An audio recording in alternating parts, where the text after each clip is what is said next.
Live from WBFF in Baltimore, this is Fox 45 Early Edition. Good morning on this Wednesday, September 28th. I'm Patrice Sanders. We are continuing to track Hurricane Ian this morning as it is expected to make landfall in Florida today as a major hurricane. Let's get right over to meteorologist Justin Chambers. You've been tracking this hurricane all week, and it's just getting larger in intensity. Yeah, exactly right, Patrice. Good morning to you. And we talked about this getting over those open waters of the Gulf of Mexico, which is what it did yesterday. Right now, you can see on the screen where that well-defined, very large eye of the storm is. We're getting those outer rain bands up into Fort Myers, up into Sarasota, all the way up toward Tampa, even on the east coast of Florida, out toward West Palm Beach and over toward parts of Fort Lauderdale, Miami. Now, we haven't seen any thunderstorms in terms of any actual tornado warnings at this time. We've got tornado watches that are posted, and we are getting a lot of wind and rain. 120-mile-an-hour winds is what we're seeing with sustained winds. That's what we're looking at right now. So it's still a major hurricane, and it will track and make landfall here, a second landfall, a little bit later today. So we'll have more on that story coming up in just a few minutes from right now. Meanwhile, our look right now in Towson is good. It's chilly this morning. There's no doubt about that. Look at these numbers. They've dropped to the 40s for a lot of us in Cockeysville and Bel Air. We're at 50 in Baltimore City, 47 your temp in Columbia, and 55 in Annapolis. So, yeah, chilly Wednesday morning. Partly cloudy and breezy for you the afternoon, but plenty of sunshine, and we'll be tracking that rain from Ian this weekend. So out for a run or a jog, definitely long sleeves this morning because we'll keep those numbers into the 50s and even 40s over the next couple of hours. And more on that storm in just a little bit from right now. Patrice? All right, Justin, thank you. Well, as we can see, hurricane season is fully underway. So the Maryland Department of Emergency Management is reminding everyone to make a plan to prepare for severe weather. They're encouraging everyone to set up a disaster kit and a family plan. You can find more on how to prepare for severe storms on our website, foxbaltimore.com/newslinks.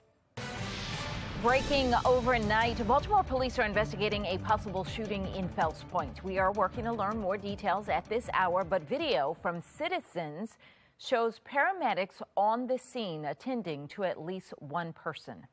Now, the scene is near the main waterfront strip where many of the bars are. You can see crime scene tape and police in that area. Police rushed out to that scene around 1 this morning. Our newsroom is working right now to gather more details. Shannon Lilly will join us live from the scene in just about 30 minutes from now. Crime and violence remain at record highs as we head into the last few months of the year. 254 people have lost their lives to violence this year. That's almost a 1% increase compared to this time last year. Non-fatal shootings are up even more. 550 people have been shot and survived. That's nearly a 5% increase compared with the same period last year. Robberies are up 13%. Overall violent crime is up 5% across the city. Today, the Baltimore City Council will hold a hearing on public safety. They're going to hear from the police department and other agencies on the city's crime fight. Now, you may recall before the start of the summer, the mayor and the police department introduced a summer crime plan, and it involved additional patrols in tourist areas. Since that plan was put in place, 116 people have been killed in the city. As the crime crisis continues, we are seeing more high-profile crime among juveniles. Last week, Baltimore police say a group of juveniles tried to rob an employee at Barks Animal Shelter at gunpoint. Earlier this month, police say a 17-year-old shot and killed Jeremiah Brogdon at dismissal at Merville High School. The suspect attended a different school. Well, all this has people questioning Maryland's juvenile justice system. Some experts we've talked with say the laws in place prevent children from facing real consequences for their crimes. And now a scathing report of Baltimore's juvenile jail reveals dangerous and chaotic conditions. Coming up at 5:30, Olivia Dance will join us live with the growing concerns. New juvenile justice laws have been in place since June. State Senator Jill Carter spearheaded the package preventing children under the age of 10 from being charged with a crime at all. Older children can only be charged with serious crimes. Now, another bill would have created a database of all crime involving children for the public, protecting the names of the juveniles.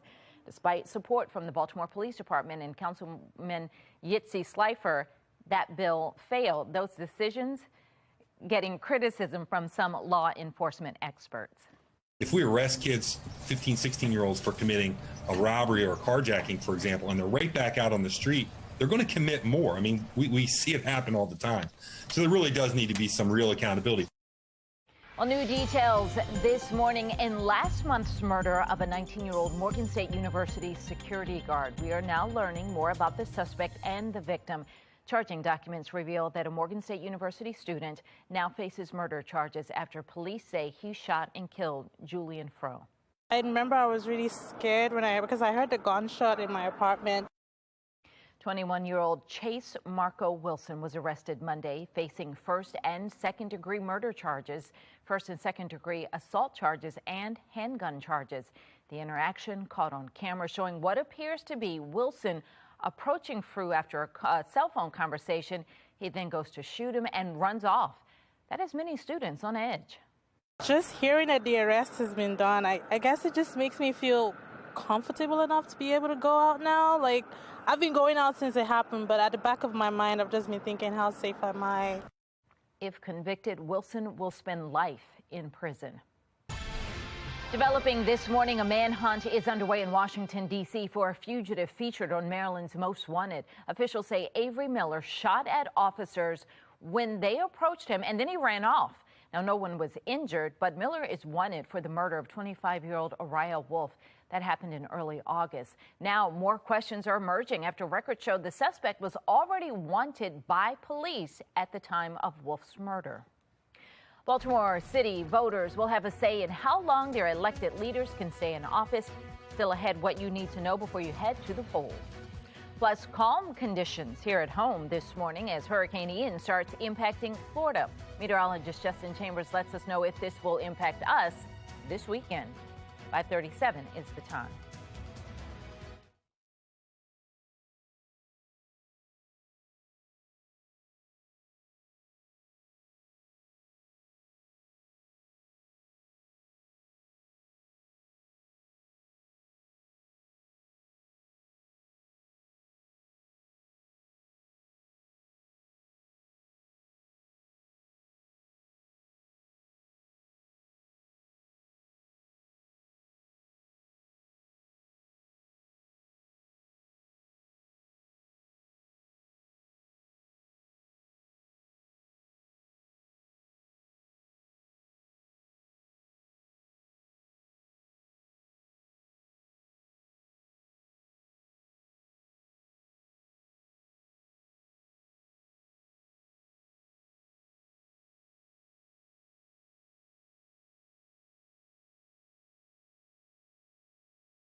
Welcome back, everybody. Just about 4:40 on your Wednesday morning, Hump Day Wednesday. And look at all the green on the map. These temperatures have definitely dropped this morning across the state. A lot of us waking up in the 40s and 50s. So if you're just waking up early with us this morning, maybe get that blanket on and just kind of roll back over into your nice burrito in bed. Here's our yard and gardening cast. Where the heck are the numbers?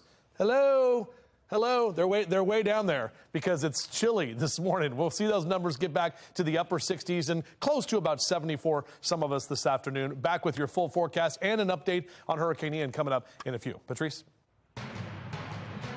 Turning now to the war in Ukraine. All 4 occupied regions of Ukraine voted in favor of joining Russia. U.S. and Western officials predicted the landslide victory for what they're calling a sham referendum. Armed officials went door to door collecting votes in Russian-occupied zones. The vote paves the way for Russia to annex those parts of Ukraine, just like it did with Crimea.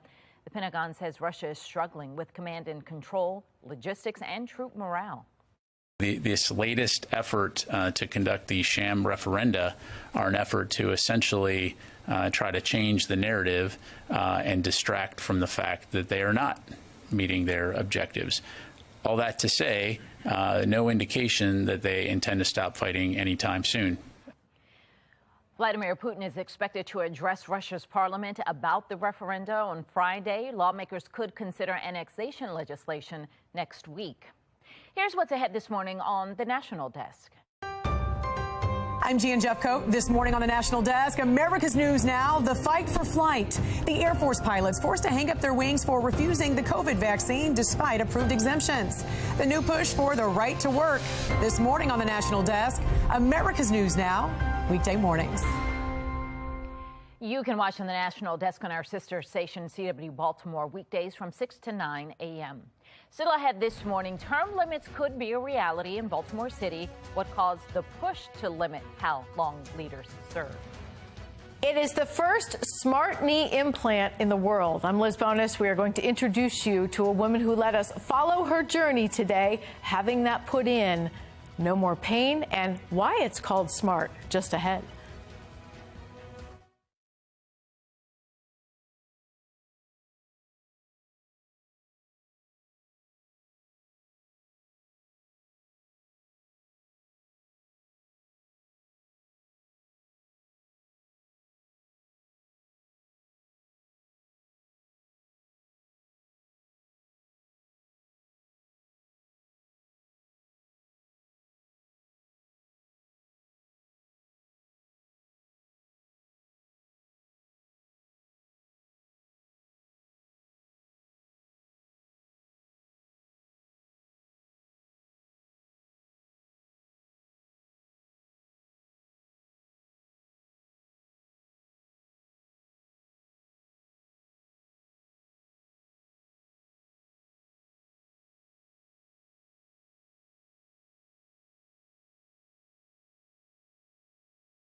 In your health headlines this morning, pandemic weight gain and a more sedentary lifestyle are taking a toll on our knees. And if joint replacement is in your future, medical reporter Liz Bonus explains how some new technology could help you. Hey there, everybody. It is called the Persona IQ, and it is the world's first smart knee implant. Ann Patton, a retired nurse, let us track her procedure today to show you just how this traditional part, which is the top part here, is paired with what they call the Smart Stem extension. It has tiny sensors in that extension, and they capture information critical to your recovery. As this picture of Ann's knee, provided by Ohio and Kentucky's Beacon Orthopedics, shows, it takes just a few tiny incisions for surgeon Dr. John Larkin to customize the fit and place the smart knee implant. It has a data transmitter in it that allows the patient to be involved in the patient care. The transmitter captures and sends to an app on your cell phone information that includes everything from how many steps you take to your range of motion as you recover from surgery. This animation and video provided by Zimmer Biomet, which makes the smart knee. This allows the patient to be able to look directly every day and see, am I making progress? Am I falling behind? And it integrates with us to tell us how they're doing on a day-to-day basis. These are Ann's x-rays. You can see the perfect placement of her smart knee implant. Since about 1 in 5 of those who have knee joint replacement surgery aren't satisfied with the results after surgery but don't know why, this provides custom results. What this new device does, it individualizes the patient for their own knee. And that's the first of its kind. Complications such as risk for infection are similar to other joint replacement procedures. A handful of surgeons nationwide now providing this as an option for patients. And just so you know, there's a 10-year battery inside this smart stem, but Ann can decide whether she wants it for short-term or long-term use. I'm medical reporter Liz Bonus. Now back to you.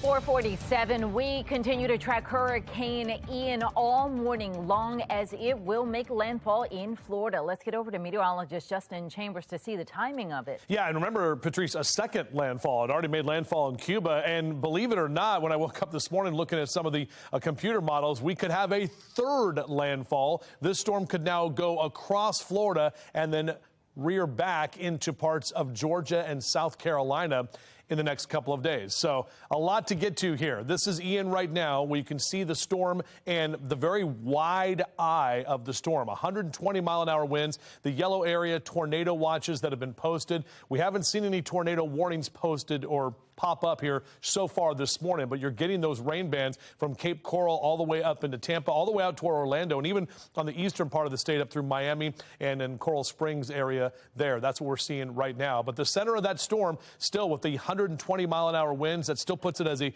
Category 3. It could still intensify and get up to a Category 4 before it makes landfall, more than likely sometime tonight. Now, yesterday we were talking about that landfall possibly being north of Tampa. Now it's looking to shift south of Tampa, so areas from Naples up to Sarasota, that's where we're going to have the greatest storm surge now, south of the Tampa area and right near Port Charles by the time we get into later this afternoon and evening time. Now, as it tracks, it will continue to go, potentially holding on to Category 3 strength, possibly even toward Orlando and up toward Daytona Beach before making that, as I mentioned, left turn back out into the Atlantic as a tropical storm, and then potentially impacting Savannah, Georgia by Friday morning and into Friday afternoon, all the way up towards South Carolina, where it will hang out as a low pressure system just to the west of us by the time we get into the weekend. So this storm has done a lot, and the things keep changing, especially as we get closer to the second landfall. This is our future scan for Saturday afternoon, and notice we're going to see more of that rain that will be in.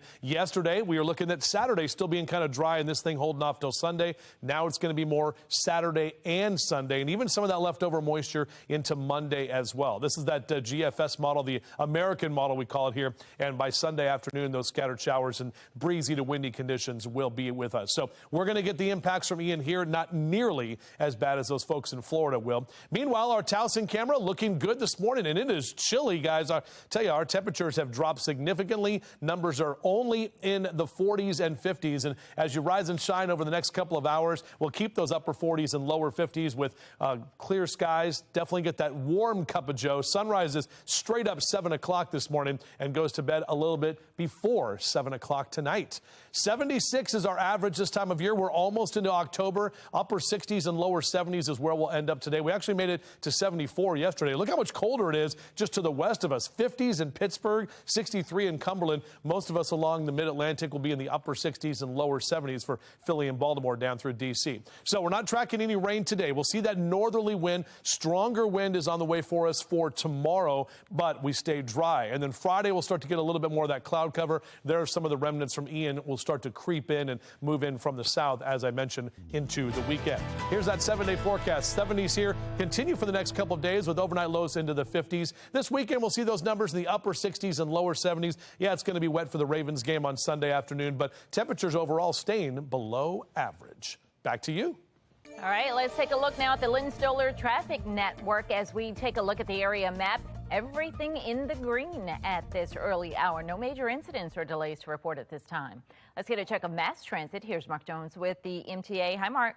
Well, good morning, Patrice. Good morning, everyone. Out there on the MARC train system, you'll find Camden Train 840 and Camden Train 841. Both canceled today due to freight train congestion. And you'll find out there on Light Rail Link single tracking in both directions and a delay for the start, running about 25 minutes late on Light Rail Link due to that single tracking related to maintenance. Allowed time for travel. Metro Subway Link off and running on time in both directions between Owings Mills and Hopkins Station. For the MTA Transit team, I'm Mark Jones. Thank you, Mark. Political fallout this morning as a new report shows the true cost of loan forgiveness still ahead, how much it will cost taxpayers.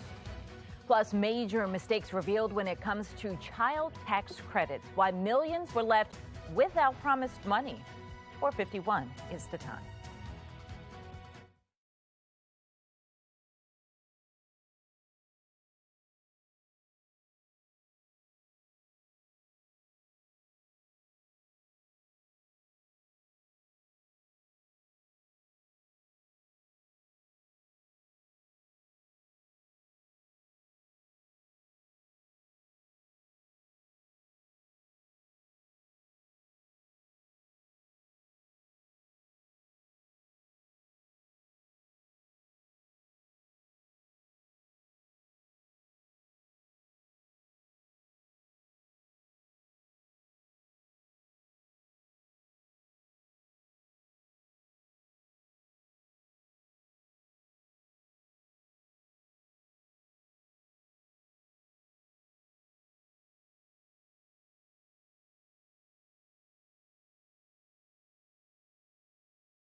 .454 making headlines this morning. The nonpartisan Congressional Budget Office estimates that President Biden's student loan forgiveness plan will cost more than $400 billion over the next decade. That is billions more than the White House's initial estimate. National correspondent Kayla Gaskins has the story. When President Biden announced his plan to forgive $10,000 in student loans for those making less than $125,000, the first question asked was, how much will this cost taxpayers? That totals about $24 billion a year on average over the next 10 years. Turns out $240 billion is a bit off, according to a new analysis from the nonpartisan Congressional Budget Office. They say it will ultimately cost $400 billion, 67% higher than the White House's original estimate. We already had a plan to repay student debt. It's called a job. President Biden is inflation's best friend. The $400 billion figure is about what was spent on COVID relief checks in last year's American Rescue Plan, which some economists are partly blaming for fueling higher inflation. Loan forgiveness critics worry Biden's latest plan will make matters worse. It's very important, particularly when inflation is as high as it currently is, that the federal government is at least nudging in the right direction. That means making deficits smaller. This bill makes deficits larger. The White House says the president sees this as an opportunity to give Americans a little bit of breathing room. Opponents of the Biden-Harris administration student loan plan are trying to stop it because they know it will provide much needed, again, relief for working families. The Biden administration is telling those eligible they will be able to apply for loan forgiveness early next month. But the plan Tuesday facing the first of likely multiple legal challenges, potentially holding things up until the Supreme Court has a final say on the matter. I'm Kayla Gaskins reporting. Millions of families who were eligible to get monthly child tax credits from the IRS did not, while more than 1 million others who were not qualified did. That is according to a new audit from the Treasury Inspector General for Tax Administration. It says the government agency failed to send $3.7 billion to more than 4 million eligible taxpayers. They did, however, send more than $1 billion to people who weren't supposed to get it. The Inspector General's office made several recommendations to the IRS, including the need to take action to prevent taxpayers from getting more mistaken payments.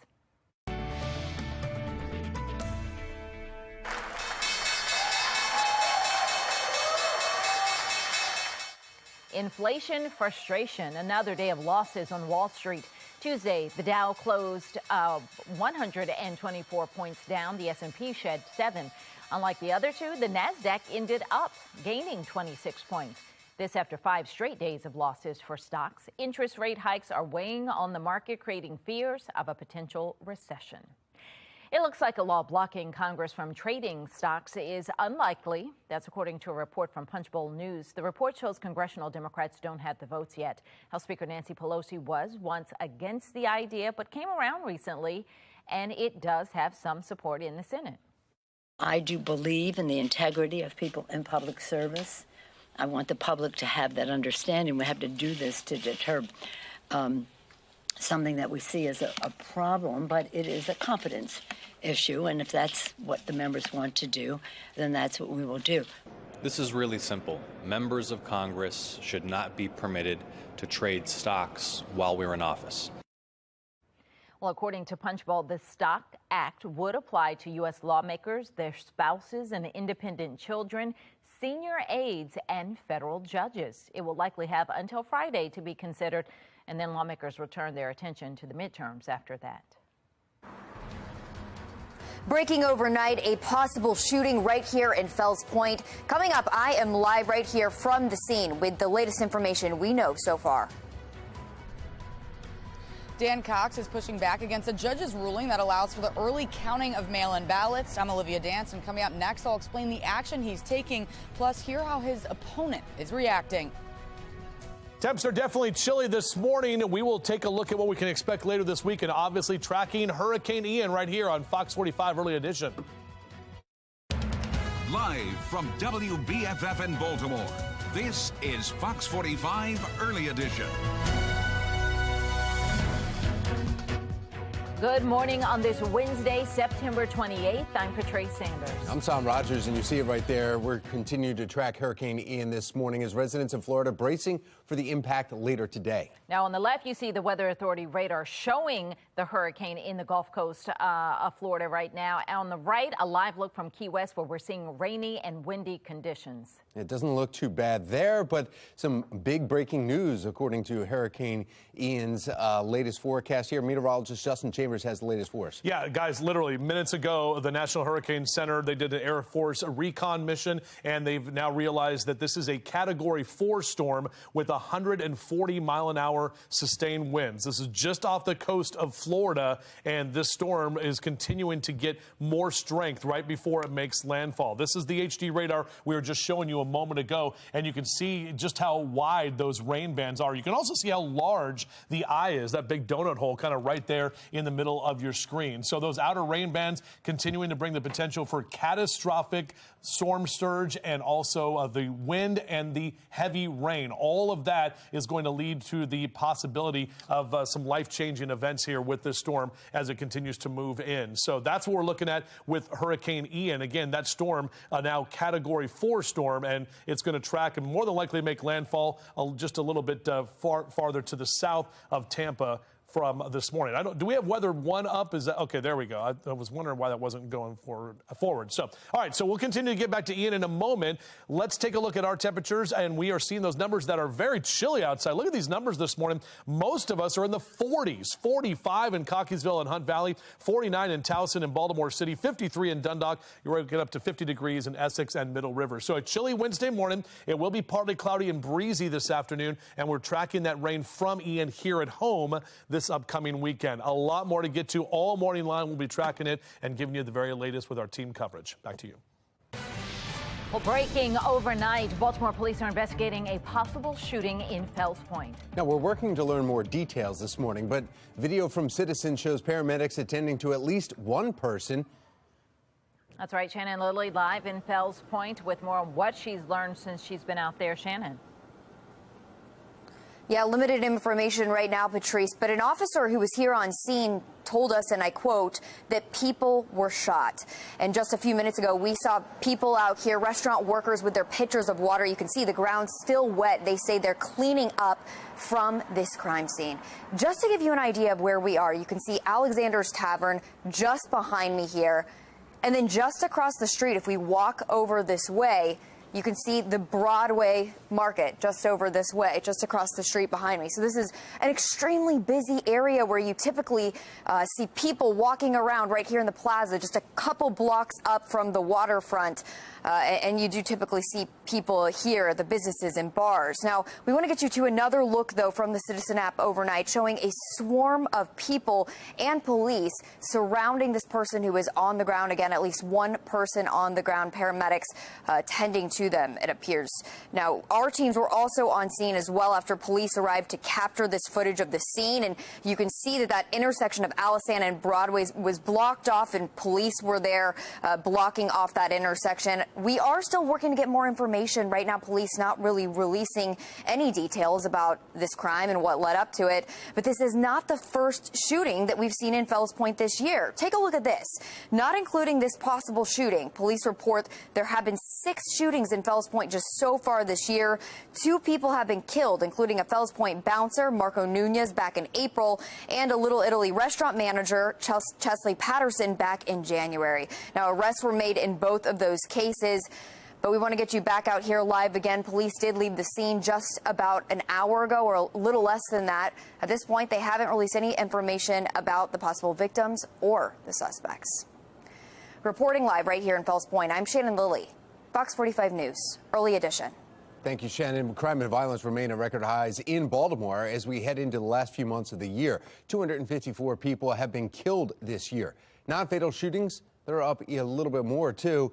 550 people have been shot and survived. That's nearly a 5% increase compared with the same time last year. Robberies up 13% this year. Overall, violent crime is up by 5% across the city. Today, Baltimore City Council will be holding a hearing on public safety. They're going to hear from the police department and other agencies on the city's crime fight. Now, before the start of the summer, The mayor and police department introduced a summer crime plan. It involved additional patrols in tourist areas. Since that plan was put into place, 116 people have been killed in the city. Well, now to your Vote 2022 coverage. Republican nominee for governor Dan Cox is pushing back against a judge's recent decision to allow the early counting of mail-in ballots. Olivia Dance is joining us live now from East Baltimore with what's changing. Olivia? Yeah, that's right. On Friday, a judge ruled that mail-in ballots can be counted in October, but Dan Cox, the Republican nominee for governor, has been against that and is now filing a notice of appeal. But the judge's ruling comes after the primary election, where there was a flood of mail-in ballots, which led to some delayed results. And political analyst John Deedy says Cox's reaction feeds into the playbook of former President Donald Trump. By counting the ballots immediately, you close off the conspiracy theories election night. It makes it more difficult for him. He may not accept his loss. I doubt he will concede graciously, but it just closes another door on him. Now, he needs to move on from this and start figuring out how he's going to bring in other voters. But the problem is all of his actions show the complete opposite. The Board of Elections anticipates they will receive between 1 and 1.3 million mail-in ballots during the general election, warning that if those ballots aren't counted early, then voters could have to wait for results. Now, prior to the ruling, Maryland was the only state that required mail-in ballots to be counted after Election Day. And a spokesperson for Wes Moore, the Democratic candidate for governor, said, quote, "This kind of behavior is an attack on democracy and shouldn't be allowed anywhere near the governor's office. We've said it before, Dan Cox just isn't too into democracy," end quote. And last week, Fox 45 News spoke with Cox ahead of the judge's ruling.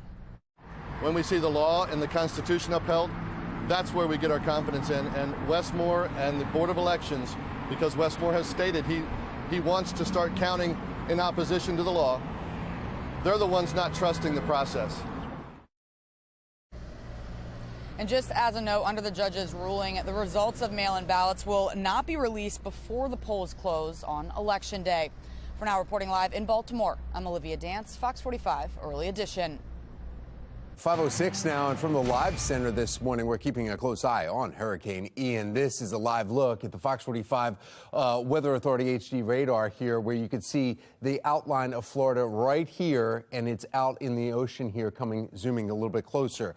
This just the last few minutes, we heard, obviously, meteorologist Justin Chambers saying it is now a very dangerous Category 4 hurricane with 140-mile-per-hour winds. Ian expected to make landfall a little bit later today, a little earlier than expected, and a little further south from Tampa, coming in maybe near Sarasota or Cape Coral, right in between there here. So hurricane force winds extend 40 miles from the center of this storm.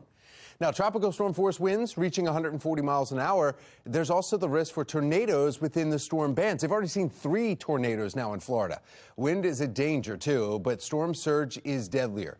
Parts of the coastal and Charlotte counties there, the Lee and Charlotte counties, they could be looking at storm surges of 8 to 12 feet above ground. We're talking water potentially to the roofs of homes near the coast. On top of that, much of the state could see 1 to 2 feet of rainfall. Inland flooding also a serious threat. Now, officials telling those who have not evacuated the window is now closed at this point. They should be ready to shelter into place until after the storm and get to higher ground. That's the latest from the Live Center as we continue to track Hurricane Ian. Major pushback to the Johns Hopkins Police Department, while other schools already have them in place. Why we're seeing protests at Hopkins, but not those other campuses? While the big story is Ian, another story here locally, it's chilly this morning. A lot of us are in the 40s, so make sure to grab that extra layer as you head out. We'll break down what we can expect for our forecast and Ian's impacts here at home. It's all coming up on Fox 45 Early Edition. Stay with us, won't you?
All right, welcome back, everybody. Lots going on here in the Weather Center. Obviously, we're tracking what we just told you about a few moments ago, that Ian is now a Category 4 storm, 140-mile-an-hour sustained winds. The things that the National Hurricane Center are saying about this are catastrophic winds, flooding, and potentially life-threatening storm surge. This is what we've been talking about all week, and now the day is here. So we'll continue to track this. Also, our local forecast. We'll do all of that for you coming up in a few minutes from right now. Back to you.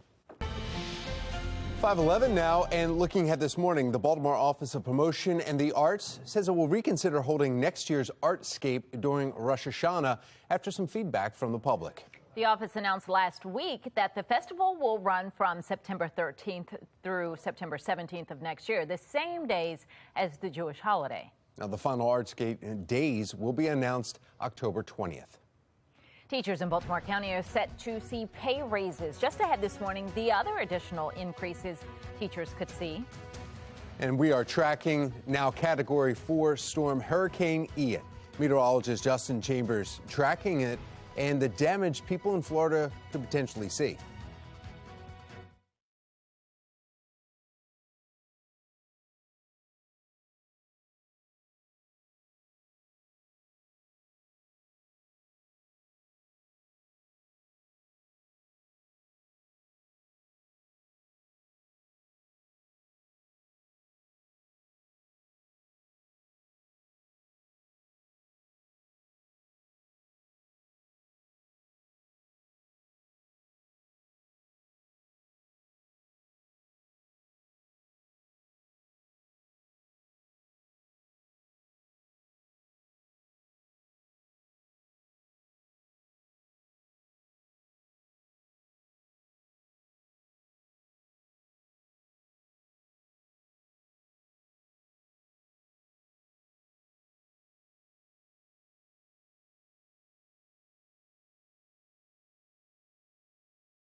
.15 in international news, the Senate voted to take up a stopgap funding bill to avert a government shutdown at the end of the week.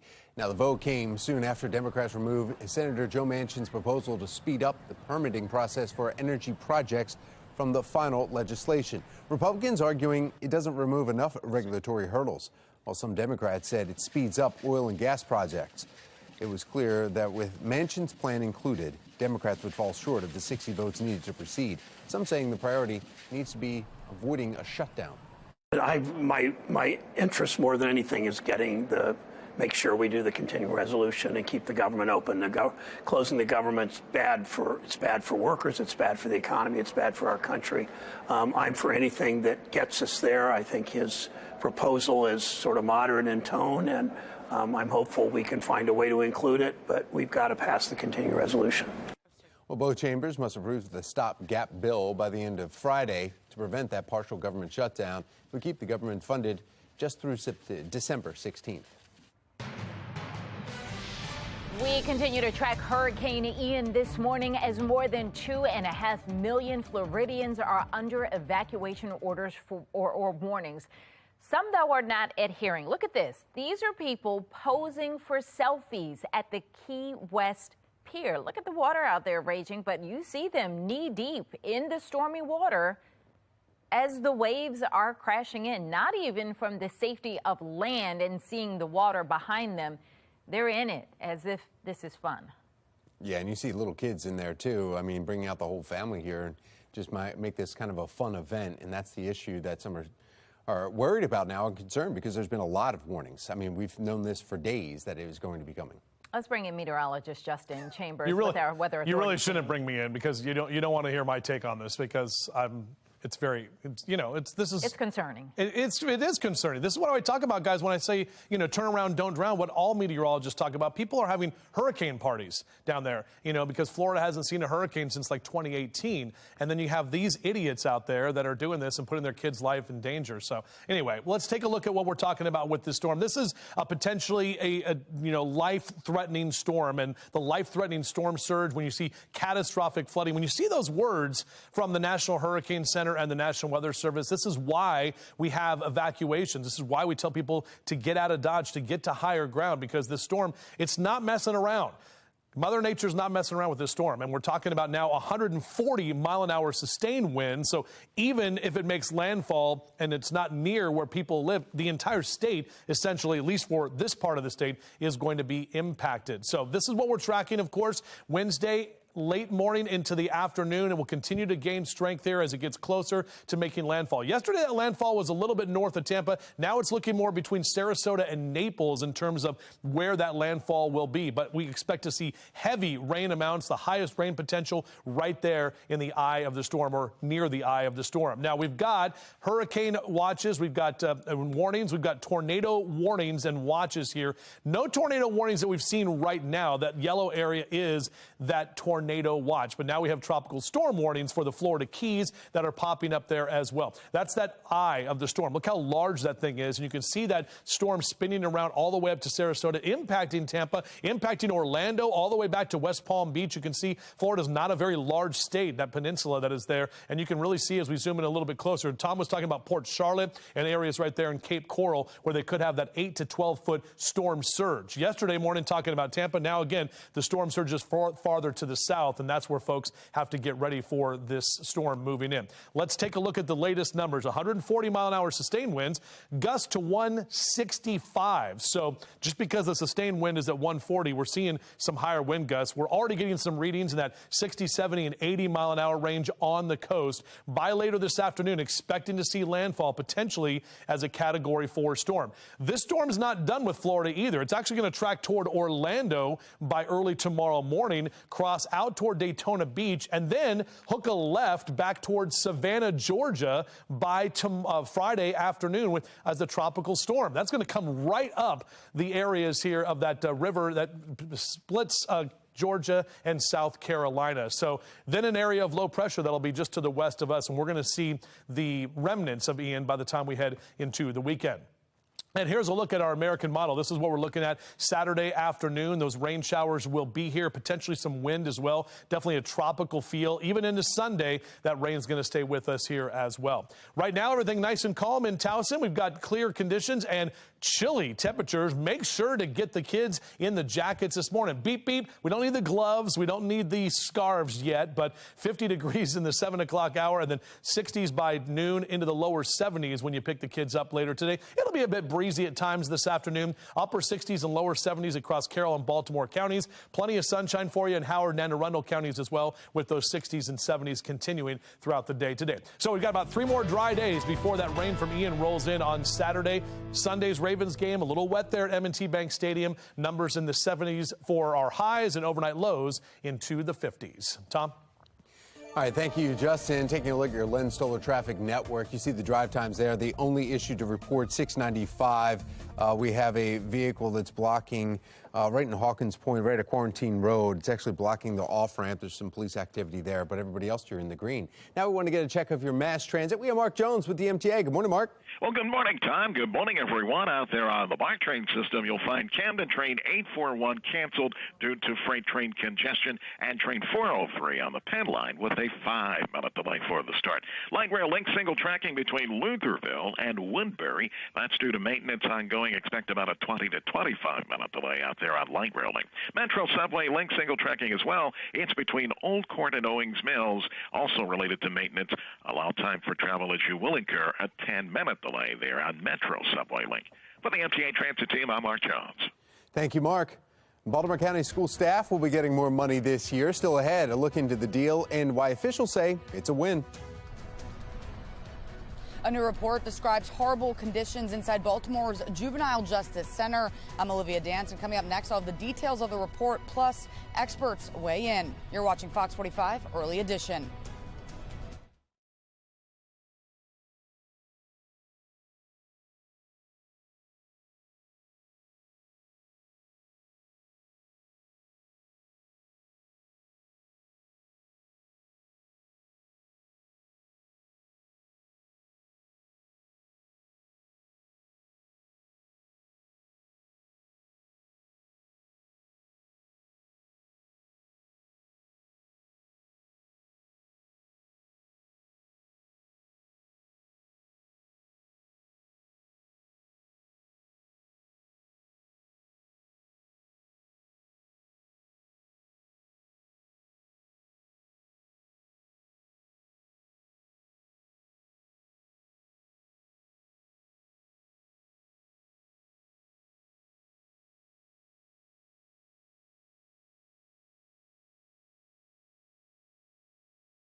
Working together, we have reached an agreement on a substantial compensation package for BCPS employees for the 2022-2023 school year. Well, an educational alert for you this morning. Baltimore County government and school leaders have reached a deal to give thousands of Baltimore County school employees raises this year. The agreement includes a 3% cost of living adjustment retroactive to July 1st, a mid-year step increase for all employees retroactive to the beginning of the fiscal year, and retention bonuses for all staff. Superintendent Dr. Darrell Williams said additional bonuses will be paid to district employees with more than 30 years of service. Both county government and BCPS leadership touted the agreement as a win for the district. Give our staff the compensation they truly deserve. and we would love to give more. A competitive compensation package for BCPS employees. Beyond this fiscal year, no specifics were shared on funding sources for the increased employee pay, though Dr. Williams indicated it will be part of yearly budget discussions. New data from the Education Department is revealing staffing issues at schools all across the nation. At the beginning of the school year, more than half of principals surveyed said they were understaffed. 60% said they were unable to fill non-teaching positions. 48% had trouble finding teachers. 65% lacked special education teachers. 59% struggled to fill transportation positions. In comparison, about 20% of principals said their schools were understaffed before the pandemic. Hurricane Ian impacting parts of Florida this morning. Our Weather Authority team will be tracking the conditions for you all morning long. Pushback continues over a plan to establish a campus police force at Johns Hopkins University. Coming up, we're live with a meeting that's scheduled for tomorrow and how that plan compares with other schools in the area.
Live from WBFF in Baltimore, this is Fox 45 Early Edition.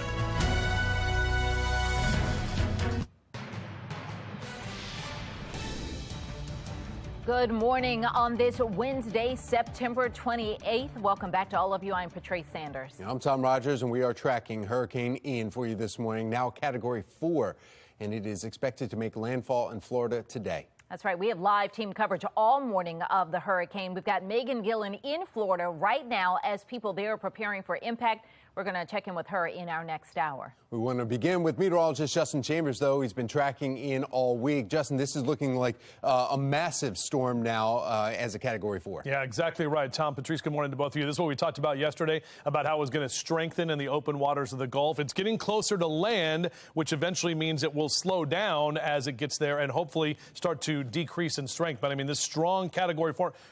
Category 4 storm. Look at the impacts. You can see that thing is just off the coast of Naples and the Sarasota area on the west coast of Florida. Folks there in Port Charlotte and areas around Cape Coral could see the brunt of the storm, and that storm surge too. The heavy rain potential right there on the map as that storm system goes just north of Cape Coral and expected to make landfall. More than likely, it'll be sometime late this afternoon into the evening time, so possibly even tonight. Either way, as the storm continues to get closer for the second landfall, it's going to be impacting people all across southern Florida.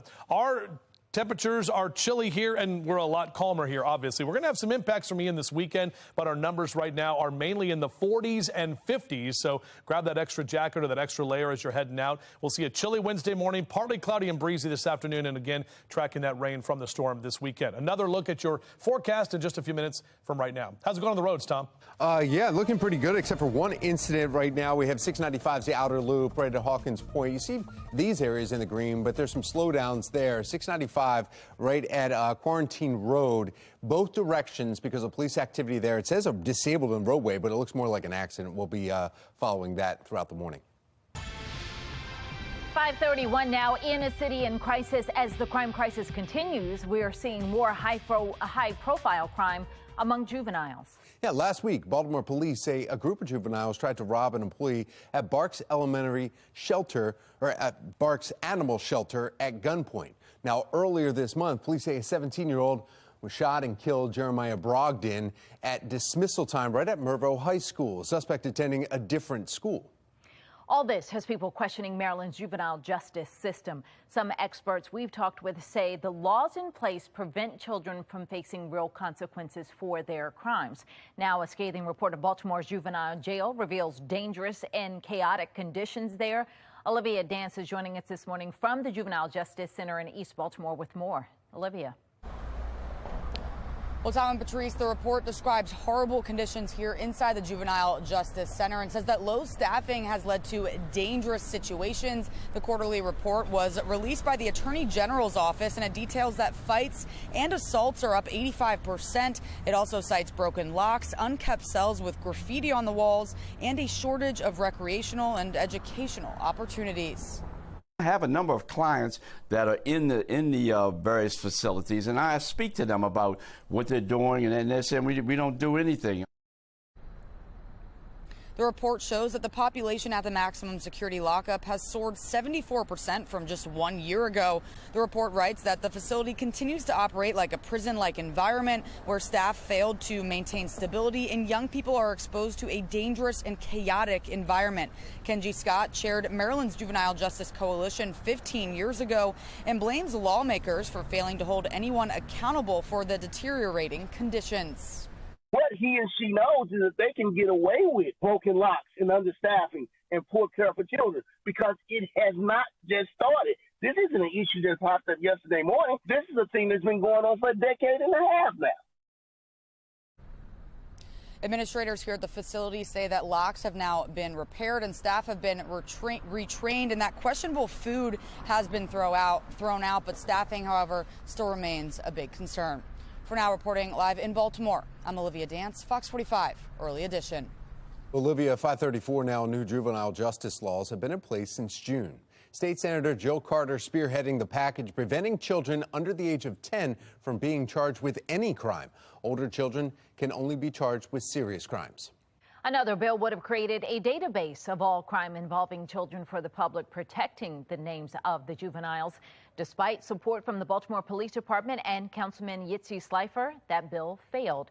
Those decisions getting criticism from some law enforcement experts. If we arrest kids, 15, 16-year-olds, for committing a robbery or a carjacking, for example, and they're right back out on the street, they're going to commit more. I mean, we see it happen all the time.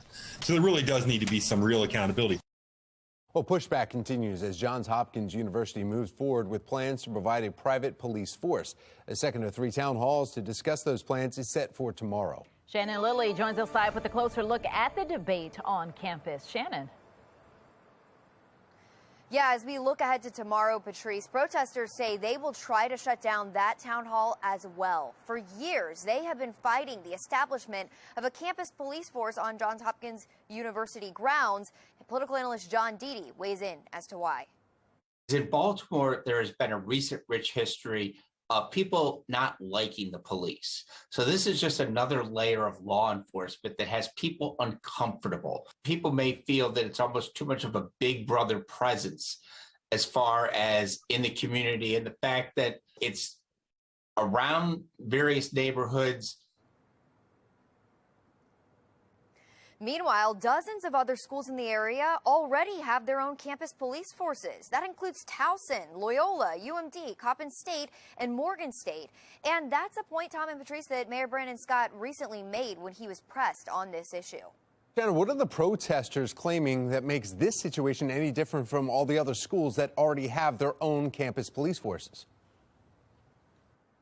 So a couple things, Tom. Political analyst John Deedy says a lot of this comes down to the location, and that's a lot of why he thinks that people are upset. The fact that the Johns Hopkins University is right in the center of the city. But another thing that makes this university different is that it's a private school. And so some fear that the university or Hopkins will only be held accountable by Hopkins itself and not by the public or by city police. But Hopkins and the university itself says that it has safeguards in place, and it's established those safeguards to make sure that that does not happen.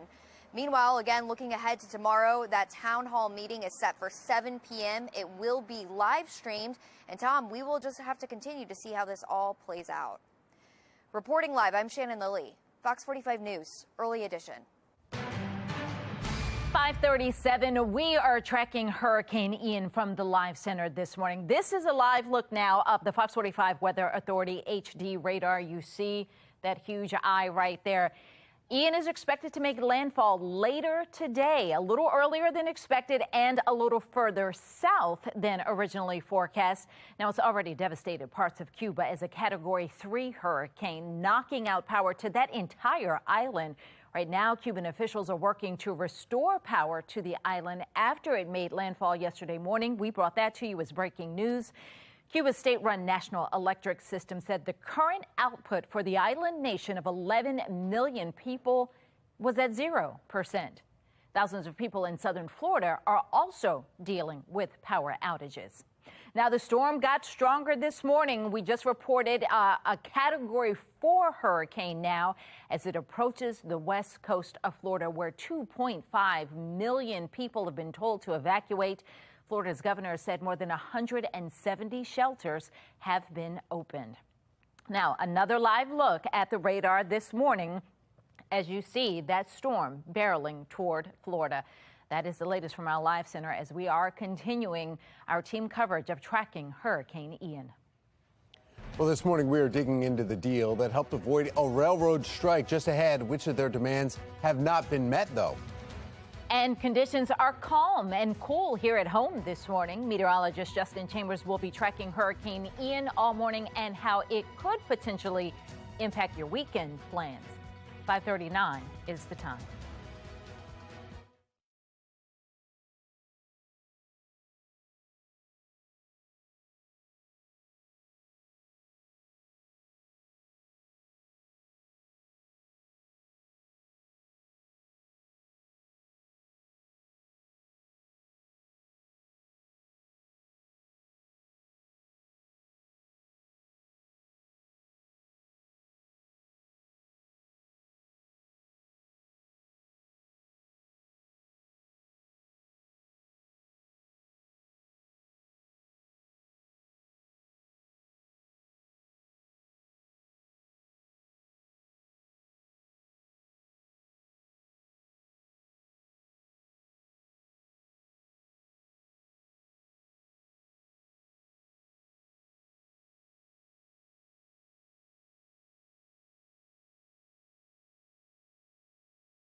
5:41 is your time right now. A chilly start to our morning, but we continue to track Hurricane Ian. This is a picture here, and this is our what we call big monitor. So you can see that storm. When I zoom in a little bit closer, look at how long this storm goes. Basically, you got outer rain bands, and it stretched more than 600 miles, basically across the entire parts of Gulf of Mexico and the entire southern half of the state of Florida. So this storm has more to go as it continues to track closer to areas in Cape Coral, Sarasota, the Naples area. All of those under that threat for the potential catastrophic storm surge and those strong winds as well. Life-threatening storm surge is what the National Weather Service and Hurricane Center is saying. We'll continue to track this, give you another update on when we expect landfall for this storm coming up in just a few minutes from right now.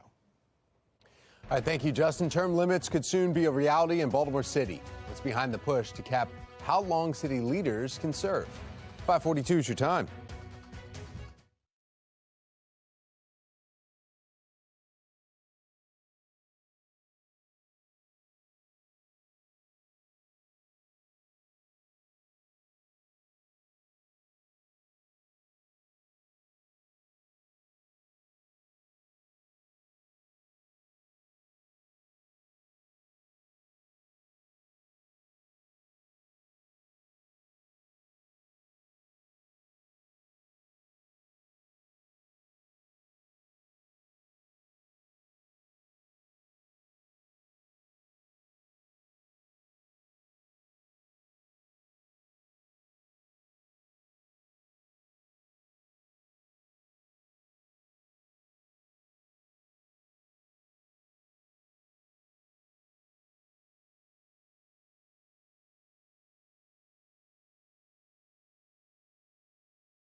Fox 45 News, winner of 17 2022 Regional Emmy Awards, more than all other Baltimore news stations combined. 5:45, making headlines this morning. A U.S. Navy nuclear engineer from Annapolis and his wife are pleading guilty to conspiracy charges for their alleged involvement in an espionage plot. Prosecutors say Jonathan Toby abused his top-secret government access, sending a package of Navy documents to a foreign government. His wife, Diana, has been accused of acting as a lookout. A plea deal was rejected by a judge last month, who at the time said a 13-year sentence for Jonathan was too lenient. Well, in Philadelphia, a 14-year-old boy is now dead. 4 other teenagers hurt in a shooting after a football scrimmage. It happened behind a high school in Roxborough just before 5 last night. Police say 2 gunmen ambushed the group of students, saying all 5 of the victims are football players. As those students, those players, are walking northbound up Peacham, we know at this point in time at least 2 individuals ambushed the group of students that are walking northbound on Peacham, striking 5 students total. Now, the 2 gunmen are said to have fired more than 70 rounds. Police are still working to find a motive. Taking a live look this morning from Key West as Hurricane Ian is closer to making landfall in Florida. You can see strong winds and rain in that area. Yeah, in fact, we want to bring in meteorologist Justin Chambers to talk about where it's actually going to make landfall later on today, Justin, and then the effects of that in hurricane warnings also coming with tornado warnings. Yeah, exactly right. Tom, Patrice, good morning to both of you. We just had a tornado warning that was in West Palm Beach. That actually just expired, so that's good, but we still have tornado watches basically for most of the state. And typically when we see hurricanes, they spawn tornadoes, especially in the outer bands. It's the eastern edge of the storm that we have to be concerned about, and that is everyone here from Naples and Sarasota all the way down to the Florida Keys, essentially down through Key West, but out toward Miami and West Palm Beach, those outer bands bringing with it that potential for tornadic activity. And this storm is going to continue to move closer to making landfall sometime later today. And if you're just joining us right now, it is now a Category 4 storm with 140-mile-an-hour sustained winds. So the storm is getting stronger. You can see that very well-defined, very large eye, too. This is bringing all of that storm surge to areas in Golden Gate, Cape Coral, up into Sarasota. That's the area that we're focusing on in terms of the heaviest rain amounts, up into Port Charlotte as well. They have a lot of evacuations that have been taking place. Do we have a new tornado warning? Expires 5:45. Okay, that's the old one. So that already did expire. But either way, we'll continue to see the storm surge here, and this is the area that we have to watch for. In fact, basically the entire southwest coast of Florida under that storm surge warning, because we could see anywhere from 8 to 12 feet. So even if it's the wind, you think, man, that's a really powerful wind, it's that storm surge, because in Florida, a lot of stuff is right there on the water, and so we have to watch out for that. That's why folks hopefully have already evacuated. Now, this is a look at our track. Again, 140-mile-an-hour winds. It's moving north-northeast at about 10 miles an hour. Waking up this morning, seeing a little farther shift to the south and to the east as well. But it is looking like it's going to make landfall sometime later this afternoon, possibly into about, I'd say, 4 or 5 o'clock this afternoon, north of Port Charlotte, Bradenton. That's where we're kind of targeting. So it's going to stay south of Tampa in terms of the eye, or the main eye. But again, all of Florida is going to be impacted. In fact, look at this thing now. Tracking toward Orlando, still potentially as a Cat 1 early tomorrow morning. Then out toward Daytona Beach, bringing a lot of rain to Jacksonville. And then we're looking at Savannah by Friday afternoon, and the Savannah River with 50-mile-an-hour winds. This is where Hugo hit about in the late 80s, essentially. Then that storm's going to continue to lose strength as it gets over the land and up into areas in the Appalachians, and basically an area of low pressure. But it is going to impact us here by the time we head into the weekend. Everything looking good right now. A very calm morning. Thankfully, things are calm here at home, so we can focus on that storm there and the folks and the impacts it'll have.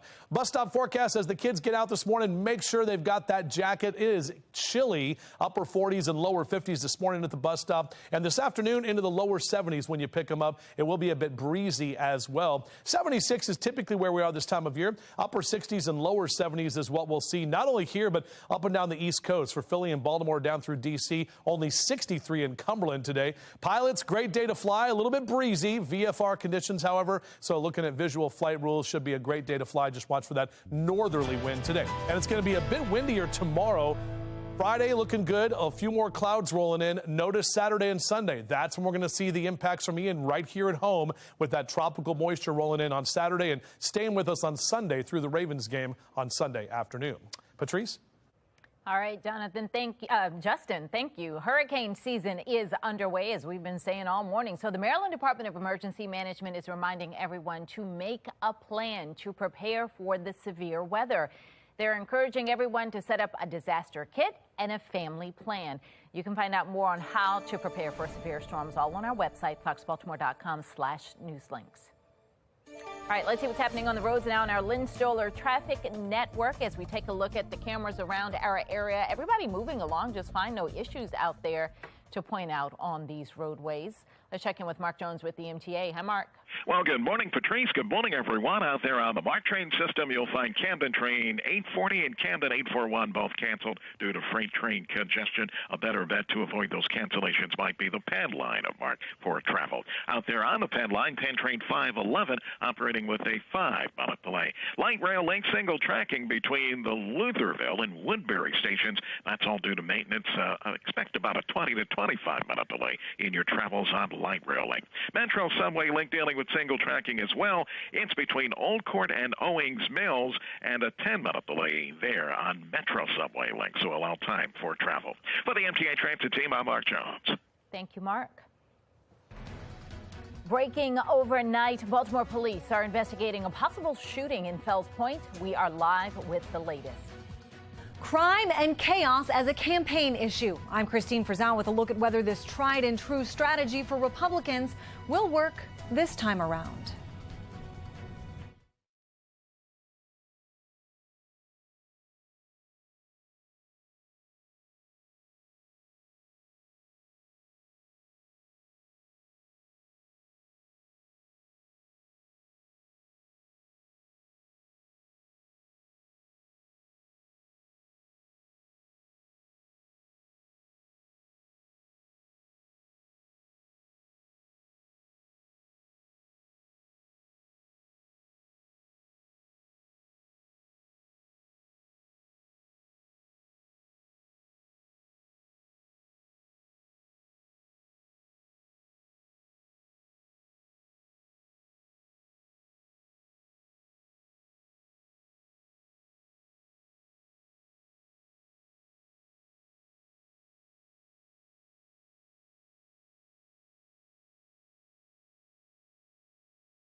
Only never. 5:54, and now to a city in crisis. Violent crime remains high in Baltimore. 254 people have been killed so far this year. Almost 1% increase, though, as you see right here, compared to this time last year. Non-fatal shootings, they're up even more. 550 people have been shot and survived. That's nearly a 5% increase compared to the same time last year. Robberies up 13%. Overall, violent crime is up 5% all across the city. Baltimore isn't the only city seeing an uptick in violent crime. Cities across the nation are seeing the same trend. As St. Clair national correspondent Christine Frizzell reports, it is becoming a major talking point in the midterm elections. It's just the latest snapshot of chaos and crime. This time, the looting of a Philadelphia area Wawa, where police say about 100 juveniles caused thousands of dollars in damage, at a time murders and other violent crimes are increasing around the city. The liberal district attorney there blamed in part for progressive policies critics say keep criminals on the streets, a conclusion on which Republicans are capitalizing and campaigning. A nation that's safe, where communities are protected by the police and criminals are prosecuted. In swing states especially, ads like this popping up. Violent crime is rising, homicides up over 200%. Jamie McLeod Skinner would make it worse. Campaigning on crime, not a new strategy for Republicans, who credit this 1988 campaign ad with helping to sink Democratic candidate Michael Dukakis' candidacy, tying him to the convicted murderer, Willie Horton. He allowed first-degree murderers to have weekend passes from prison. So will the strategy work this time? Politics are all about perception. If people perceive the world around them as getting worse, then they will want to throw out the party that's in. Still, political science professor Todd Belt says crime can cut both ways. The current face of the Republican Party, former President Donald Trump, himself under multiple criminal investigations, as some fellow Republicans have called for the defunding of the nation's top law enforcement agency. The party in general often accused of giving a pass to rioters who attacked police at the Capitol on January 6th. Democrats are going to say that this it's less about, the daily life of crime on the streets and more about the health of our democracy and whether or not we're going to have one going forward. Democrats also staying focused on an issue they believe will drive voter turnout, and that is the Supreme Court's Dobbs decision overturning Roe v. Wade. Each party now preparing its closing arguments with 6 weeks to go. In Washington, I'm Christine Frizzau. Well, now the White House is applauding Facebook this morning for a recent report that shows the social media giant took down Chinese-based accounts seeking to interfere in the midterms. We are seeing social media platforms take more serious steps independently on their own against coordinated, inauthentic behavior in the last few years and enforcing their terms of use. The report appears to be another example of that. Now, Facebook identified just about 84 fake accounts originating in China, many of them attacking American politicians on both sides of the aisle while also posting divisive material intended to inflame voters. Making headlines this morning, we are learning more about the deal between rail companies and their union workers that may have prevented thousands of stoppages in service, including here with some MARC routes. The 5-year deal includes a 24% raise for rail workers, a $5,000 bonus, and a promise to negotiate reimbursements. But workers will have to take on a larger chunk of their health insurance costs. The deal still needs to be approved by union members, which may not come until mid-November. Also making your headlines, all 4 occupied regions of Ukraine voted in favor of joining Russia. Now, U.S. and Western officials predicted the landslide victory for what they're calling a sham. Armed officials going door to door collecting votes in Russian-occupied zones. The vote paves the way for Russia to annex those parts of Ukraine, just like it did with Crimea. Now, the Pentagon says Russia is struggling with command and control logistics and troop morale. This latest effort to conduct these sham referenda are an effort to essentially try to change the narrative and distract from the fact that they are not meeting their objectives. All that to say, no indication that they intend to stop fighting anytime soon. Now, Putin is expected to address Russia's parliament about the referenda Friday. Breaking overnight, a shooting right here in Fells Point. Coming up, I'm live from the scene with the information we have so far. Dan Cox is pushing back against the judge's ruling that allows for the early counting of mail-in ballots. I'm Olivia Danson. Coming up next, I'll explain the action he's taking, plus hear how his opponent is reacting. We are cool and calm here at home, but we're tracking Hurricane Ian and the impacts it could have on us by the weekend. We'll take a closer look at that on Fox 45 Morning News. Let's go. Live from WBFF in Baltimore, this is Fox 45 Morning News.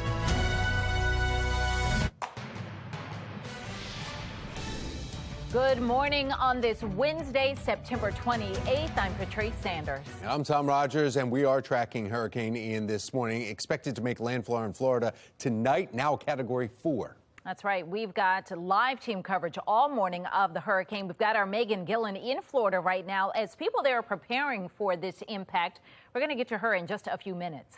We want to begin with meteorologist Justin Chambers. He has been tracking Ian all week for us. Justin, this could make landfall as a Category 4 hurricane now south of Tampa.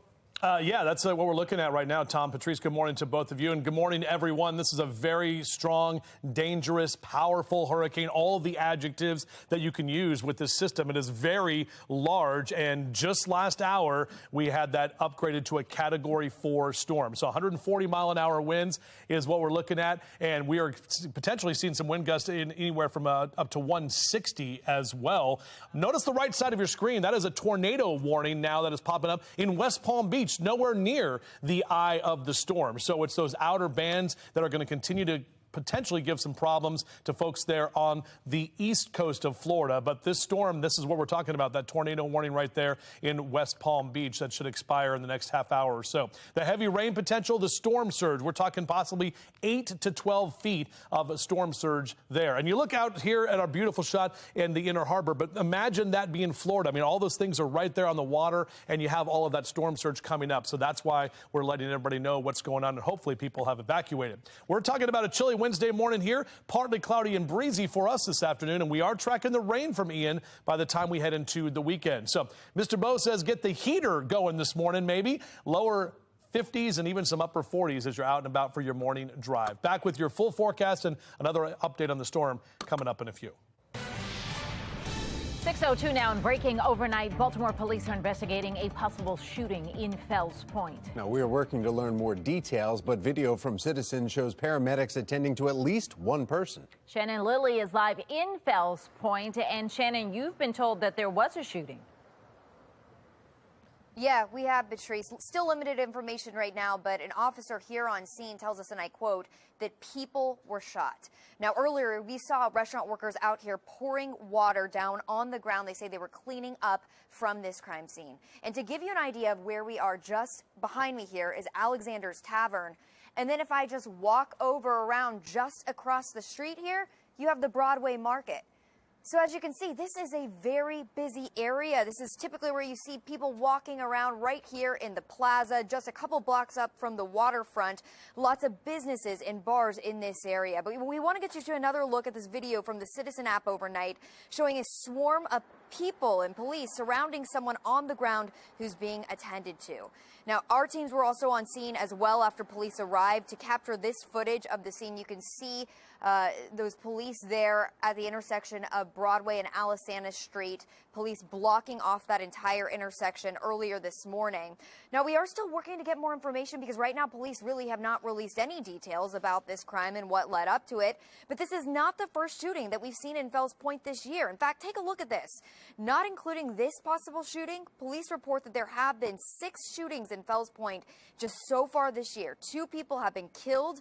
You'll remember that was including a Fells Point bouncer, Marco Nunez, back in April, and Little Italy restaurant manager Chesley Patterson back in January. Arrests were made in both of those cases. But we want to get you back out here live to this crime scene. At this point, police really, again, not releasing any information about possible victims, the suspects, but they did clean up and leave this area around 4 a.m., and we are still working to get more details.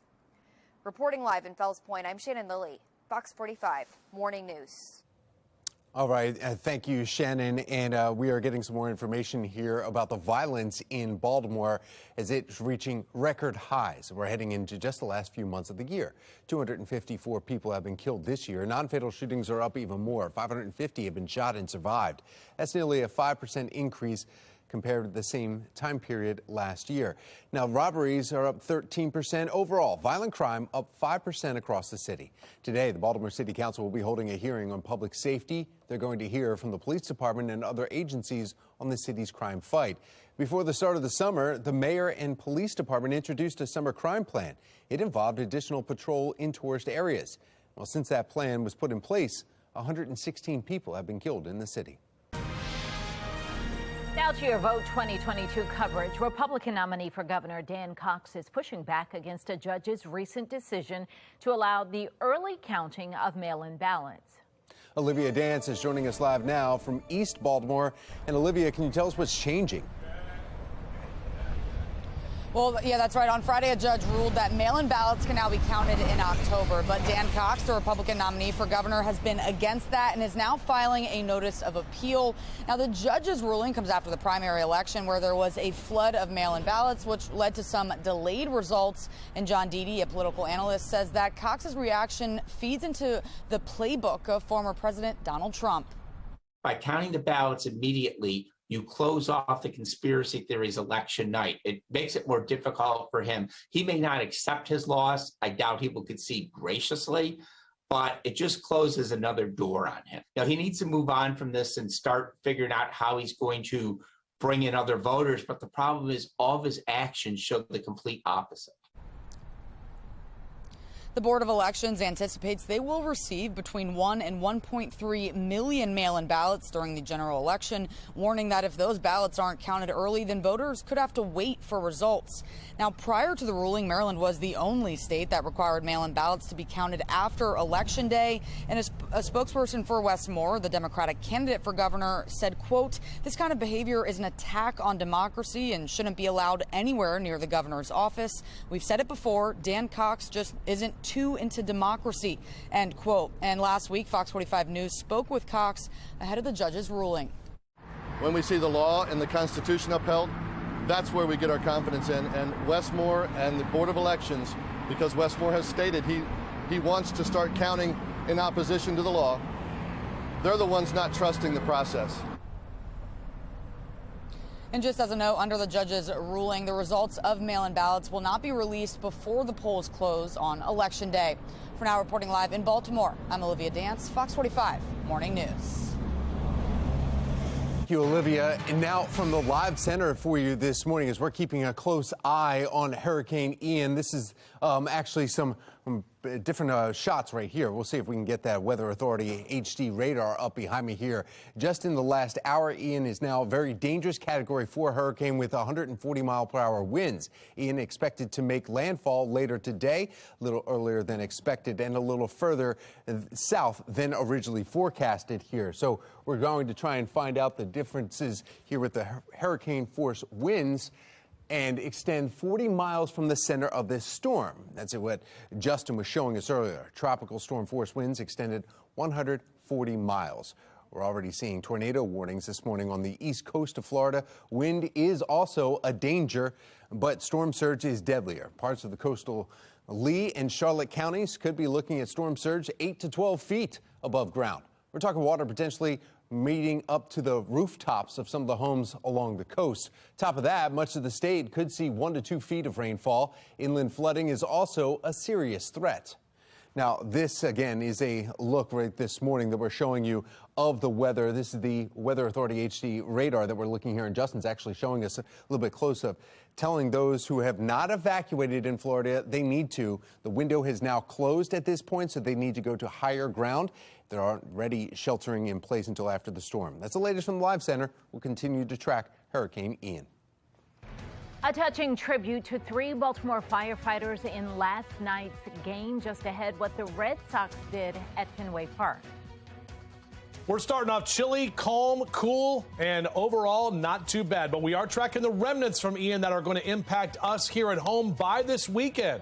We'll break it all down for you on Fox 45 Morning News, all local, all morning.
All right, weather authority forecast here. A beautiful shot here from our Domino Sugar camera where you can see mainly clear and cool conditions and calm as well. Out for a run or a jog in the next couple of hours. Yeah, definitely get that extra layer on with temperatures in the low to mid 50s. Back with your full forecast and an update on Ian in just a few. 6:12, a touching tribute from the Red Sox during last night's game against the Orioles. Take a look at this. The Red Sox honored Paul Buttram, Kelsey Sadler, and Kenny Lacayo, the 3 Baltimore City firefighters killed in a vacant row home fire back in January. All 3 names and pictures were shown on the scoreboard. Lieutenant Buttram's page noted that he was a lifelong Red Sox fan. Very nice. We're tracking Hurricane Ian for you this morning, and now it's Category 4. Just ahead, a warning from a Florida mayor as people in the state are seen posing for selfies. And after the break, Megan Gillen will join us live from Tampa to let us know how people are preparing themselves for the hurricane. 6:13 is the time.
questions. 6:15, we are continuing to track Hurricane Ian this morning as more than 2.5 million Floridians are under evacuation orders or warnings, some though not adhering. Take a look at this. People posing for selfies at the Key West Pier. You can see people knee-deep in stormy waters as the waves are crashing around them. Well, the mayor of Tampa urging residents to take it seriously. Mayor Jane Castor notes the latest predicted path of the hurricane shows it may land further south than first anticipated. So she says, though the shift is good news for the city, leaders are still preparing for the worst. Castor is urging people to evacuate from the flood zones, warning Mother Nature wins every time. And the evacuation orders have now been stopped. This is a very serious storm. Even if it stays on the current trajectory, we're not coming out of this unscathed. There is going to be widespread flooding in our city. Our Megan Gillen is in Tampa this morning as the hurricane gets closer. We're going to get to her in just a moment. Yeah, right now we want to go right over to meteorologist Justin Chambers with the latest track of Ian. Yeah, guys, good morning. We talked about this just a little while ago. Is basically at the 5 o'clock update from the National Hurricane Center. This was now upgraded to a Category 4 storm. Still a major hurricane, but it went from 120-mile-an-hour winds to 140-mile-an-hour winds. Those are sustained winds. The wind gusts are at 165. We've already seen wind gusts reported at about 60 to 70 and even 90 miles an hour areas around the Naples area and in areas of southwest Florida as well. That's what we're looking at with that tropical satellite. So you can see that strong Category 4 storm that continues to get closer to making a second landfall. Remember, it already made landfall in Cuba. It is going to make a second landfall more than likely later today, and possibly a third landfall as a tropical storm in Savannah by Friday. That's how quickly this thing changes. It's a very fluid system, obviously. A very large, well-defined eye. It's some 20 to 25 miles long in terms of that eye of the storm. And you can see all of that storm surge up into Cape Coral, areas in Sarasota. It's about 55 miles southwest of Naples at this time. That's where the eye of the storm is. As we go a little bit closer in, we've been talking about Port Charlotte and Bradenton areas there in Cape Coral. That's where we're going to see the strongest storm surge. It could be anywhere from 8 to 12 feet. And the storm surge is potentially deadly and life-threatening. That's why they put those adjectives out from the National Weather Service and the National Hurricane Center. Also, the tornadic threat. We've already seen some tornado warnings on the far eastern side of this storm through areas around West Palm Beach. So that's what we're looking at for that potential as well. This thing is going to be it already is a massive storm, and it's going to bring a lot of potential damage here. This is the track that we have on it right now. We're looking at about 3, 4 o'clock this afternoon, making landfall south of Tampa, right around the Bradenton and Port Charlotte area. Then it's going to track up toward Orlando by early tomorrow morning, still potentially as a Category 1 storm with 80-mile-an-hour winds. Crossing Daytona Beach into Thursday afternoon, kind of a left turn there at Jacksonville and up into Savannah, possibly as a tropical storm by Friday afternoon. Now, those wind speeds will decrease, and we will definitely see that storm lessening as it gets over the land. But it will bring a lot of rain to the Appalachian regions and for us here at home. This is our model. So by Saturday afternoon, we're going to see those scattered showers. We'll definitely have more of a tropical feel, and we'll also see that wind that is going to be picking up into Saturday and Sunday. So those showers stay with us through Sunday afternoon and even into Monday. Overall, we're not looking at anything widespread in terms of flooding, but just kind of the steady rain that's going to be taking place from the remnants of Ian. Beautiful shot right now. Look at that shot here in Towson. Gorgeous conditions this morning from our Mile 1 Auto Group cam, and temperatures that are chilly. We're in the 40s and lower 50s, officially 50 degrees at Towson right now. Not much wind now, but that wind is going to pick up later this afternoon as you send the kids off to the bus stop this morning. Beep, beep. Make sure they've got that extra layer on with temperatures in the 50s over the next couple of hours. 67 by noontime, and we'll be into the lower 70s into that 2 and 3 o'clock hour this afternoon. Should top out about 71 for our high today, and that definitely is below average for this time of year. Sun's still not even coming up for another 40 minutes from right now. And here's that 7-day forecast. Numbers stay into the 70s, and we stay dry through Friday. Saturday and Sunday, it's going to be wet. And that includes for the Ravens game on Sunday afternoon. Monday, still some leftover showers as well. All right. Well, we're here in Baltimore. Megan Gillen joining us live now from the Tampa area with more on these last-minute preparations. Good morning, Meg.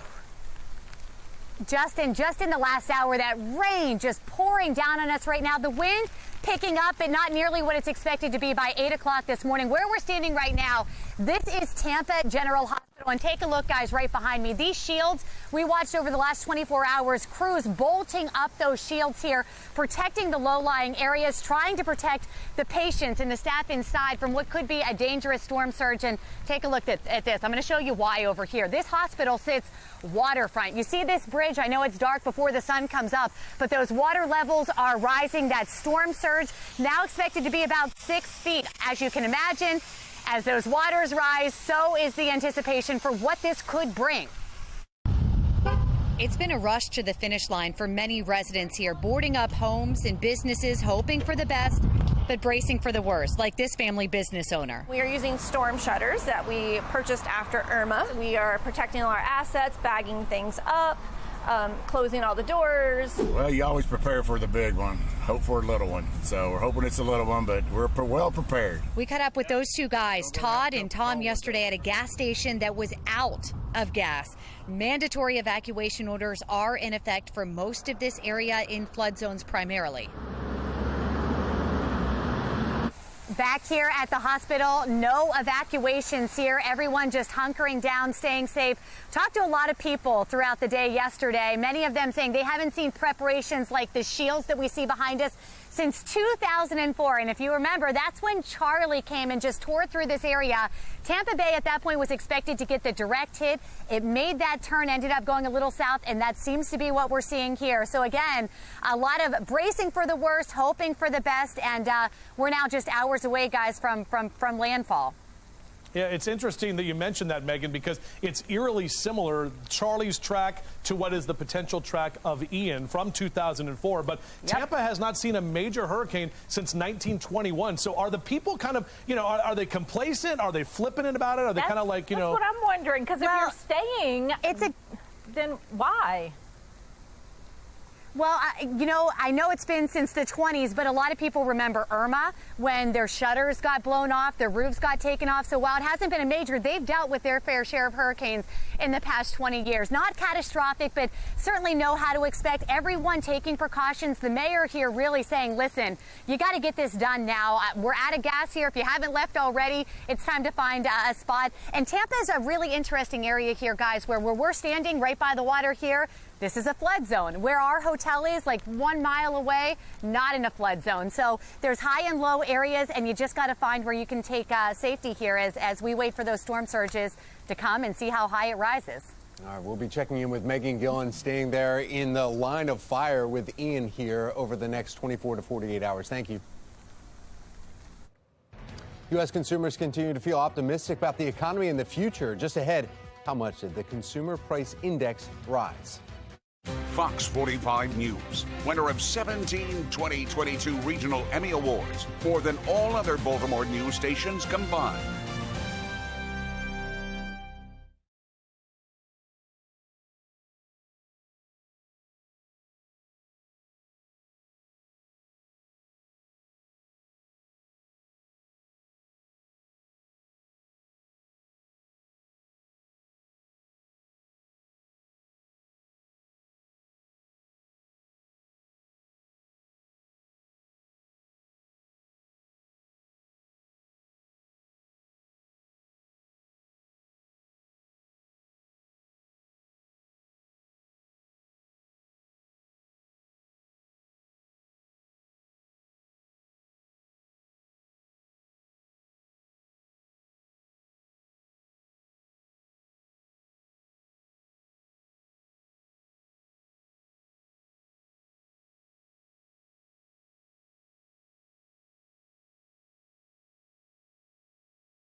your consumer news, consumer confidence increased for a second month in September.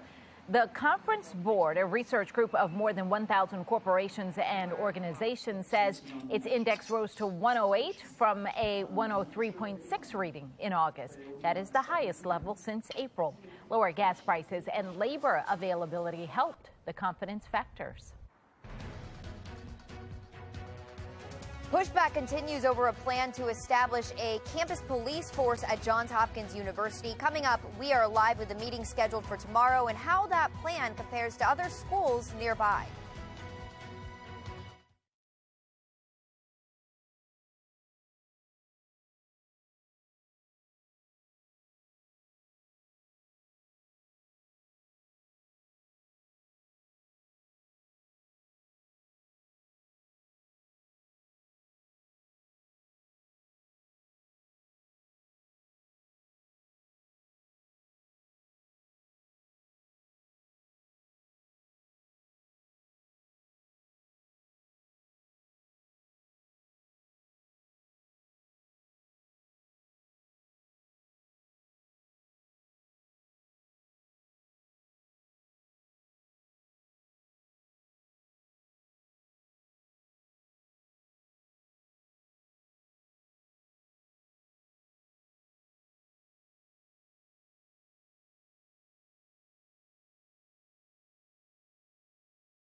Live from WBFF in Baltimore, this is Fox 45 Morning News.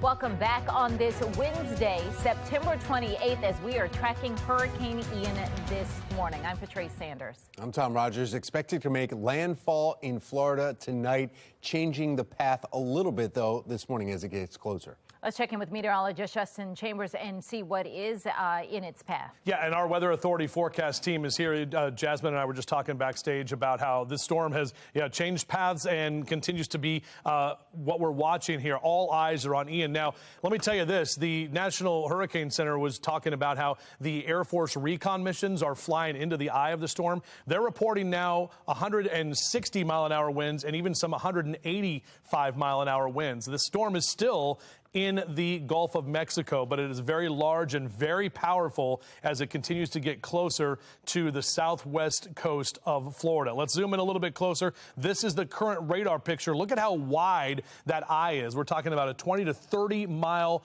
eye of that storm, and all of that storm surge up into Port Charlotte, into Cape Coral, Naples, Sarasota, those areas. We had some tornado warnings earlier in West Palm Beach, no longer there now, but we know we'll probably get more of those as the morning and as the day goes on.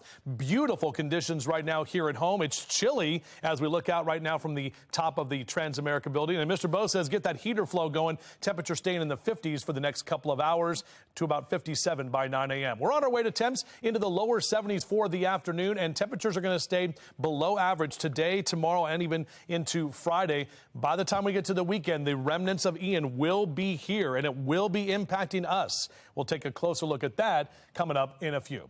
How are we looking on the roads right now, Patrice? All right, let's take a look. Looking at our Lynn Stoller traffic network as we look at the cameras around the Baltimore region. You're seeing much more volume up and out, but everybody moving along just fine. No issues to report. 6:32 now, in a city in crisis. As the crime crisis continues, we're seeing more high-profile crime among juveniles.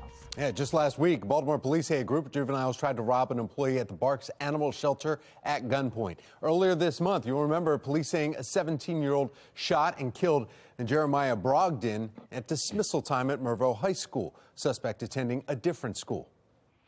All this has people questioning Maryland's juvenile justice system. Some experts we've talked with say the laws in place prevent children from facing real consequences for their crimes. And now a scathing report of Baltimore's juvenile jail reveals dangerous and chaotic conditions. Olivia Dance joins us this morning from the Juvenile Justice Center in East Baltimore with those concerns. Olivia.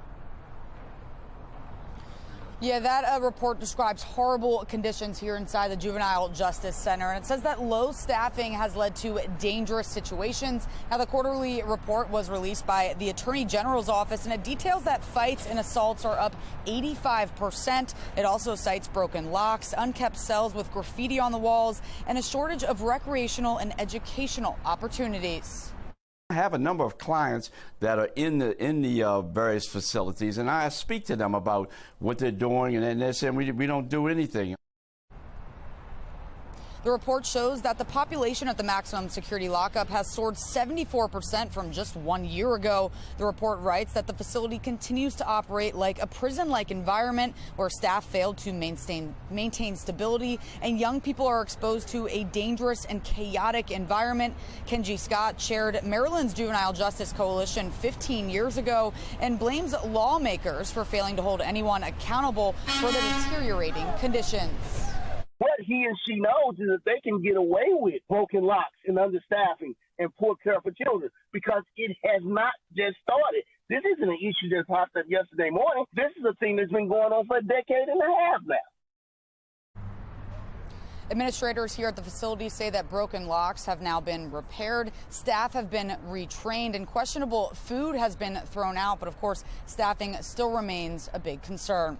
For now, reporting live in Baltimore, I'm Olivia Dance, Fox 45 Morning News. Thank you, Olivia. 6:34 now, and pushback continues as Johns Hopkins University moves forward with plans to provide a private police force.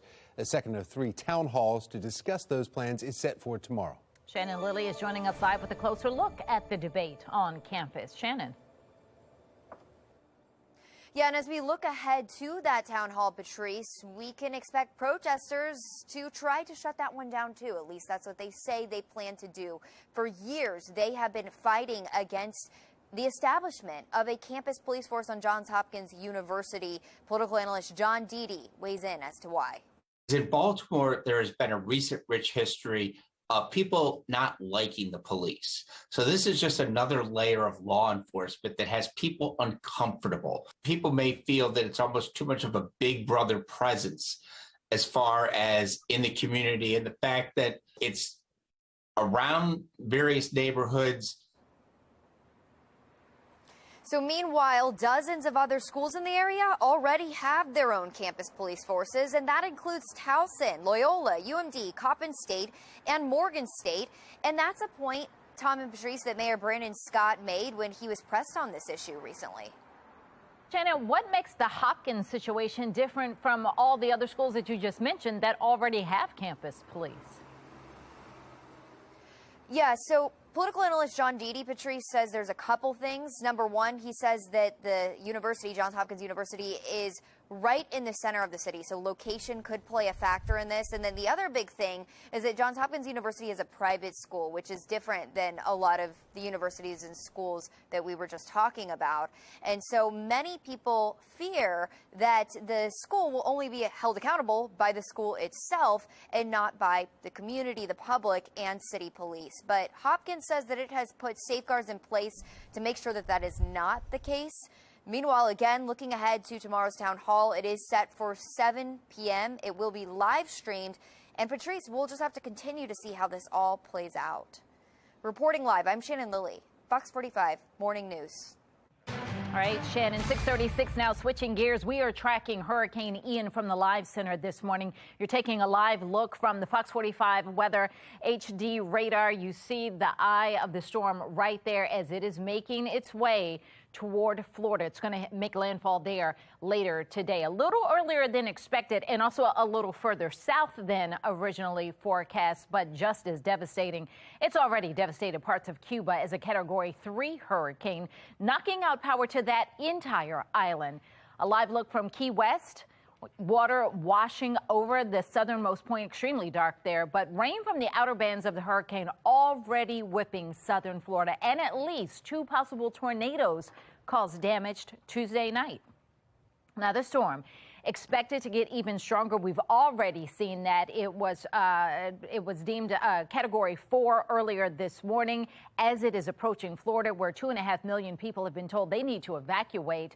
Florida's governor said more than 170 shelters have been open. Now, another live look at the radar this morning as you see the eye of the storm. That is the latest from the Live Center as we're continuing to track Hurricane Ian. Stratford University is planning to close by the end of the week. Just ahead, who the students are blaming. You might want to grab that jacket before you head out this morning. Meteorologist Justin Chambers letting us know what the temperatures are like and what we can expect for the rest of the week. Weather Window, presented by the National Weather Desk. Let's visit the skies and this view of a recent aurora as seen from western Montana. Also up above, this may look like a huge rock formation or a phantom. It's actually called a solar prominence with plasma ejecting from the sun's surface. An image of planet Earth is superimposed on this photo for size comparison. For more content like this, like the National Weather Desk on Facebook.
6:41, we're 19 in front of 7 o'clock right now. We want to take you live. This is in Cape Coral, Florida. This camera shaking around, getting some rain. You can see the trees blowing around there. Obviously, that camera shaking a bit. In Cape Coral, one of the spots where we're going to see potentially that very strong storm surge as Ian continues to get closer to making landfall here this morning. Now, the sun not quite up yet there, but obviously in the next hour or so, we're going to probably get some really good live shots of things that are happening in Florida as folks continue to prepare for this very strong, powerful, and dangerous hurricane. We'll talk about the rest of that storm, our local forecast here, as well as the impacts from Ian here locally this weekend. That's coming up in a few minutes from right now.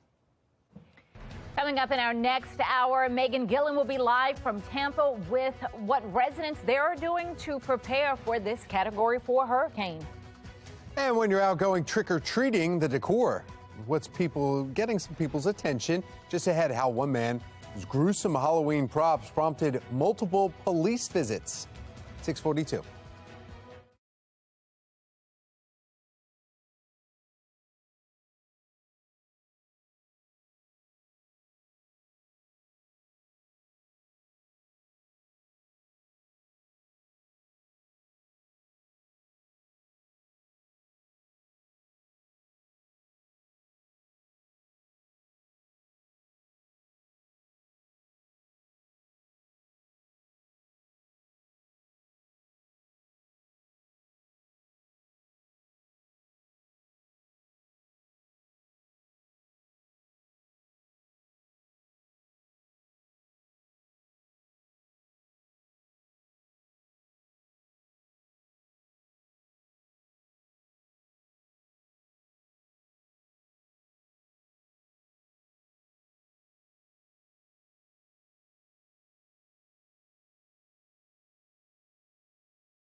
.45 and Friday, a judge ruled that Maryland can now start counting mail-in ballots in October. Republican nominee for governor Dan Cox against the ruling, though saying that it's not constitutional. Olivia Dance is joining us live now with what Cox is saying. Olivia?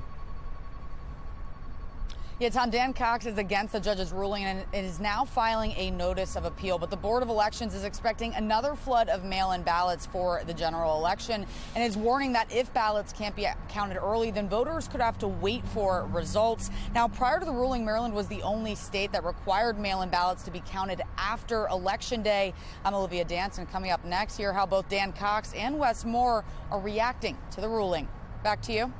Well, breaking overnight, police are investigating a shooting in Fells Point. Shannon Lilly joining us live from the scene. Shannon, what's going on? Still limited information right now, Patrice, but we do know that earlier this morning, an officer on scene tells me, and I quote, that people were shot. Now, just a few hours ago, this entire intersection was completely blocked off with crime scene tape. This is the intersection of South Broadway Street and Alisana Street, right next to the Broadway Market. And we also obtained video of at least one person on the ground being attended to. We are going to show you that coming up. Plus, this isn't the first Fells Point shooting that's happened just so far this year. I'm going to have details and a look back in just the next 15 minutes. Now back to you. Thank you, Shannon. 646. Now, Halloween's coming up quickly. Death-themed Halloween decor, though, like skeleton zombies and tombstones, tame enough for schools and some theme parks. But one man's yard display is so horrifying, someone started calling 911. They thought it was real. We're about to show you the pictures, but just a disclaimer, these are just decorations. You may remember this from just a few years ago. Stephen Novak from Dallas decking out his property with hyper-realistic figures that look actually like a murder scene there. You see a guy hanging over his gutter, some bodies wrapped up in plastic, people having like what looks like a machete in their head or a chainsaw there, and a lot of blood. 40 gallons of fake blood, to be exact. So how do communities draw the line when it comes to all this gruesome decor? That's the big question today. And then how far is too far? That's too far. Yes. To me, I mean, and you know, I'm not a Halloween fan, but I don't. Some people are really into it and they say it's fun, and we know that this is fake, but I don't understand why that is fun. That scene is not fun. And when they're saying the hyper realistic there, you're going, okay, you know, you've got skeletons, ghosts, and scary cats and things, different. Goblins. It is different, and I think kids can differentiate that when they're walking home from school. Right. That's what a lot of the neighbors were complaining in Dallas 2 years ago.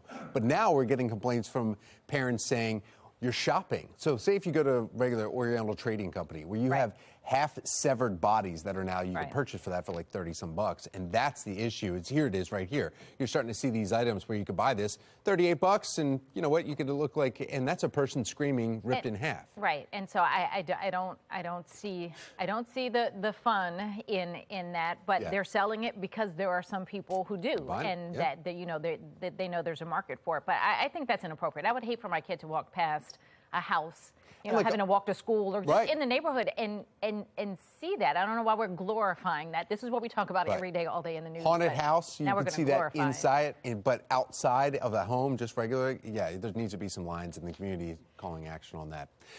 All right, 6:48 right now, and we need to get back to something that we're constantly talking about. Look at that. Meteorologist Justin Chambers here talking about how Ian is now tropical. Well, it's actually a Hurricane 4, but it could be a 5 any moment. Yeah, any moment, guys. Look, this just came in literally minutes ago from the National Hurricane Center. I'm going to read it to you. This is talking about Ian rapidly intensifying. Conditions are rapidly deteriorating along the southwest Florida coast. We've been showing you that all morning long. They have data from that Hurricane Hunter. I was talking about that just a few moments ago, how the Hurricane Hunter was indicating some wind speeds close to 160 miles an hour. They recorded 155-mile-an-hour wind speed, and that is the sustained wind. Now, 157 puts it at a Cat 5, so it's very close. They're actually going to do a special update here coming up in about 10 minutes. So usually every 3 hours we've been getting updates from the National Hurricane Center for the full and the kind of supplemental updates, but we're going to get another special update here in just about 10 more minutes. But still a Category 4 storm. It's a very large and very dangerous storm.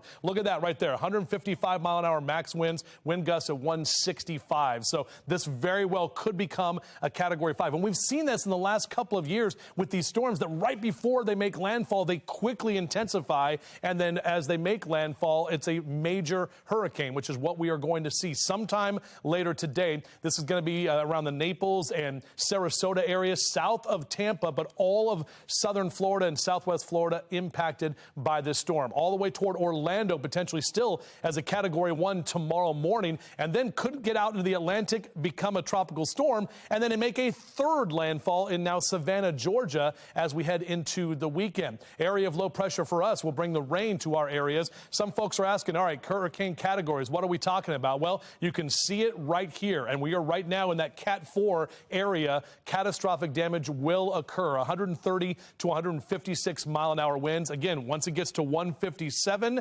catastrophic damage will occur. So basically a 4 and a 5. These are very, very strong storms. storms. You think to Katrina, you think to Andrew, all of the big storms that have impacted the U.S., and it's been a long time since this area of the country has seen a storm this great. So again, 155-mile-an-hour sustained winds very possibly could become a Category 5 sometime in the next couple of hours. Here's that large, well-defined eye. This thing is just gaining strength. It's still about 50 miles south of Naples, but Cape Coral, Golden Gate. Do we have that Cape Coral shot up that we can pull up really quick? Is this in Fort Myers, guys? That area is going to get surged like something that we've probably... All right. Apparently, this is in Fort Myers, Florida. You can't really tell much that's going on. They're out storm tracking. Pull up that smartboard for me. Thank you very much. This is that Cape Coral shot that we were talking about a moment ago. That wind is already moving that camera around. They're already seeing the rain that is continuing to hit that area, and that's where we could see that storm surge when we're talking 8 to 12 feet. So that's what we're looking at there with this storm. And again, continuing to get closer to the southwest coast of Florida as folks hopefully are already in their safe spot. There's no time to get out at this point. The storm surge all along the southwest Florida coast is going to be an issue with this storm. Tornadoes, also the heavy rain and that damaging wind that we're going to see all from this storm. So we'll continue to track this. Again, the very latest update, 155-mile-an-hour winds close to a Category 5. We will see the impacts from Ian, not nearly anything like they're seeing down there, but we will have the rain showers and that wind picking up on Saturday and into Sunday with temperatures that will be in the upper 60s and lower 70s. A lot more to come at the top of the hour. Tom? All right, thank you, Justin. Parents, you need to listen up. Grandparents, too. It's Baby Safety Month. We're highlighting some of the big concerns you need to keep an eye on. Just ahead, the dangers you can find in everyday products. Moms, today is the day to put yourself first. Ahead in our 9 o'clock hour, the steps you can follow now that will have you feeling your best on National Women's Health and Fitness Day. And I don't know about you, but a good cup of coffee each morning, that's what helps me feel my best. Now's the perfect time for a coffee break.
Fox 56, Stratford University is planning to close by the end of the week, and that includes the one in Little Italy. Many students who are partway through their education at the for-profit school are demanding answers. Yeah, and John Gonzalez with our Sinclair sister station out of Washington, D.C., live at Stratford University with some more details. Good morning, John.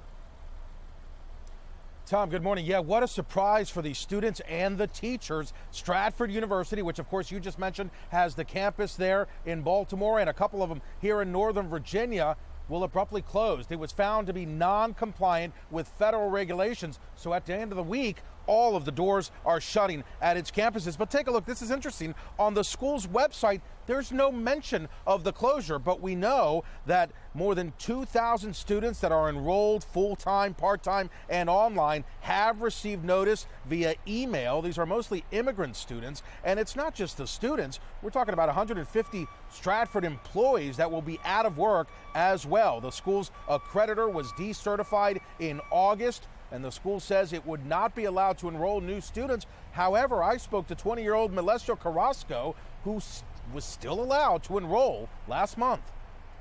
I'm a new student. I mean, I was accepted in August. So if you weren't allowed to have new students, why did you accept me in the first place? If you knew that all of this stuff was going on, and they knew, they told us in the reunion, they knew that something like this could happen, and still they were accepting more students. It's certainly a good question. Now, even though the Department of Education gives a grace period to schools like these, an 18-month grace period to stay open, the president of the school, Richard Schertz, says that it cannot operate another year without receiving new enrollments. So again, shutting down at the end of the week. Reporting live in Alexandria, Virginia, John Gonzalez, Fox 45 Morning News. Thank you, John. A manhunt is underway in Washington, D.C. for a fugitive featured on Maryland's Most Wanted. Officials say they were alerted that Avery Miller was in D.C. from a 911 call. When they approached him, he shot at officers and ran off. Now, no one was injured, but he is wanted for the murder of 25-year-old Uriah Wolf. That happened in early August. Now, more questions emerge after records show that the suspect was already wanted by police at the time of Wolf's murder. If you live in an evacuation zone and you decide to shelter in place, make sure you have enough supplies to weather the storm. Yeah, we are tracking now Category 4 Hurricane Ian, close to 5, as it's expected to make landfall, and the damage it's done in Cuba and how Florida residents are preparing. Continuing to track Ian, also our chilly temperatures this morning. We'll take a closer look at all of this coming up on Fox 45 Morning News. Don't go anywhere. Breaking overnight, a shooting right here in Fells Point coming up. We are live just steps from where it happened with the latest information. Live from WBFF in Baltimore, this is Fox 45 Morning News.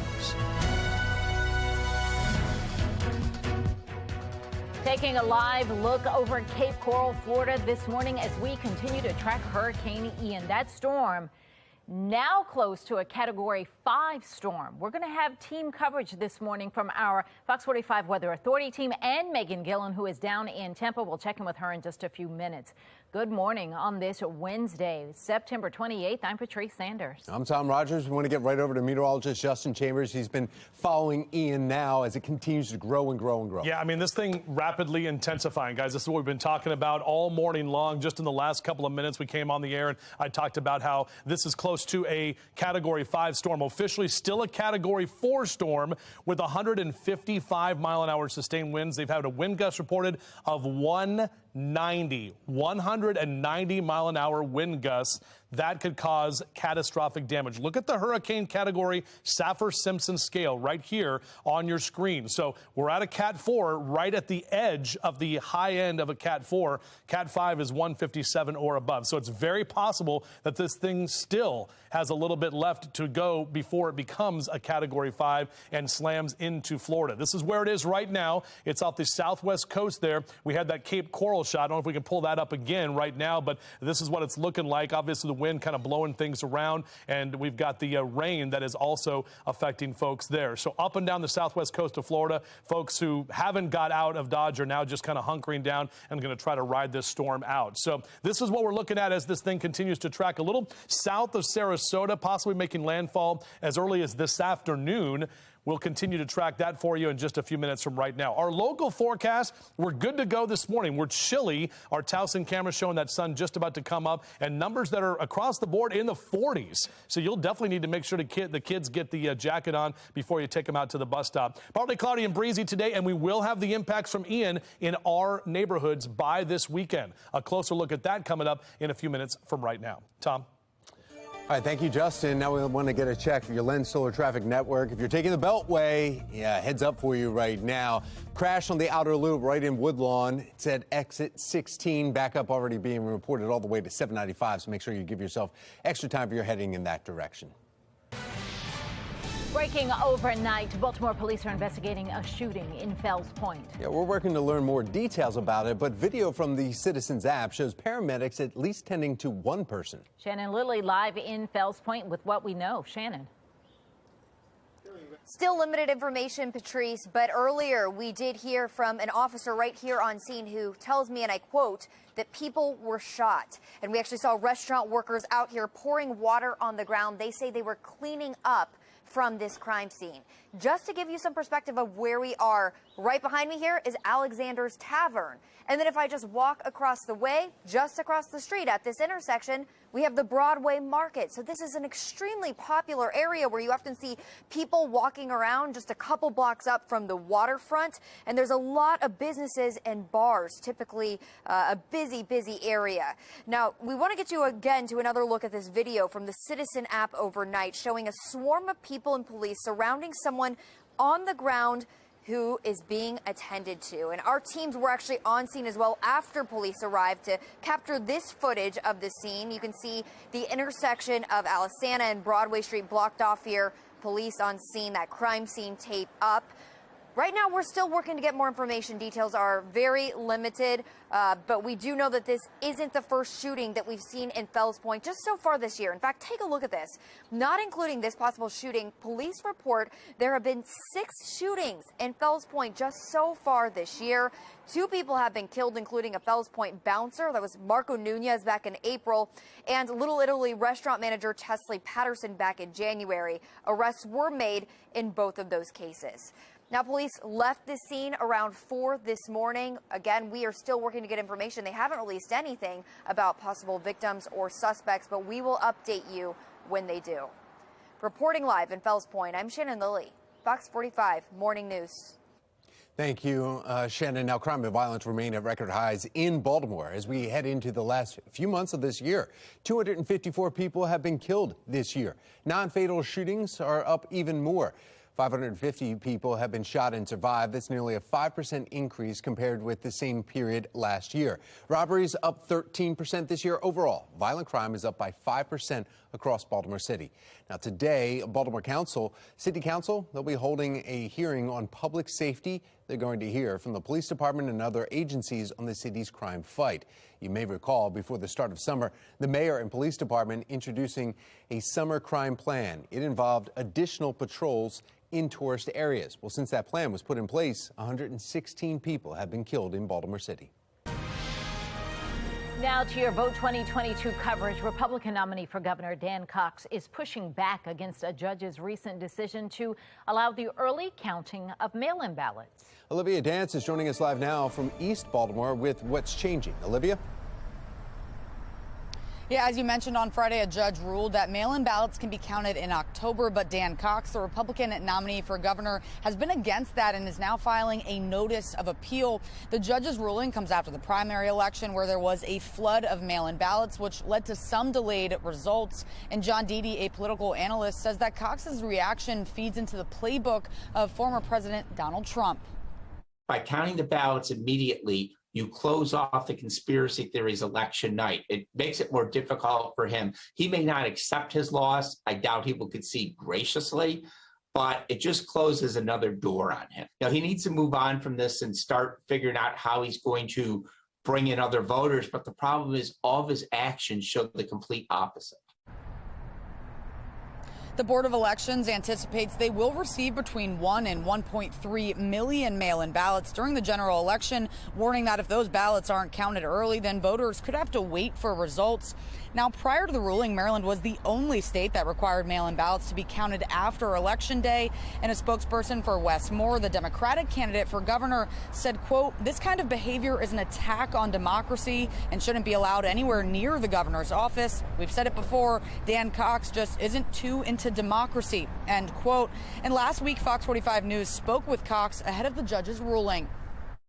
When we see the law and the Constitution upheld, that's where we get our confidence in. And Wes Moore and the Board of Elections, because Wes Moore has stated he wants to start counting in opposition to the law, they're the ones not trusting the process. And just as a note, under the judge's ruling, the results of mail-in ballots will not be released before the polls close on Election Day. For now, reporting live in Baltimore, I'm Olivia Dance, Fox 45 Morning News. 7:06 now. A Goucher College poll released just last week shows Wes Moore has about a 20-point lead over Dan Cox. Fox 45 News asking Delegate Cox about that poll. He says he's not worried about the numbers. Moore responded to the poll in a statement saying that his campaign isn't taking the results for granted. Now, this November, Baltimore voters will decide, on term limits for some elected positions. Question K on the ballot will limit city council members, the council president, mayor, and comptroller to 2 4-year terms. Similar efforts have been tried before. City council bills failed in 2015 and 18. Proponents say the term limits will keep leaders focused on creating change rather than re-election. We're watching our population decline, our murder rate continues to rise, and our public school students continue to fall further behind. We want to create a healthy local government where our elected leaders are not content to remain in office for many years and follow the same old status quo. That was Giovanni Patterson you just heard from. We're going to speak with him live this morning in our 8 o'clock hour. The ballot proposal would not prevent someone from running for other offices once their terms expired. Now, we do need to disclose Sinclair's executive chairman did financially support the petition drive to get the issue of term limits on the ballot. Sinclair is the parent company of Fox 45. And we want to hear from you. Do you support the term limits for Baltimore City elected leaders? So far, 97% of those who have responded say yes. You can still weigh in by heading to foxbaltimore.com/vote. 7:08 in Fox 45 News, tracking Hurricane Ian this morning as it's now being upgraded to a Category 4, possibly a 5. Coming up, Megan Gillen will be joining us live from Tampa, where the hurricane is expected to make landfall just south of her a little bit later on today. Well, just before that, we've got meteorologist Justin Chambers giving us a look at the impacts that we're going to see here in Maryland this weekend. But we begin our team coverage with meteorologist Jasmine Lomax. So, Jasmine, what is the latest on the storm and where it is and what it's doing now? Yeah, well, that storm now is located about 65 miles west-southwest of Naples, Florida. And what we've been seeing recent years is that these storms are rapidly intensifying before making landfall. But not only that, they're also slowing down before they make landfall. So it's kind of that 1-2 punch. Now with this, it's now a Category 4 hurricane with max sustained winds of 155 miles per hour. It's not quite yet at Category 5 hurricane strength.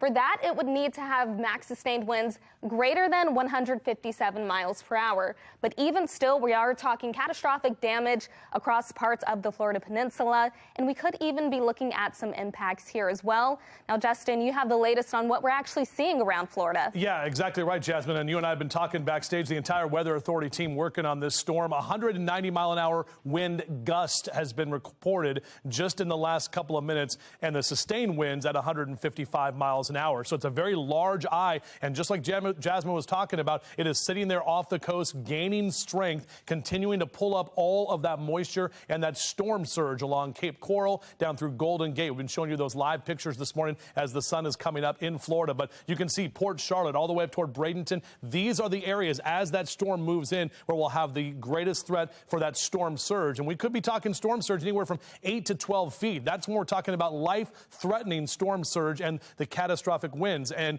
you know, if you've been to Florida or if you've seen the pictures, I mean, everything is right there on the water. A lot of folks live in a low-lying area. So hopefully they've gotten out of Dodge and continue to track all of the warnings. We'll talk about the impacts that we'll have here locally coming up in just a few minutes from right now, this weekend, that is. Now, speaking of locally, our own Megan Gillen is live in Tampa with some of those last-minute preparations. Meg, what's the feeling there this morning? Good morning to you. This is prepare for the worst, hope for the best, and that's what we're seeing here. We're just outside the Tampa General Hospital, Justin, and I showed you this the last hour. You can see those giant shields. They're not just set up there, guys. They are bolted into the concrete to try and prevent a strong storm surge here. And let's take a look at why here. Again, the good news, we were expecting a 12-foot storm surge, now looking at 6 feet. But for this hospital, that's still a concern because look where the water is right here. You see the bridge, water just underneath that. Obviously, concern growing as those water levels rise. A lot of anticipation to what this could bring. It's been a rush to the finish line for many residents here, boarding up homes and businesses, hoping for the best, but bracing for the worst, like this family business owner. We are using storm shutters that we purchased after Irma. We are protecting all our assets, bagging things up, closing all the doors. Well, you always prepare for the big one, hope for a little one. So we're hoping it's a little one, but we're well prepared. We caught up with those two guys, Todd and Tom, yesterday at a gas station that was out of gas. Mandatory evacuation orders are in effect for most of this area in flood zones primarily.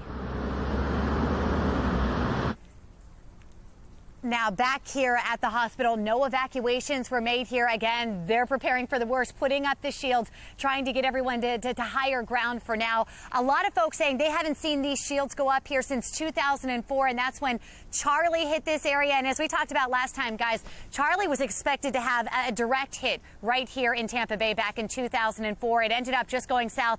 Seems to be a similar projection for Ian. A lot of folks here counting their blessings, hoping that remains true. But again, guys, a 6-foot storm surge could still be devastating here in the final hours here. Rain pretty steady right now. Wind pretty calm at this point.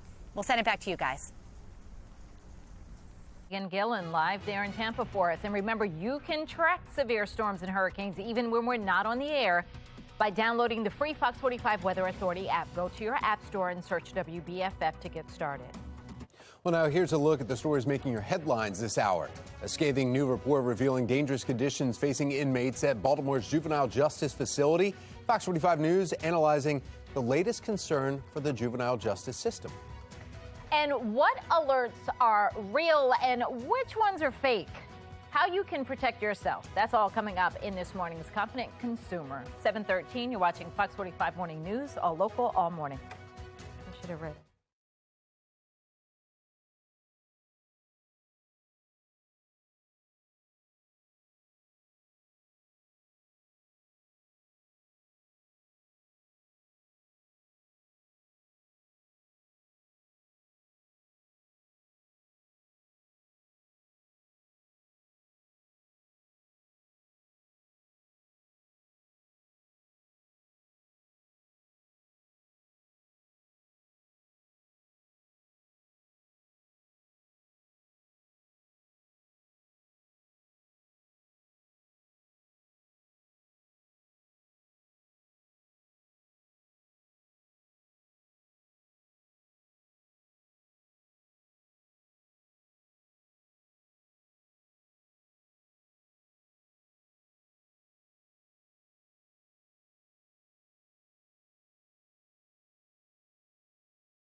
716 fraudulent activity alerts can pop up on your phone via text or a call, or even an email from your bank. But now criminals are using those warnings to create their own scams. So how do you know which is real and which ones? If you do think that you may have been duped, what happens next? Well, joining us now for this week's Confident Consumer, Angie Barnett with the Better Business Bureau here, telling us about the ways to avoid them, because our banks do send us text alerts sometimes saying, hey, is this you? Have you made this activity? And that's what it looks like they're doing. Exactly. And it's really funny, as I shared with you, we were going to do this story. And yesterday, I got a call from a well-known financial institution that I don't bank with. I don't have a credit card with, anything. They left a voice message, and it's really simple. There is an alert on my account. I need to call them immediately. So they create this real sense of urgency. You need to do it now. Something is going to happen. So the text messages are probably the worst because you're looking at it quickly. You think, oh, something is wrong with my account. And what they want you to do is reach out. Number one, if you acknowledge, they know, hey, this is a live person on this phone. That's one thing. Number two, if you engage with them, they are really trying to get you to verify. Can you tell us the last 4 digits of your social? Well, of course, that's one of our, that's one of the things you do give. So people end up giving a lot of personal information. They might verify their PIN number. They might verify their account number. So we're handing over to scammers information that they can either run up big bills on us or steal our identity for future use. So, Angie, they're using the text one because when we do see the legitimate ones are coming from your bank. So when you do see that, they're also putting links in there. And so you're thinking, okay, well, banks will say this. You've said this many times. Don't click links and call your actual bank. Exactly. And that's it. You really, anytime you get an alarm or notice that's doesn't make sense to you, call that bank, call your bank and ask, are you attempting to reach out to me? I really say in text messages, we used to think, oh, that's safe. I'll click on that link. No, you're releasing malware into your phone. Same thing as a computer.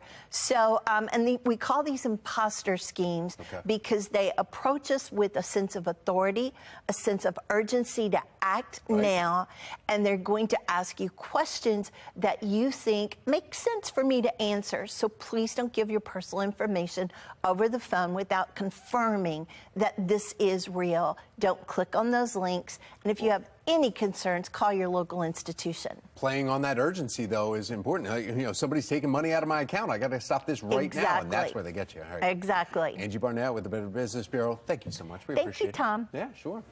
And now we want to go and find out exactly what's going on with Hurricane Ian here as it is intensifying. Of course, we've got Justin Chambers, meteorologist, been tracking this for days now, and it keeps getting larger.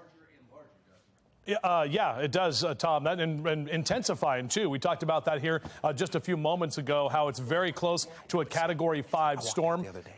You can see that storm right there just off the southwest Florida coast as a Category 4. So it is about 65 miles right now west-southwest of Naples, Florida. There's Sarasota. There's Cape Coral. I don't know if we have that. Do we have that live shot in Cape Coral up that we can pull up? Okay, we don't have any live shots down there, so we'll continue to track more of those live pictures for you. But there's a very well-defined eye, and that storm surge, that's going to be the biggest issue that we're going to have, I believe, for these folks that live in that area, because when we get to that Cat 4 and Cat 5, it's basically that catastrophic destruction will occur. It's not possible. It will, because it is going to be such a strong storm as it moves closer to the coast there. So here's a look at what we're talking about. We talked about those scales there, the Saffir-Simpson scale, and anywhere from a 155 up to 157. That's when it goes from a 4 to a 5. Right now, currently 155 miles an hour. Jasmine was talking about once it gets to 157, it then becomes a Category 5 storm. I believe we have that shot right there, that Cape Coral shot on the smart board.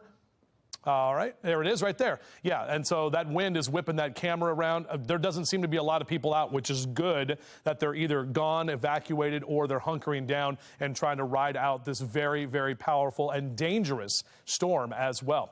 All right, let's take a look here at what else we're looking at with this storm system. It's that storm surge. Some of the updated storm surge projections now put it more than 12 feet, possibly even 12 to 16 feet. Now, that's just a projection. that we're seeing in areas here around Cape Coral and down through parts of Port Charlotte as well in that Charlotte harbor. Meanwhile, you can see that storm in the wind and the heavy rain that it's going to bring to large portions of Florida. Some 15 to 20 inches are going to be possible. We also have tornadoes. We've also already seen a few of those tornado warnings that have popped even on the eastern side of this storm.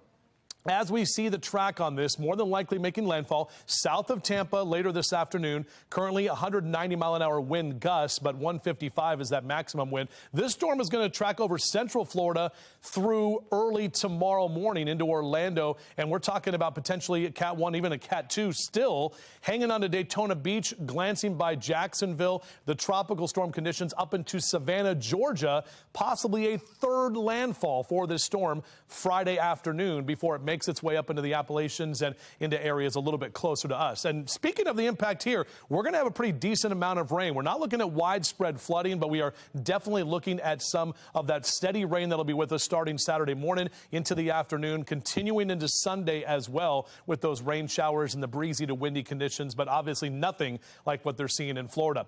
Beautiful shot right now. We're looking good from our Towson camera. We've got clear skies and chilly conditions. Make sure to get the kids in the jacket or maybe the sweatshirt here this morning. 49 by this hour and lower 70s into that 2 and 3 o'clock hour this afternoon. We stay dry for the next 3 days, guys, but again, that rain is picking up on Saturday. Will stay with us on Sunday for the Ravens game. Overnight lows into the 50s, and we'll keep that rain even into Monday of next week. Pushback continues over a plan to establish a campus police force at Johns Hopkins University. Coming up, we're live with the meeting that's scheduled for tomorrow and how this plan compares with other schools nearby. Pumpkins and apples and cider, oh my! Weber Farms this morning. We'll check in and get you updated with all the deliciousness going down here at the farm. On Fox 45 Morning News, all local, all morning.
It's so Baltimore. It is feeling like we're in the 10th fall season. The temperature's changing Yeah, fall season comes picking, harvesting, and apple cider. Apple cider donuts, though, is the big one.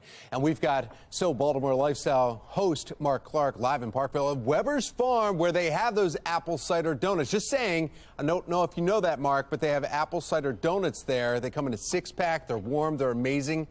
Woo. Yeah. See, this is what we're talking about, Tom. You're seducing me this morning. Look, I got the original Jake from Weber's Farm, and it's all about the apples. We'll get to the donuts later on. So, Jake, what's going on with the apples? It's apple season. It is apple season. We're finally getting some fall-like weather here. We have some great apples this year. Most of them coming from our farm up in Glen Arm and from other local Maryland orchards. We have the Gala here, a traditional favorite. Is it still as popular as it was? Is the Honey Crisp? I heard the Honey Crisp is kicking everybody's butt this year. The Honey Crisp is a great apple. It's kind of finicky, but delicious. Okay. Not always the prettiest apple. We do have some great hybrids of the Honey Crisp, like the Crimson Crisp. Okay, the Crimson Crisp is coming over up here. This is just a delicious, sweet apple with a nice crunch, a little tartness, but really, really good. One of my personal favorites. We'll be back. We got pumpkins, we got cider, we got the donuts, Tom. All that's coming up, Patrice. We're out here at Weber's Farm, guys. I love Weber's Farm. We go out there each year with our daughter, and it's fun. Well, I say I'm taking her, but really I'm going for the donuts. Shh, that's the parents' hidden line. All right, Mark. Well, for more information, go to foxbaltimore.com/newslinks. Staying dry for your first work week of fall. But how long is that going to last? Meteorologist Justin Chambers has those details coming up.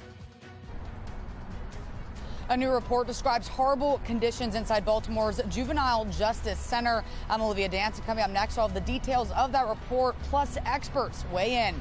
You're watching Fox 45 Morning News, all local, all morning.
Live from WBFF in Baltimore, this is Fox 45 Morning News.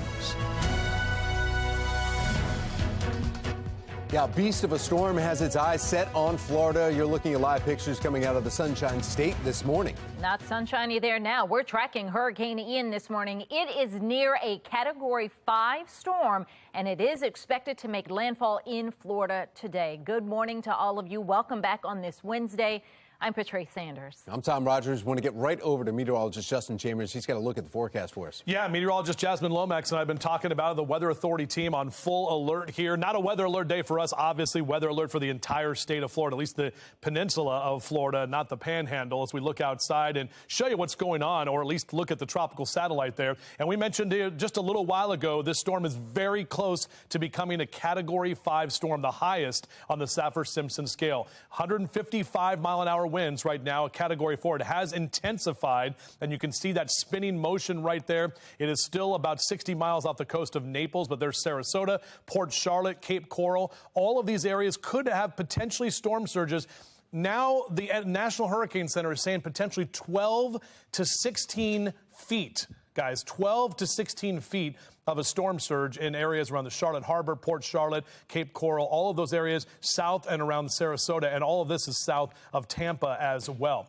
We'll continue to update this storm here in just a little bit. You can bring back those graphics real quick if you don't mind, because we still have bright skies out there this morning and temperatures that are chilly for us here at home. I don't want to forget about our own forecast here. Upper 40s and lower 50s is where we are, so it's chilly this morning. Going to stay chilly this afternoon, partly cloudy and breezy as well, and we will track the rain from Ian in our neighborhoods this weekend. We'll do that coming up in a few minutes from right now. All right, how's it looking on the roads, Tom? Not too good, Justin. Yeah, a lot of more volume around the Baltimore region from your Lens Solar Traffic Network. Taking a live look at the Beltway there, but look at the red that you see there. Also, south of this, if you're leaving the city of Baltimore, southbound, there's actually an accident that's involving multiple vehicles. 95 south, right in Elk Ridge, and that's closing out some lanes, causing some delays there, too, right at Waterloo Road. So just be mindful if you're heading around the outer loop, the volume, crash southbound 95. 7:33 now. A scathing report of Baltimore's juvenile jail reveals dangerous and chaotic conditions. Olivia Dance is joining us live this morning from the Juvenile Justice Center in East Baltimore with the growing concerns there. Olivia. Yeah, Patrice, that report describes horrible conditions inside the Juvenile Justice Center, and it says that low staffing has led to dangerous situations. Now, that report was released by the Attorney General's office, and it details that fights and assaults are up 85%. It also cites that broken locks, unkept cells with graffiti on the walls, and there's a shortage of recreational and educational opportunities. I have a number of clients that are in the various facilities, and I speak to them about what they're doing, and they're saying we don't do anything. The report shows that the population at the maximum security lockup has soared 74% from just 1 year ago. The report writes that the facility continues to operate like a prison-like environment where staff fail to maintain stability and young people are exposed to a dangerous and chaotic environment. Kenji Scott chaired Maryland's Juvenile Justice Coalition 15 years ago and blames lawmakers for failing to hold anyone accountable for the deteriorating conditions. What he and she knows is that they can get away with broken locks and understaffing and poor care for children because it has not just started. This isn't an issue that popped up yesterday morning. This is a thing that's been going on for a decade and a half now. And administrators here at the facility say that broken locks have now been repaired, staff have been retrained, and questionable food has been thrown out, but staffing, however, still remains a big concern. For now, reporting live in Baltimore, I'm Olivia Dance, Fox 45 Morning News. Thank you, Olivia. Pushback continues as Johns Hopkins University moves forward with plans to provide a private police force. The second of 3 town halls to discuss those plans set for tomorrow night. Shannon Lilly joins us live with a closer look at the debate on campus. Shannon? Yeah, as we look ahead to tomorrow, Patrice, protesters say that they will try to shut down that town hall, too. They have been fighting the establishment of campus police being formed on Johns Hopkins University for years now. And political analyst John Deedy is weighing in as to why. Listen. In Baltimore, there has been a recent rich history of people not liking the police. So this is just another layer of law enforcement that has people uncomfortable. People may feel that it's almost too much of a big brother presence. as far as in the community, and the fact that it's around various neighborhoods. Meanwhile, dozens of other schools in the area already have their own campus police forces. That includes Towson, Loyola, UMD, Coppin State, and Morgan State. And that's a point that Mayor Brandon Scott made when he was pressed on this very issue recently. Reporting live, I'm Shannon Lilly, Fox 45 Morning News. 7:36 now. We've got team coverage tracking Hurricane Ian. We're doing it now from the Live Center. A live look right here now from the Fox 45 Weather Authority HD radar. You can see the eye of the storm right there. Ian is expected to make landfall later today, a little earlier than expected and also a little further south than originally forecast. But already it has devastated parts of Cuba as a Category 3 hurricane. Now it's a Category 4. When it was a Category 3, it knocked out power to that entire Cuban island. Taking a live look from Key West, and we can see water washing over that area, rain coming down, millions of Floridians under evacuation orders as Hurricane Ian marches toward the Sunshine State's west coast. Now, the hurricane's path shifted slightly south. Rains from the outer bands of the hurricane already whipping southern Florida, and at least 2 possible tornadoes caused damage Tuesday night. Now, the storm is approaching the west coast of Florida, where 2.5 million people have been told to evacuate. Florida's governor said more than 170 shelters have been opened. Now, another live look at the radar this morning as you see that storm moving closer to Florida. That is it from the Live Center as we continue all morning to track Hurricane Ian. Now, in your other stories making your headlines this hour, a 14-year-old boy is dead, 4 others hurt following a shooting in Philadelphia. Well, we're finding out this morning about a so-called ambush. And a chilly morning. I just walked outside. I did. You told me to go outside each day, and it's cold. Partly cloudy, breezy afternoon ahead. Meteorologist Justin Chambers and Jasmine Lomax will let us know how Hurricane Ian is playing into our forecast. 7:38 is the time.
All right, welcome back. 7:41 is your time now. What we're going to do is a little illustration here because we're talking about the potential, Jasmine, of a 12-foot storm surge, possibly even higher. This is a 12-foot ladder. I'm going to go up very carefully here all the way. I'm not even at the top of this ladder. I can see you down there. But imagine the water this far up for folks in Port Charlotte and possibly there on the southwest coast. They're talking a 12 to 16-foot storm surge. That could actually knock out parts of buildings on the very lower floors, right? Yeah, that's right. And it's absolutely catastrophic. But for those who don't live along the coast, inland flooding becomes the issue. And with that, it takes about 6 inches of floodwaters to knock someone off their feet. And when you're talking about 12 inches, the size of this ruler, you can actually have cars and SUVs that are moved. So really the issue that we're seeing with this system is going to be the water. Yeah, it's 12 inches or 12 feet. Either way, it is a lot of water, and those folks are preparing for that storm. We'll have more on this very dangerous, almost Category 5 storm from our Weather Authority team coming up. Job of the Day is sponsored by Antwerpen Auto Group. Well, getting Maryland back to work, it's time for our job of the day. Cigna is hiring a client account support lead analyst. If you'd like some more information about that job, you can go to our website, foxbaltimore.com. If you're an employer with jobs that need to be filled, please send your information to news@foxbaltimore.com. Hurricane Ian moving faster than expected, now almost a Category 5 storm. Still to come. And then we have complete coverage as the storm intensifies and approaches Florida.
.45, taking a live look over Tampa this morning as Hurricane Ian is expected to make landfall very soon. You can see it behind me here. Category 4 nearing a Cat 5 has put roughly 2.5 million people in Florida under some kind of evacuation order. Governor Ron DeSantis warning everyone to take the storm seriously.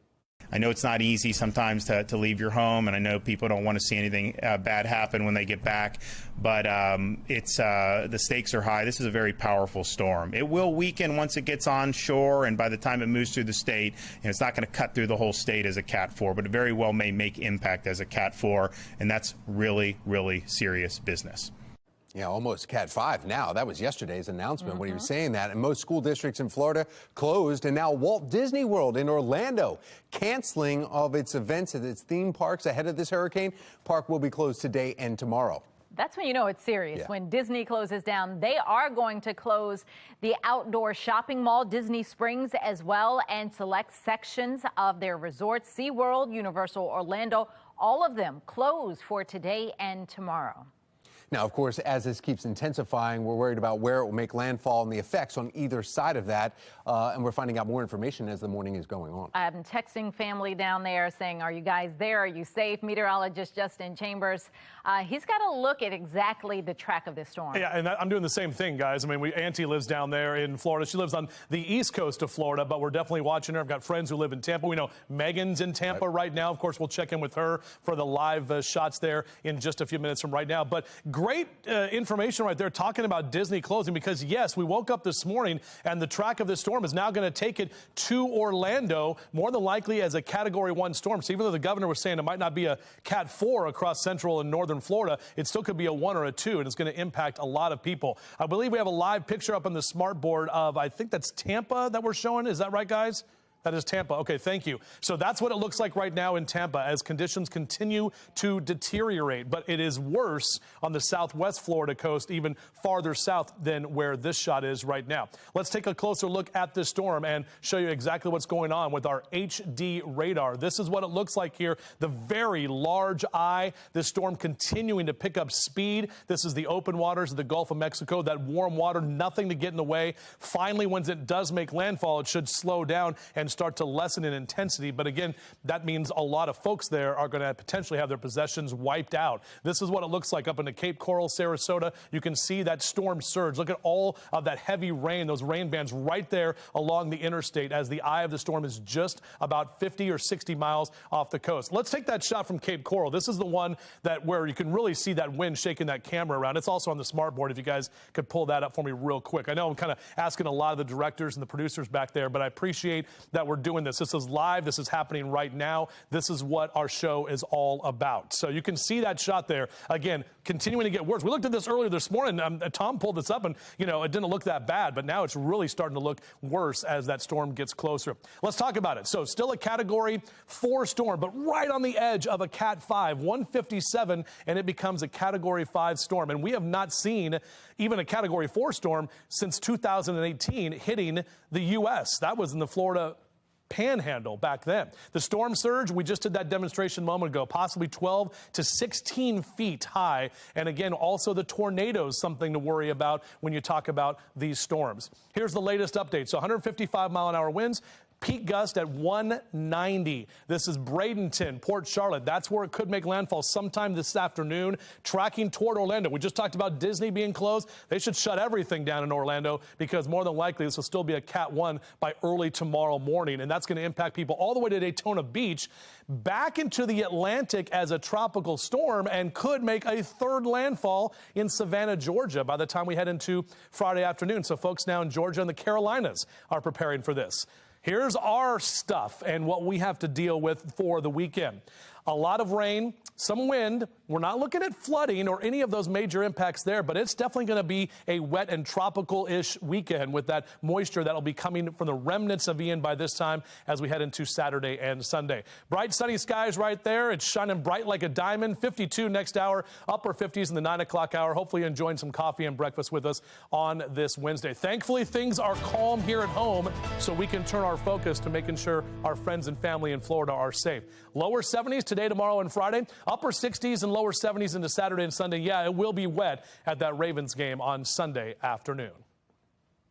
All right, thank you, Justin. It's time for picking apples, drinking cider, warm apple pies, hot apple cider donuts. Look at them right there. Still to come this morning, Be More Lifestyle host Mark Clark live from Weber's Farm showing us how to get into the fall festivities. Yeah, and I don't need the apple cider. I will take those apple cider donuts. That will go great with this coffee break.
Well, making your headlines this Wednesday morning, a 14-year-old boy is dead. 4 other teenagers are hurt in Philadelphia following a shooting after a football scrimmage.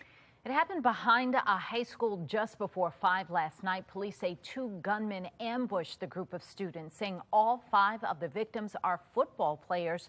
The 2 gunmen fired more than 70 rounds. Police still working to find a motive.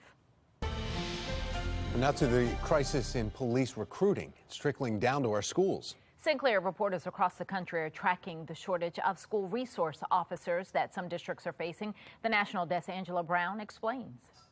A turbulent 2+ years for law enforcement, calls to defund the police, rising crime, civil unrest. Mo Kennedy, executive director for the National Association for School Resource Officers. Several situations that have unfolded that have really led to a law enforcement recruiting crisis. And our kids are caught in the middle. Ralph Carter runs We Are Linden, an organization striving to create positive change in Columbus, Ohio.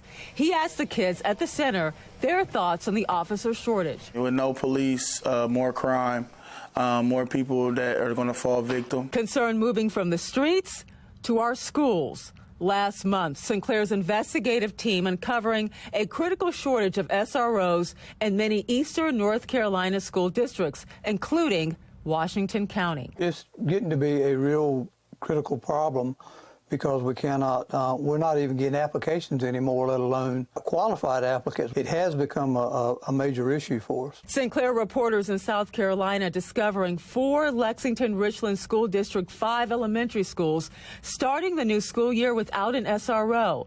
The Richland County Sheriff's Department stepping in to help, and LR5 hired a private security company to fill gaps. But that's a Band-Aid solution. There could very likely be the situation that a department is already short in the patrol division, which is the backbone of what we do in law enforcement, and so they may not be able to afford to lose someone from patrol division.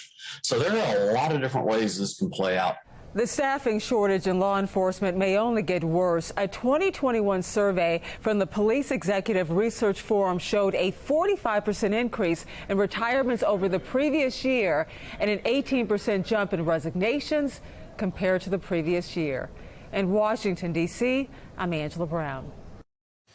Well, partly cloudy and breezy day with highs near 70. Meteorologist Justin Chambers letting us know when our next weather maker, though, will be moving in. 7:56 is the time.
Live from WBFF in Baltimore, this is Fox 45 Morning News. The window to leave is running out this morning. You are looking at live pictures coming out of Florida right now as Hurricane Ian continues to intensify to dangerous levels. Ian is now packing winds of 155 miles per hour. That is just shy by about 2 or so to a Category 5 hurricane. Ian is expected to make landfall sometime today. Good morning, everyone, on this Wednesday, September 28th. I'm Patrice Sanders. We've got meteorologist Justin Chambers, who's been tracking this hurricane all week. And you said 157 miles per hour is Cat 5. So we're just 2 miles an hour away very from close that. to it. Meteorologist Jasmine Lomax in the back as well. We're both tracking this. The whole Weather Authority team is working on tracking this storm for us here at home. And maybe people think, all right, it's just a storm in Florida. It doesn't matter to us. But it does, because we are going to have the impacts from this storm by the time we get into Saturday and Sunday right here in Maryland. But before that all happens, it has to make landfall. And it's pretty close to doing that. This is what it looks like right now. Again, still a very strong Category 4 on that high end of a Cat 4 with 155-mile-an-hour winds. We've seen peak wind gusts at 190 from this storm. Some of the wind gusts they're seeing being reported along the Florida coast in the 50 and 60-mile-an-hour category right now. Even that could cause damage. So folks right on Port Charlotte up to Cape Coral into Sarasota, that's where we're seeing the strongest wind gusts. And that storm surge is something that we cannot mess around with. We'll talk a little bit more about that in a moment. Right now, can we take that shot back again, please?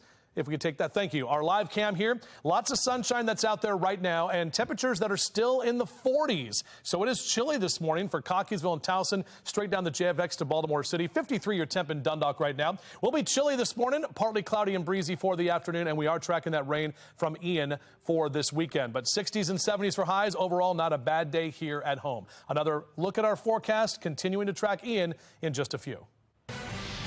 Breaking overnight, Baltimore police are investigating a shooting in Fells Point. We're working to learn more details, but video from the Citizens app shows paramedics attending to at least one person. Shannon Lilly is live in Fells Point, and she's got the details. Shannon. Stand by. Go into 26, R26, Russell. All right, we'll get back out to Shannon when we can get some audio from her. In the meantime, crime and violence remain at record highs in Baltimore as we head into the last few months of the year. 254 people have been killed this year. Non-fatal shootings are up even more. 550 people have been shot and survived. That's nearly a 5% increase compared with this same period last year. Robberies are up 13% this year. Overall, violent crime is up 5% across the city. Today, the Baltimore City Council will be holding a hearing on public safety. They're going to hear from the police department and other agencies on the city's crime fight. Now, you may recall before the start of the summer, the mayor and police department introduced a summer crime plan. It involved additional patrols in tourist areas. Since that plan was put in place, 116 people have been killed in the city.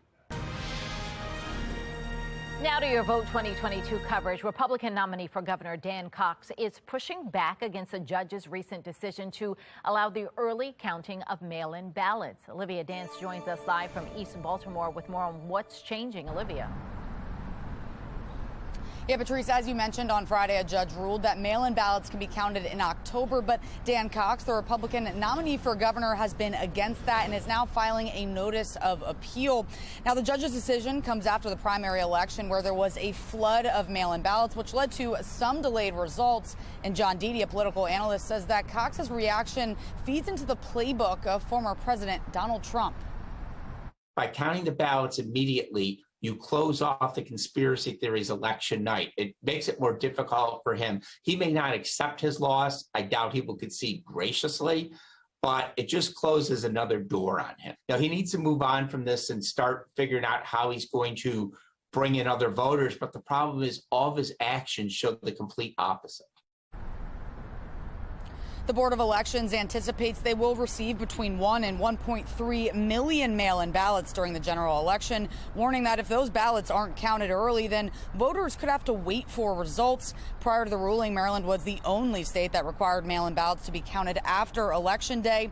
And a spokesperson for Wes Moore, the Democratic candidate for governor, said, quote, "This kind of behavior is an attack on democracy and shouldn't be allowed anywhere near the governor's office. We've said it before, Dan Cox just isn't too into democracy," end quote. And last week, FOX45 News spoke with Cox ahead of the judge's ruling. When we see the law and the Constitution upheld, that's where we get our confidence in. And Wes Moore and the Board of Elections, because Wes Moore has stated he wants to start counting in opposition to the law, they're the ones not trusting the process. And as a note, under the judge's ruling, the results of mail-in ballots will not be released before the polls close on Election Day. For now, reporting live in Baltimore, I'm Olivia Dance, Fox 45 Morning News. A Goucher College poll released last week shows Westmore has about a 20-point lead over Dan Cox. Fox 45 News asked Delegate Cox about that poll. He says he's not worried about the numbers. Westmore responded to the poll in a statement saying his campaign isn't taking the results for granted. This November, Baltimore voters will decide on term limits for some elected positions. Question K on the ballot this year will limit city council members, the council president, mayor, and comptroller to 2 four-year terms. Similar efforts have been tried before. City council bills failed in 2015 and 18. Proponents say the term limits will keep leaders focused on creating change rather than re-election. We're watching our population decline, our murder rate continues to rise, and our public school students continue to fall further behind. We want to create a healthy local government where our elected leaders are not content to remain in office for many years and follow the same old status quo. That was Giovanni Patterson you just heard from. We're going to speak with him live in just about 40 minutes. Now, as a full disclosure, we want to tell you that Sinclair's executive chairman, David Smith, did financially support the petition drive to get the issue of term limits on the ballot. Sinclair is the parent company of Fox 45. We're going to go back to that breaking news overnight. Police investigating a shooting in Fells Point. We've got Shannon Lilly there. She's got more of the details of exactly what happened overnight. Shannon. Police, we have a breaking update that 2 women were shot here in Fells Point. That's according to police, and both have been taken to the hospital. We know right now both are alive, but one of them was shot in the head. She is in critical condition. This is the location right here where we saw restaurant workers pouring pitchers of water earlier this morning. They say they were trying to clean up from the crime scene. And just to give you some perspective of where we are, if we walk around just a few steps over this way, over here at this intersection is the Broadway Market. So this is that very popular area just filled with restaurants, businesses, people walking around, and bars right here along Broadway Street. So take a look at this video, though, from the Citizen app overnight, showing a swarm of people and police surrounding someone on the ground who's being attended to. Our teams were on the scene as well after police arrived to capture this footage of this scene. You can see that whole intersection was blocked off. Police telling us when they got here, they found an unidentified female who was suffering from a gunshot wound to the head and a 35-year-old woman who was suffering from a non-life-threatening gunshot wound to her arm. Both victims were taken to area hospitals. The victim shot in the head is currently in critical condition. Detectives are working to pull video footage from the area in efforts to identify a suspect or suspects. But this isn't the first shooting that we've seen in Fells Point this year. In fact, take a look at this. Not including this shooting, police report that there have been 6 shootings in Fells Point just so far this year. 2 people have been killed, including a Fells Point bouncer, Marco Nunez, back in April, and Little Italy restaurant manager Chesley Patterson back in January. Arrests were made in both of those cases. Back out here live again, police asking anyone with information on this case or any other cases to call the Metro Crime Stoppers. Reporting live right here in Fells Point, I'm Shannon Lilly, Fox 45 Morning News. Risking it all for a selfie? We're going to show you Floridians who are using the Category 4 hurricane as a photo op. Yeah, that's ridiculous there. And we are taking a look at all sorts of live pictures here and tracking the storm. This very soon could become a Category 5 hurricane. We'll track that and the impacts it will have here on Maryland coming up.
Good morning and happy Wednesday. We're continuing to track Ian as it gets closer and closer to the Florida coast.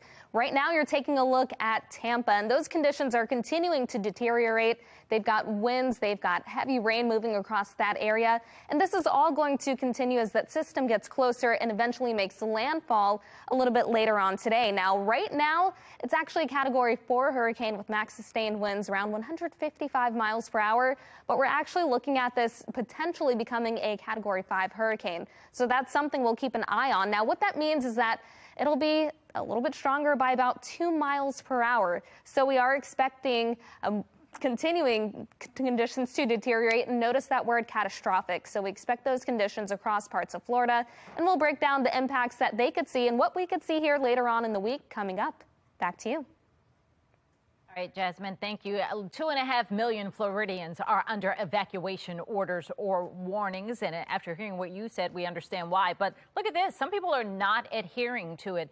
People posing for selfies at the Key West Pier. You can see those people. They're not even on land taking pictures of the water behind them. They are knee deep in the stormy water as the waves are crashing. Probably not the best idea there.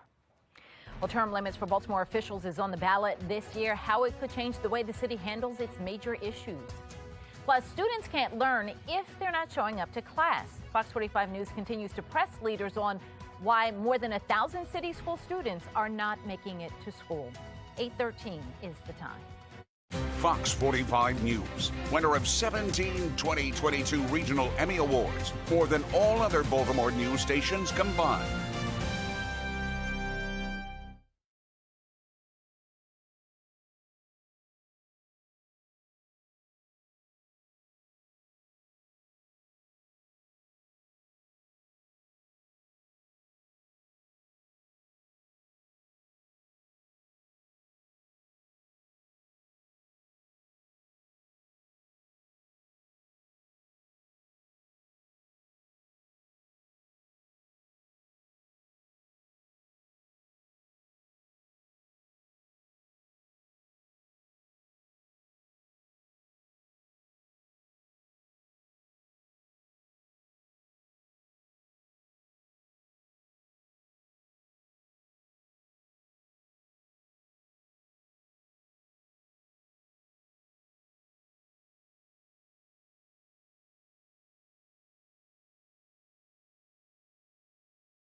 .816, nearly a month into the new school year, and more than 1,000 Baltimore City school students are being marked missing.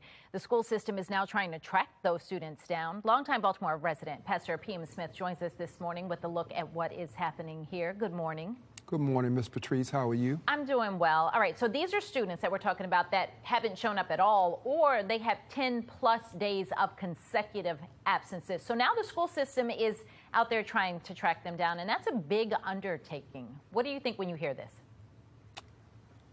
I think, number one, that this is nothing new. This has been taking place for years. Administrators and counselors have been going in the street, making phone calls and knocking on doors, trying to find missing students. The reality is these students have been merchandised. They were worth $15,000 last year. They're worth $21,000 this year, according to inflation and current. And they got a deadline, September the 30th. So they're knocking on doors, all hands on deck, trying to find these students, trying to keep that money. Is it as simple as that? I mean, do you think they don't care at all what is the reason behind these students not being there, and that there's not a genuine effort to try to get those kids back in school? I cannot answer that question, whether it's a genuine effort. I do know this. The ultimate responsibility for young folk being in school doesn't lie on the mayor, doesn't lie on the CEO of the school system. It relies on the parents. And if those young folk don't come from a home where education is valued, if they don't come from a home where parents are involved in their education, supporting them and checking on them, then you get what you get. So the ultimate responsibility really, really is on the family, on the home. And I've said it before, I'll say it again. But a lot of people are pointing at the school district, saying that we've talked to experts who said that it is the school's responsibility to account for these children. But that is a lot that we would be asking of the school system. You want them to educate the kids, but then you want them to also address all the issues and reasons that they're not coming to school. That doesn't seem possible. The school system cannot do that. You're absolutely right.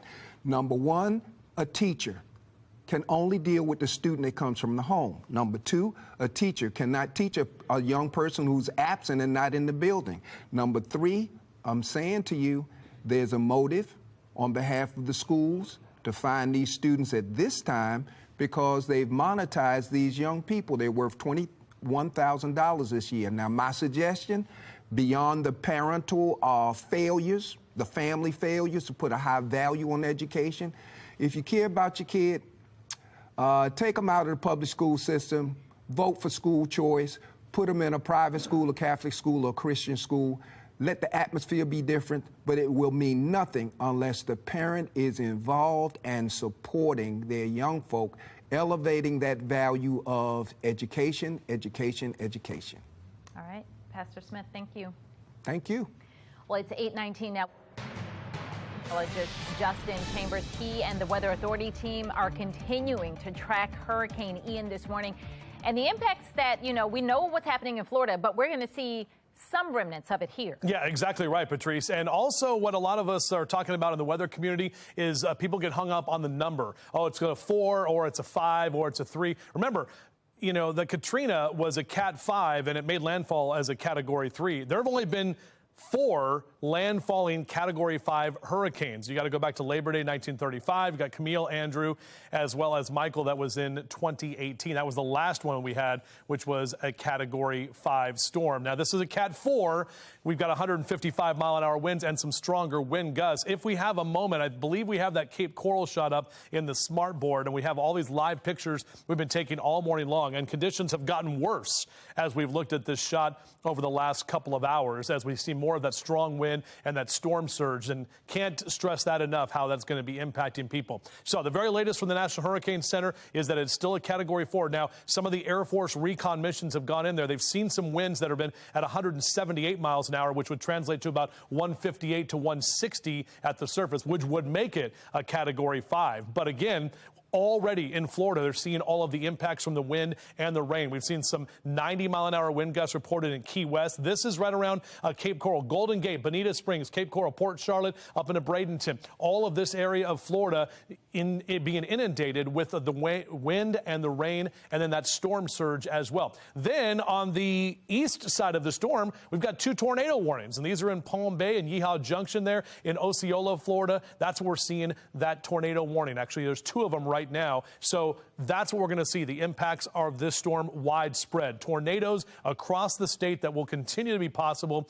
Obviously, the rain that we're going to be tracking, that heavy rain potential, some 15 to 20 inches, and that storm surge. And some of the storm surge estimates are at 12 to 16 feet. Now, it may seem like that's pretty extreme, but that's what our data is showing us in those areas in Port Charlotte and Cape Coral, where we could really see the storm surge and just catastrophic damage. Here's a look at Hurricane Ian. This is the current track from the National Hurricane Center. It does look like by this afternoon it is going to make landfall potentially as a Category 4 storm. We talked a little while ago about how folks in Disney and in Orlando areas are shutting things down because by tomorrow morning could still be hanging on to Category 1 strength winds crossing the northeastern tip of Florida over toward Jacksonville and potentially back out into the Atlantic as a tropical storm. And then it's going to make a left turn and head towards Savannah by Friday morning. So Georgia and the Carolinas, they're preparing for tropical storm conditions. And then as for us, we've got that area of low pressure, the remnants of Ian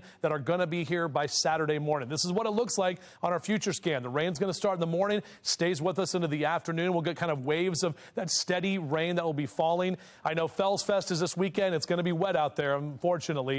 Now, Sunday, the latest model run does take a little bit of that rain off. Hopefully, we can get that game in for the Ravens. We know they play. It doesn't matter what it is out there at M&T Bank Stadium, but it's going to be a wet weekend here for us. 71 for our high today, a temperature staying below average, and overall our numbers are going to be below average, upper 60s and lower 70s. Breezy conditions this afternoon. We'll get at least 3 more days of dry conditions before we start to track the impact and the remnants from Ian this weekend. And again, that is going to impact that game on Sunday. But temps stay below average, and we'll see another look at that forecast, and we'll track Ian with the latest coming up in a few. A new report describes horrible conditions inside Baltimore's Juvenile Justice Center. I'm Olivia Danson. Coming up next, all of the details of that report, plus experts weigh in.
8:26. It's so Baltimore. With the fall season comes harvesting and apple picking and hot cider.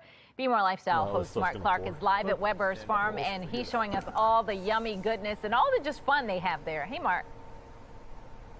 That's right. I mean, Weber's Farm known for so many things, but Jake knows when you talk about these donuts and this cider, smiles happen all over the place. So, Jake, you're actually going to show us some of your masterpieces, right? All right. This and a surprise. Apple cider donuts, world famous here. We make them fresh every morning. The phenomenal when they're fresh out of the fryer. Yeah, they want these back at the studio, Jake. Yeah, I'll send you back with some. And this here is our pie a la mode. This is one of our signature dishes here. We top that off with a little caramel sauce. A little messy here. And then you got the slushy, the famed slushy. This is the apple cider slushy. Not the best morning weather out here today for a frozen drink, but still very popular. People will come get this in the middle of wintertime. Now you said this is the surprise right here. This is one of our hidden gems here at Weber's Farm, our Jewish apple cake.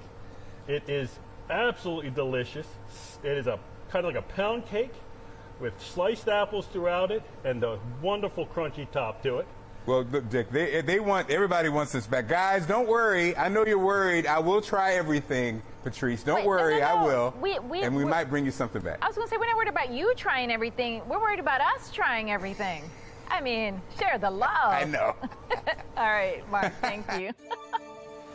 Well, if you want more information on getting out to Weber's Farm, go to foxbaltimore.com/newslinks.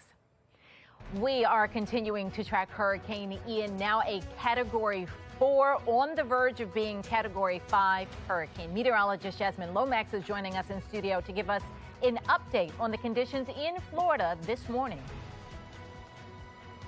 Pushback continues over a plan to establish a campus police force on the campus of Johns Hopkins University. Coming up, we're live with a meeting that's scheduled for tomorrow and how this plan compares with others in schools nearby.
Live from WBFF in Baltimore, this is Fox 45 Morning News.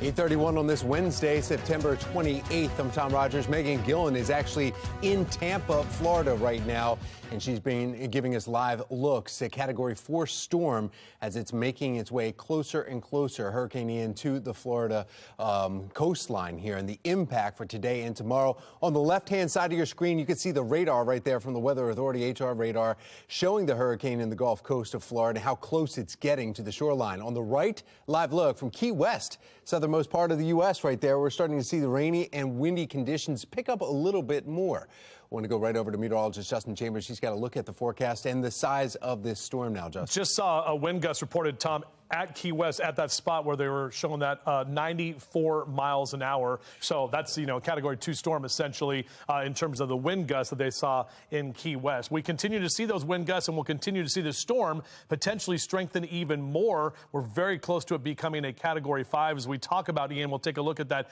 radar right now, and you can really see that thing spinning around. Tornado warnings are posted for the east part of the state. That's on the outer bands up into Palm Bay and Osceola. But again, apart Charlotte, Cape Coral, Sarasota, just south of Tampa, that's where we're going to have the biggest impacts from this storm. Here at home, everything is great right now. In fact, nice conditions this morning from our Towson camera, and numbers here statewide that are in the 40s and 50s. And overall, we've got a very nice day ahead of us. Cool conditions for your run or your jog in the next couple of hours. We should top out today in the lower 70s, and we'll keep the 70s going into Thursday and Friday. We're dry, guys, all the way to Friday, but by the time we get to Saturday and Sunday, we will have the impacts from Ian here at home. We'll take a closer look at that for you coming up in just a few minutes from right now. Tom? All right, thank you, Justin. 8:33, and now to a city in crisis as the crime crisis continues. We're seeing more high-profile crime among juveniles. In fact, just last week, Baltimore police, they say a group of juveniles tried to rob an employee at Barks Animal Shelter at gunpoint right here. Earlier this month, police say a 17-year-old shot and killed Jeremiah Brogdon. You see his picture right here at dismissal right at the Mervo High School. The suspect attending a different school. Well, all this has people questioning Maryland's juvenile justice system. Some experts that we spoke with say the laws in place prevent children from facing real consequences for their crimes. And now a scathing report of Baltimore's juvenile jail reveals dangerous and chaotic conditions. Olivia Dance joining us this morning from the Juvenile Justice Center in East Baltimore with those growing concerns. Olivia? Well, Tom, that report describes horrible conditions right here inside Baltimore's Juvenile Justice Center. And it says that understaffing has led to dangerous situations. The quarterly report was released by the Attorney General's office, and it details that fights and assaults are up 85%. It also cites broken locks, unkept cells with graffiti on the walls, and a shortage of recreational and educational opportunities. I have a number of clients that are in the various facilities, and I speak to them about what they're doing, and they're saying we don't do anything. The report shows that the population at the maximum security lockup has soared 74% from just 1 year ago. The report writes that the facility continues to operate like a prison-like environment where staff fail to maintain stability and young people are exposed to a dangerous and chaotic environment. Kenji Scott chaired Maryland's Juvenile Justice Coalition 15 years ago and blames lawmakers for failing to hold anyone accountable for the deteriorating conditions. What he and she knows is that they can get away with broken locks and understaffing and poor care for children because it has not just started. This isn't an issue that popped up yesterday morning. This is a thing that's been going on for a decade and a half now. Now, administrators here at the facility say that broken locks have been repaired, staff have been retrained, and questionable food has been thrown out. But staffing, however, still remains a big concern. For now, reporting live in Baltimore, I'm Olivia Dance, Fox 45 Morning News. All right, thank you, Olivia. New juvenile justice laws have been in place since June. State Senator Joe Carter spearheading that package preventing children under the age of 10 from being charged with a crime at all. Older children can only be charged with serious crimes. Another bill would have created a database of all crime involving children for the public, protecting the names of the juveniles. Well, despite support from the Baltimore Police Department and Councilman Yichi Slifer, that bill failed. Those decisions getting criticism from some law enforcement experts. If we arrest kids, 15, 16-year-olds, for committing a robbery or a carjacking, for example, and they're right back out on the street they're going to commit more. I mean, we see it happen all the time. So there really does need to be some real accountability. Well, pushback continues as Johns Hopkins University moves forward with plans to provide a private police force. The second of 3 town halls to discuss those plans is set for tomorrow night. Shannon Lilly is joining us live with a closer look at the debate on campus. Shannon? Yeah, as we look ahead to tomorrow, Tom, protesters say they'll try to shut down that town hall as well. They have been fighting against the establishment of campus police on Johns Hopkins University grounds for years. Political analyst John Deedy is weighing in as to why. In Baltimore, there has been a recent rich history of people not liking the police. So this is just another layer of law enforcement that has people uncomfortable. People may feel that it's almost too much of a big brother presence as far as in the community, and the fact that it's around various neighborhoods. Well, meanwhile, dozens of other schools in the area already have their own campus police forces. That includes Towson, Loyola, UMD, Coppin State, and Morgan State. And that's a point, Tom, that Mayor Brandon Scott mentioned when he was pressed on this recently. Well, Shannon, what are the protesters claiming that makes this situation any different from all the other schools and universities that already have campus police? Yes, so there's a couple things. Really, what political analyst John Deedy is saying, that a lot of the differences here is the fact that this school is located right in the center of the city, and that could really make a difference, he says. But also that this is a private university, and that's unlike many of the schools that we just mentioned. And so many of these protesters fear that the university then would only be held accountable by the university itself, and not by the public or by city police. But the school says that they have already put safeguards in place to make sure that that doesn't happen. Well, a lot more of this will be discussed tomorrow in that meeting that's set for 7 p.m. It will be live streamed, and Tom, we'll just have to see how this all plays out. Reporting live, I'm Shannon Lilly, Fox 45 Morning News. If you live in an evacuation zone and you decide to shelter in place, make sure you have enough supplies to weather the storm. And we're tracking Category 4 storm Hurricane Ian. It's expected to make landfall for a second time, this time, though, in Florida. Meteorologist Jasmine Lomax live in studio as a team of meteorologists are here. She'll give us some updates. Partly cloudy and breezy afternoon ahead for our region, too. Meteorologist Justin Chambers is letting us know how hurricane is playing into our weekend forecast. 8:39 is your time.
Good morning and happy Wednesday. We're continuing to track Hurricane Ian. That system still a major hurricane and it continues to intensify. You're taking a look at Key West and those conditions continue to deteriorate. We've got the rain, we've got the winds, and we expect that to continue even as that system gets closer. So we really haven't even seen the worst of things yet. We're continuing to monitor that system. Now, one of the biggest impacts that we'll have, of course, is storm surge. That could reach 16 feet in some areas of Florida, but overall we are expecting water to be the primary threat. There's also the chance for heavy flooding inland, where we could see close to 20 inches of rain in some spots over the next several days. Then that system possibly makes its way toward us. We'll have the updates on Ian and what you could potentially expect here coming up. Back to you. Thank you, Jasmine. The future of rental cars could possibly be electric. How Hertz and the prominent oil company are teaming up with hopes of a greener future. Baltimore City voters will have a say in how long their elected leaders can stay in office.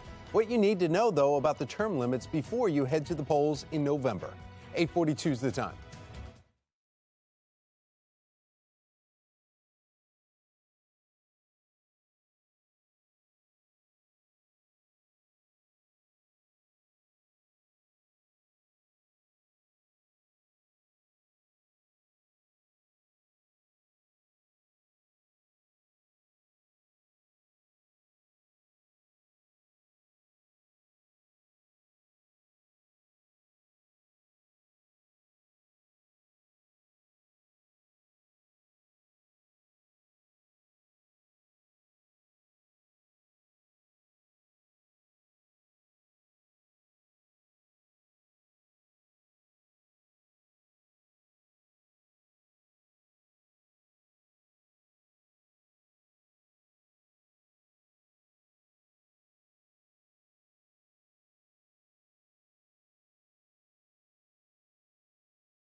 Right over to meteorologist Justin Chambers, the Weather Authority team. They continue to track Ian this morning. We have Megan Gillen there in Tampa. But, Justin, you're seeing the change in direction here. And I heard you earlier saying it really doesn't matter between a 4 or 5 category. If you're in it, it's just horrendous. Exactly right. I mean, that's what we can't get hung up on, Tom. And that's, I was talking to our friend Ed, and he was saying that, folks down there are having hurricane parties. And they're like, oh, it's okay. We haven't had one since 1921. We're going to be just fine. We can weather the storm. But the thing is, a lot of people have not ever experienced a storm in Florida in their life because it's been a while before we had one this big. We've definitely had storms in Florida. We know that. But the last time we had a Cat 5 actually hit the U.S. was Michael back in 2018. This is still a Category 4, but it's very close to a Category 5 storm right now. And it is that strong storm surge, the wind and the rain that we're already seeing. I believe we have a live picture up from Fort Myers, Florida, if we can take that shot. And you can see things are getting worse.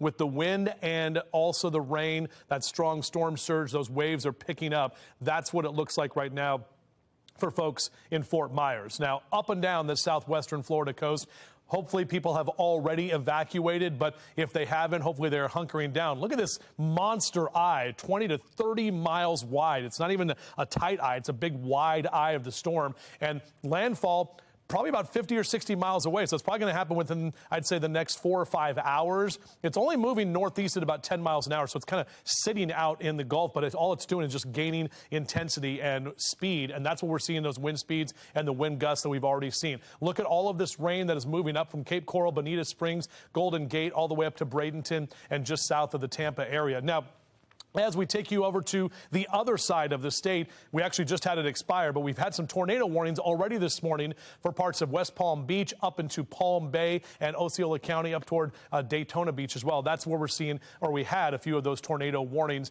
We'll probably see more of those throughout parts of the state throughout the day today and over the next couple of days. That's one of the things you get from hurricanes. Also, obviously, the heavy rain, anywhere from 15 to 20 inches. And Jasmine was talking earlier, 6 to 8 inches, and a car can be floating away. That's what we always talk about, turn around, don't drown. And that storm surge Jasmine just talked about, some areas could see 12 to 16 feet. That is a very high storm surge, and that can knock some buildings off as well. Here's a look at the updated track. So by this afternoon, expecting to hit land and make landfall, more than likely is still a Category 4 storm. We're getting updates from the National Hurricane Center now every hour. So we'll have another one here in about 12 minutes from right now.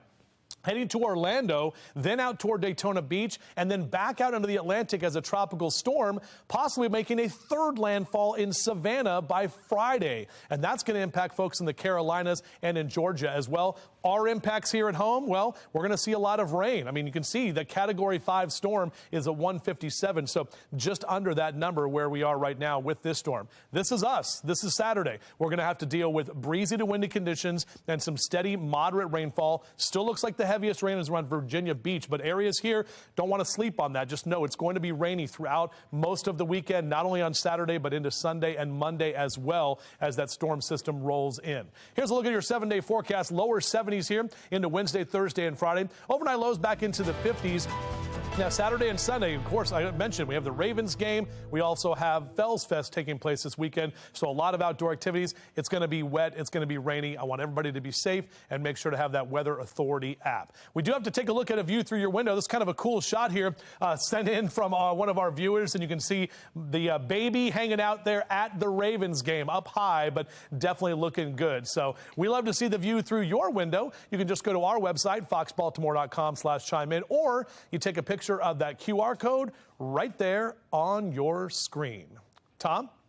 Hey, thank you, Justin. Appreciate that. And we are talking about your Vote 2022 coverage at Fox 45 as we are less than 6 weeks away from Election Day. One group has been working to tell voters in Baltimore City they have a chance to change how long your elected leaders can actually serve in those offices. And without term limits, elected leaders can serve until they are voted out or leave office. But there's a growing number of supporters for those limits. However, the wording in the ballot question that you will see in November for those Baltimore City voters is now raising even more questions.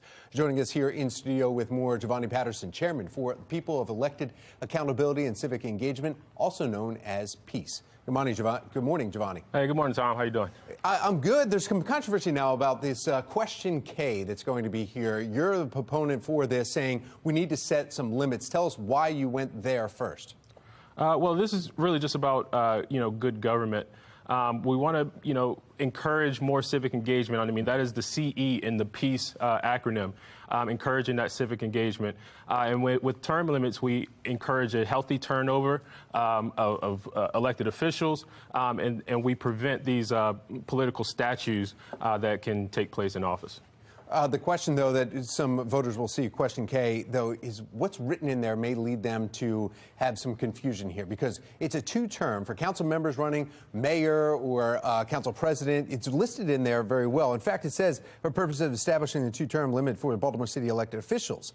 It also goes on to say none of these elected officials shall hold office for more than 8 years during any 12-year period. However, there's one sentence that was taken out of this that is now causing a little bit of question about precluding somebody from changing. Say if I'm a city council member for 2 terms, can I then run for mayor the next term? Yeah, so there is no, there is actually a line in the actual amendment that says it does not prohibit people from seeking another office.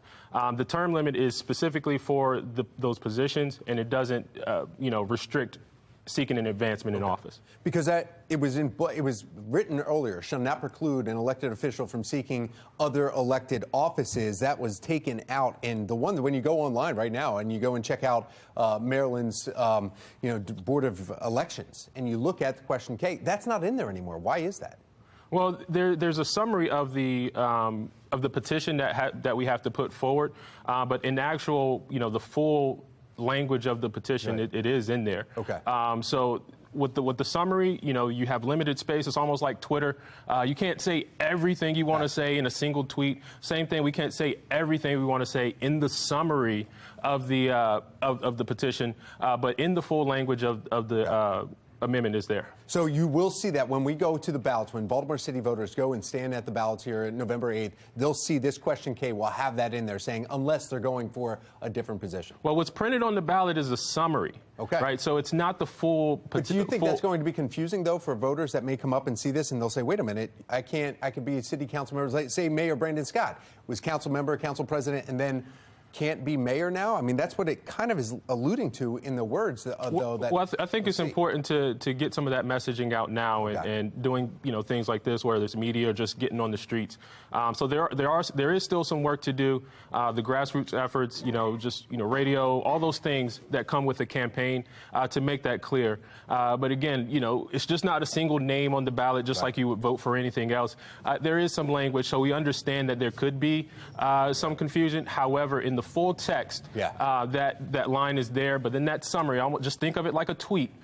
You can include everything you wish to include. It's a great way to put it right there. We need to dig a little bit further and see exactly what we're voting for. Giovanni Patterson, thank you so much. We appreciate it. Thanks, Tom. Sure.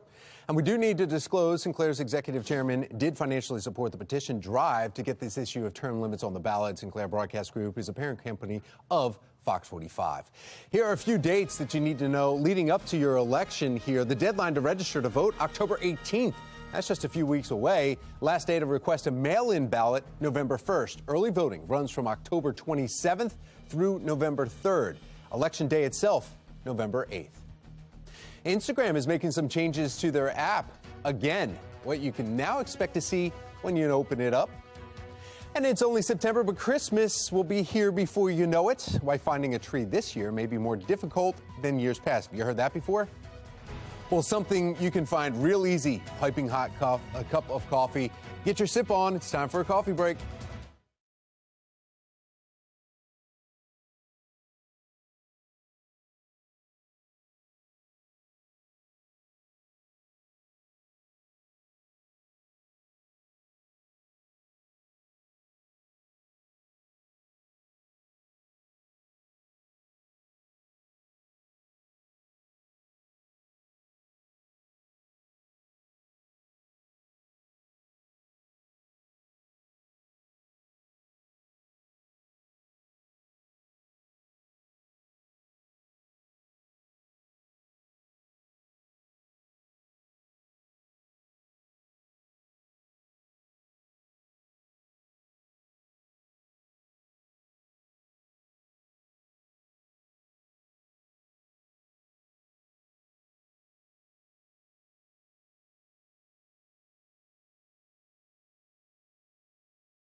8:57 and topping your morning business report. Instagram is making some changes. It's testing out a new home feed that features a more sleek design.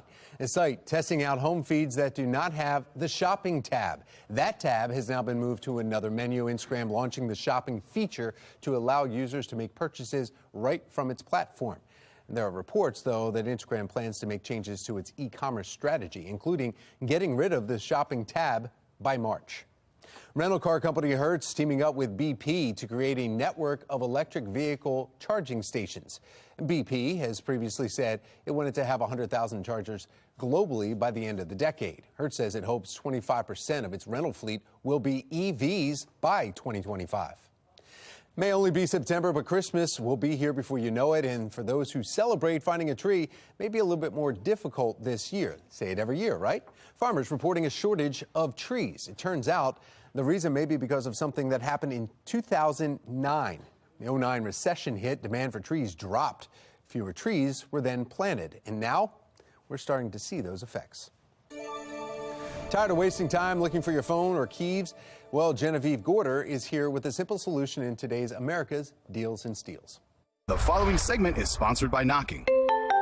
You guys, what are two things you lose the most? It's your keys and it's your phone. And it's so frustrating. I know this because I spend hours every day looking for these items. So listen up. You don't want to miss this buy one, get one exclusive deal on the KeySmart Pro. Now, the KeySmart Pro organizes up to 14 keys in one little device. Literally every guy on the set has one in his pocket right now. And as we were setting up this display, people were actually trying to take them. So my advice is buy this now for everyone you love because they're not going to last. It takes all those keys in the drawer, the bottom of your purse, and puts them right into one little thing, and it connects to a free app. So if you lose your keys, you press the button on the app.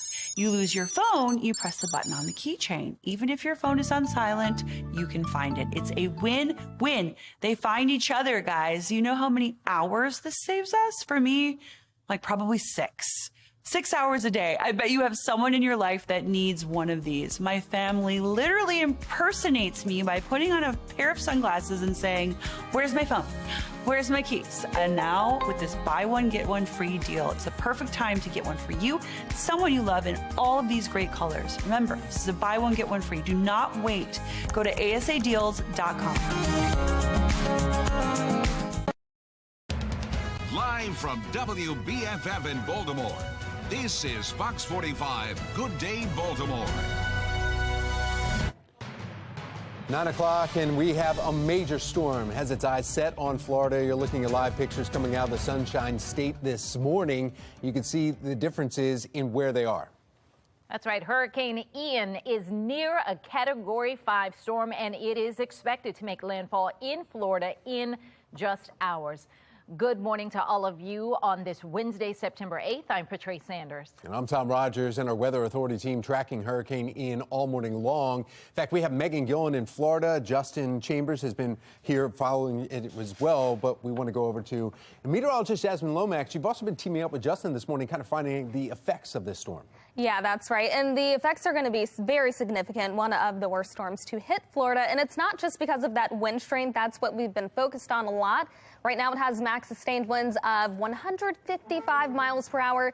That's 2 miles per hour shy of being a Category 5 hurricane.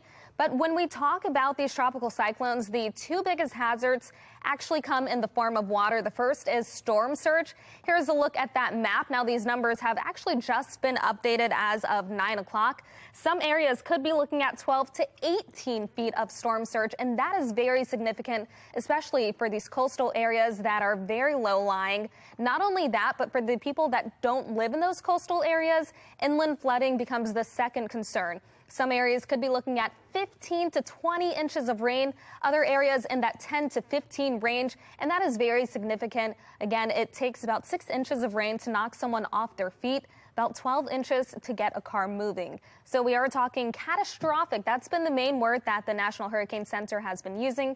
Catastrophic impacts to parts of Florida. That's all before the system possibly brings impacts to our area. We'll have more on that coming up a little later. Back to you. Thank you, Jasmine. Breaking overnight, 6 people shot in 2 separate shootings in Baltimore City.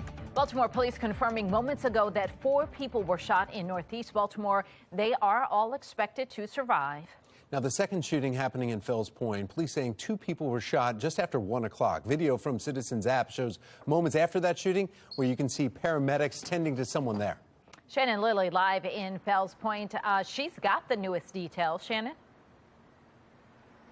Yeah, Patrice, 2 women were shot. One of them shot in the head, according to police. They tell us right now both of those women are still alive, but the one that was shot in the head is in critical condition.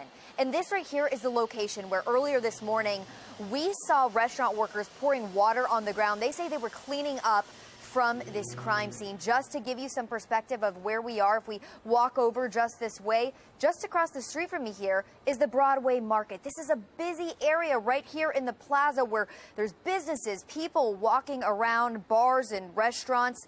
Now, we want to get you again to another look at this video from the Citizen app overnight showing a swarm of people and police surrounding one of those women on the ground who's being attended to. Now, our teams were on scene as well after police arrived to capture this footage of the scene. And you can see that the intersection of Alisana and Broadway was blocked off with that crime scene tape. Now, police got here just after 1 a.m. and when they did, they found an unidentified woman suffering from a gunshot wound to the head and a 35-year-old woman with a non-life-threatening gunshot wound to her arm. Both of those victims were taken to local hospitals, but the victim shot in the head is currently in critical condition, as I mentioned. And detectives are working to pull video footage from this area in efforts to identify the suspect or the suspects. But this isn't the first shooting that we've seen in Fells Point this year. In fact, take a look at this. Police report that there have been 6 shootings in Fells Point just so far this year, and that is not including this morning's shooting. So far this year, 2 people have been killed, including a Fells Point bouncer, Marco Nunez, back in April, and Little Italy restaurant manager Chesley Patterson back in January. Arrests were made in both of those cases. But back here in this morning's shooting, though, police not releasing any information about the victims or their identity, but they are asking you, if you saw anything, if you heard anything, to reach out and to call Crime Stoppers. That number is 1-8667-LOCK-UP. Reporting live in Fells Point, I'm Shannon Lilly, Fox 45 News. Good day, Baltimore. 9:05 and now to your Vote 2022 coverage. Republican nominee for Governor Dan Cox is pushing back against the judge's recent decision to allow early counting of mail-in ballots. And Olivia Dance is joining us live now from East Baltimore with what's changing. Olivia. Well, as you mentioned, on Friday, a judge ruled that mail-in ballots can be counted in October. But Dan Cox, the Republican nominee for governor, has been against that and is now filing a notice of appeal. But the judge's ruling comes after the primary election, where there was a flood of mail-in ballots, which led to some delayed results. John Deedy, a political analyst, says that Cox's reaction feeds into the playbook of former President Donald Trump. By counting the ballots immediately, you close off the conspiracy theories election night. It makes it more difficult for him. He may not accept his loss. I doubt he will concede graciously, but it just closes another door on him. Now, he needs to move on from this and start figuring out how he's going to bring in other voters. But the problem is all of his actions show the complete opposite. The Board of Elections anticipates they will receive between 1 and 1.3 million mail-in ballots during the general election, warning that if those ballots aren't counted early, then voters could have to wait for results. Prior to the ruling, though, Maryland was the only state that required mail-in ballots to be counted after Election Day. And a spokesperson for Westmore, the Democratic candidate for governor, said, quote, "This kind of behavior is an attack on democracy and shouldn't be allowed anywhere near the governor's office. We've said it before, Dan Cox just isn't too into democracy," end quote. And last week, Fox 45 News spoke with Cox ahead of the judge's ruling. When we see the law and the Constitution upheld, that's where we get our confidence in. And Westmore and the Board of Elections, because Westmore has stated he wants to start counting in opposition to the law, they're the ones not trusting the process. And just as a note, under the judge's ruling, the results for mail-in ballots will not be released before the polls close on Election Day. For now, reporting live in Baltimore, I'm Olivia Dance, Fox 45. Good day, Baltimore. The effect of Hurricane Ian stretching all the way to Washington, D.C. Yeah, national correspondent Atra Al-Nashar is joining us live from Capitol Hill with more on the January 6th hearing that was supposed to start in just a few hours.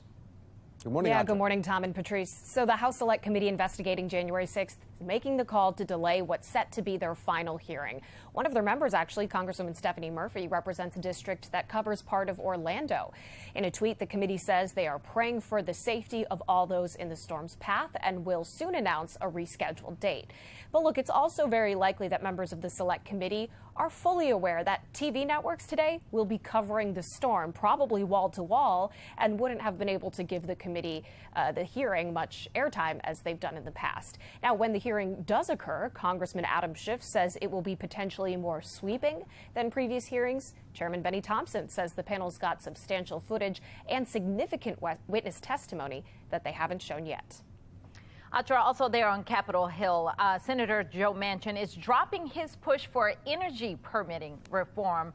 Talk about how that impacts trying to fund the government. Yeah, well, it's certainly speeding up the process ahead of Friday's deadline. Look, it became very clear, as we've been reporting, that between opposition from Republicans who are upset with Manchin for voting for the Inflation Reduction Act and a group of Democrats who oppose the proposal itself, there was just no pathway for Manchin to get his permitting reform included in the final bill to keep the government funded through mid-December, something he was promised by Democratic leadership when he voted for their Inflation Reduction Act. So in a statement last night, Manchin accused his colleagues of putting politics before the nation's energy security, but added that he believes politics should not put the nation on the brink of a government shutdown. So he picked up the phone and called Senate Majority Leader Chuck Schumer and said, go ahead and pull that permitting language from the bill. And Tom and Patrice, once he did, the Senate voted by a wide margin to proceed. The White House out with a statement saying they support what Manchin's trying to do in these reforms and will try to work with him in the future to get it done, but through separate legislation. Back to you. All right. Atra Al-Nashar live in Washington. Thank you. Well, today's number of the day looks at how people feel about abortion. 58% of voters say the medical procedure should be legal in all or most cases. A Scott Rasmussen National Survey finds that slightly more than half think it is best to allow each state to establish its own abortion laws. 35% prefer a federal law allowing abortion only during the first 15 weeks of pregnancy. 9:09 and live from our center this morning, we're keeping a close eye on Hurricane Ian here. And you can see from our Weather Authority HD radar that you see live action right now. This is how it's inching closer and closer to Florida's coastline. Just in the last few minutes, though, Ian is very dangerous, Category 4. And you've heard from both Jasmine and Justin saying that it's really close to a Category 5 in the size of it and the size of the eye there. Making landfall later today, a little earlier than expected, and a little further south. We were thinking about it in Tampa, but now it looks like it's going to be near Port Charlotte and Cape Coral. So hurricane force winds extending to 40 miles from the center of the storm. Tropical storm force winds reaching now 155 miles. It needs to be upgraded because it said 140. It's actually at 155 now. And in those storm bands getting even stronger. Wind is the danger, but storm surge also even deadlier. Parts of the coastal Lee and Charlotte counties could be looking at storm surges anywhere from 8 all the way up to 12 feet. Again, that just says 10, but it's really up to 12 feet. Justin was showing us the size of that with a ladder he used earlier today. And we're going to be staying on top of how much the storms could impact you. 1 to 2 feet of rainfall, inland flooding, also a serious threat. Officials will be telling people, they've told people to basically evacuate. And if you haven't already, they say now you just need to hunker in place and just wait out the storm. Hopefully you'll have enough supplies to be able to do that too, as Hurricane Ian continues to get closer and closer to Florida. Of course, we're keeping an eye on that for you all morning long. Here's yet another live look from the storm here as you see it moving through. And we will have Megan Gillen also from Tampa telling us and giving us updates there too. All right, well, as you just said, we are keeping an eye on Ian all morning. Yet another live look as we continue to monitor the conditions in Florida. Take steps right now to protect your infants. That's right. For parents, grandparents, any guardians, we're highlighting the big areas of concerns all parents should need to know, especially when it comes to sleeping and having your infants take a nap.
little pacifier for the baby there. All right. Well, now to your health headlines. Parents and caregivers have many responsibilities. You know that. There's many books about it, but keeping your baby safe and the health of your child is definitely the top priorities. National Baby Safety Month is the best time to brush up on all those important details. Baltimore City Health Commissioner Dr. Letitia Daraja is joining us right now. She shares how parents, guardians can keep the infants safe. Thank you so much for coming in. Oh, thank you for having me. We are showing you right now, we have an infant laying here in a crib, right? Yes. And we're using this, and basically there's only one thing right about this whole scene. There are minimal things right about this. Yes, that is correct.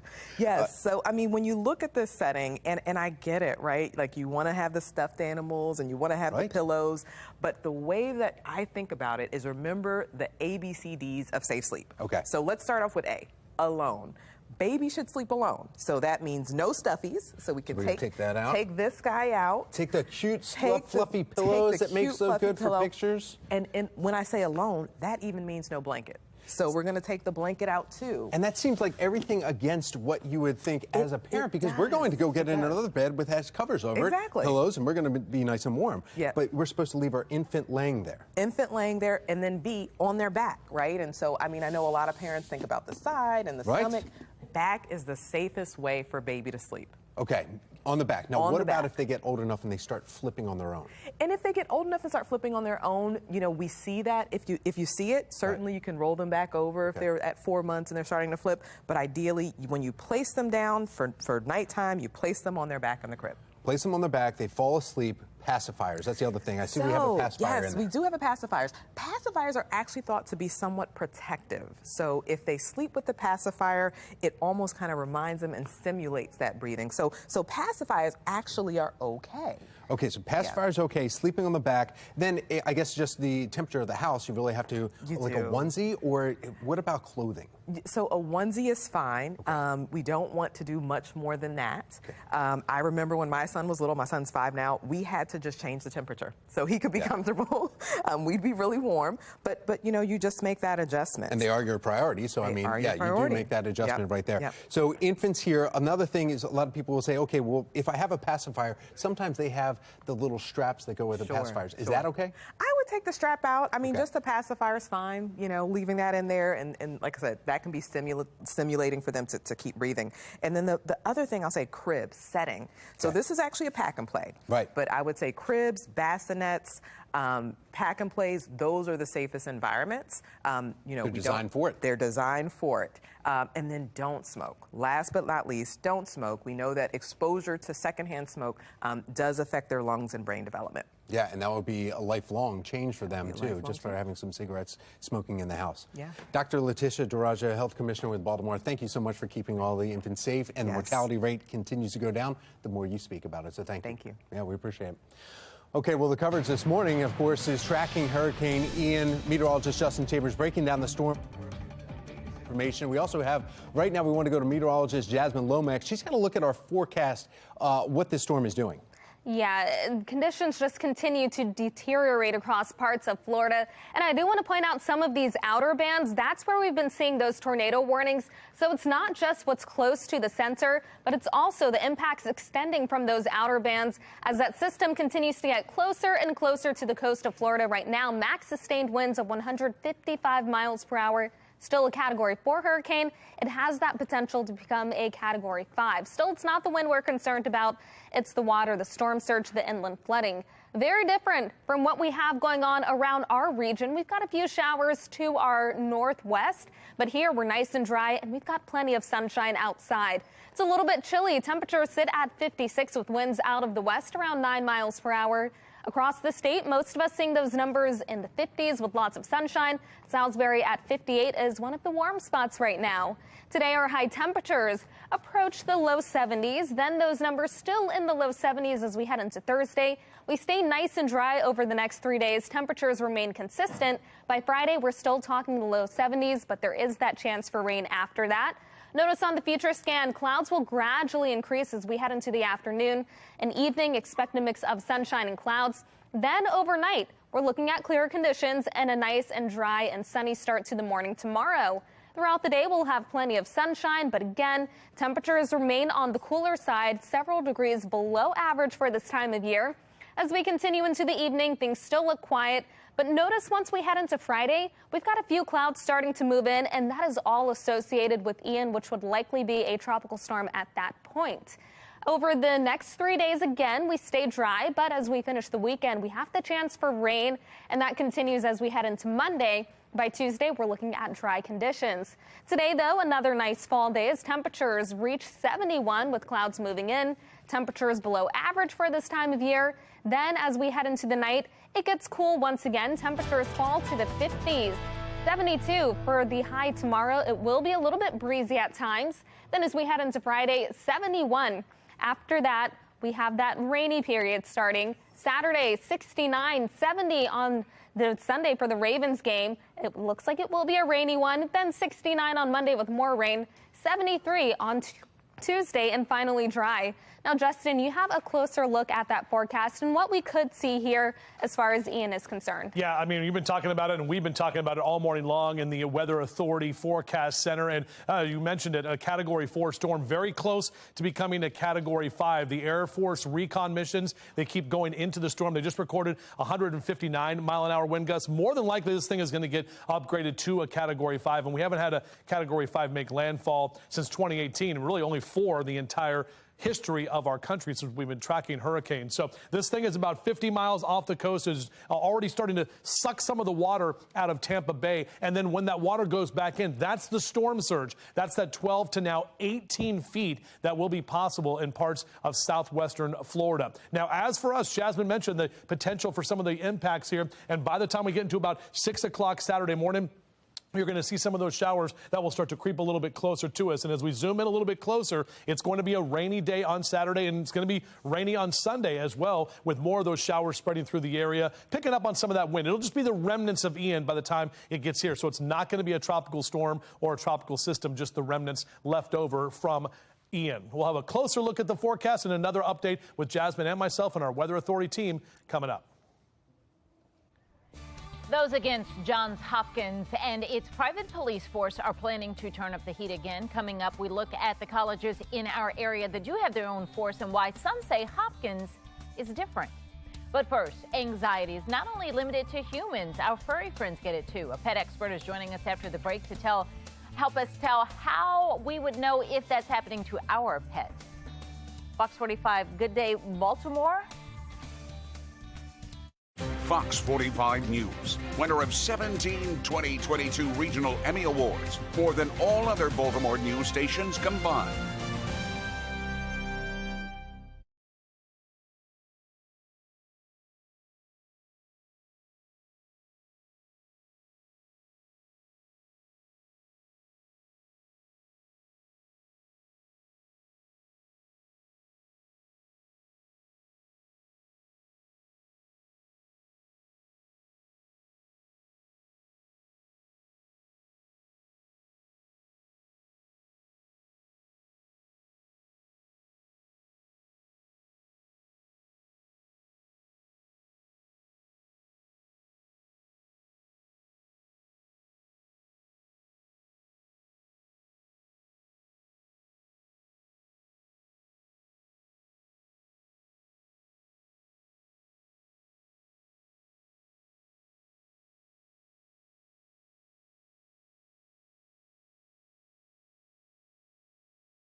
9:25. Just like humans, pets can also suffer anxiety. But how can you tell when that is what's happening to your furry friend? Brittany Roger with Maryland SPCA is joining us, and no anxiety here. No.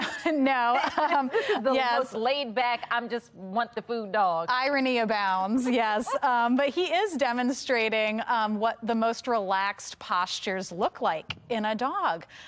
So his spine and tail and hips are all very loose and floppy, which is the opposite of being anxious. And same thing with his ears. Like, his ears are not pinned back. Okay.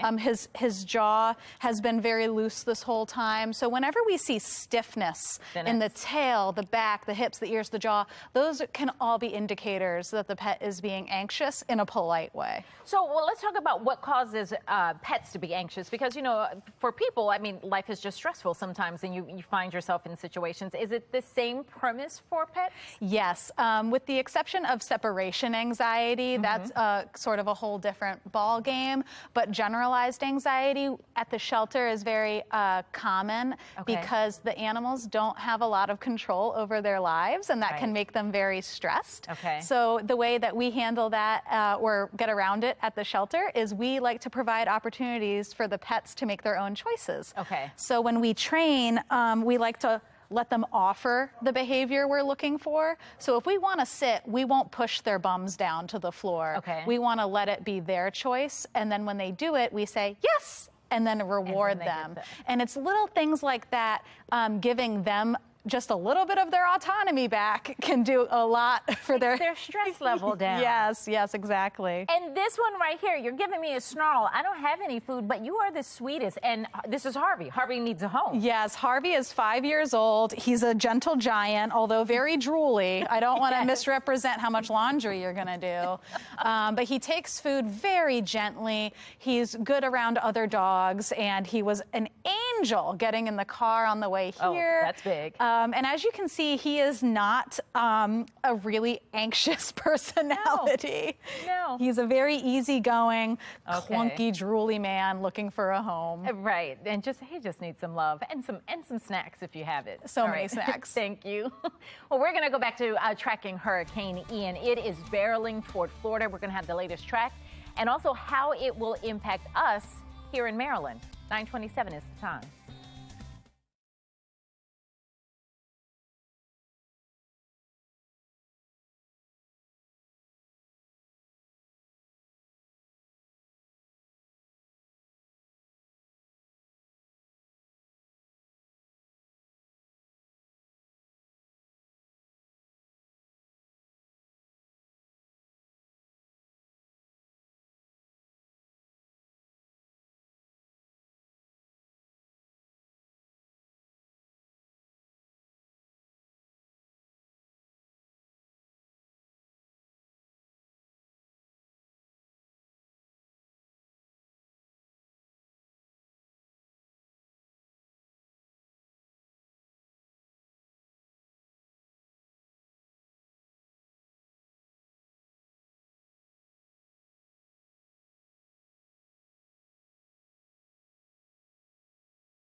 Live from WBFF in Baltimore, this is Fox 45 Good Day Baltimore.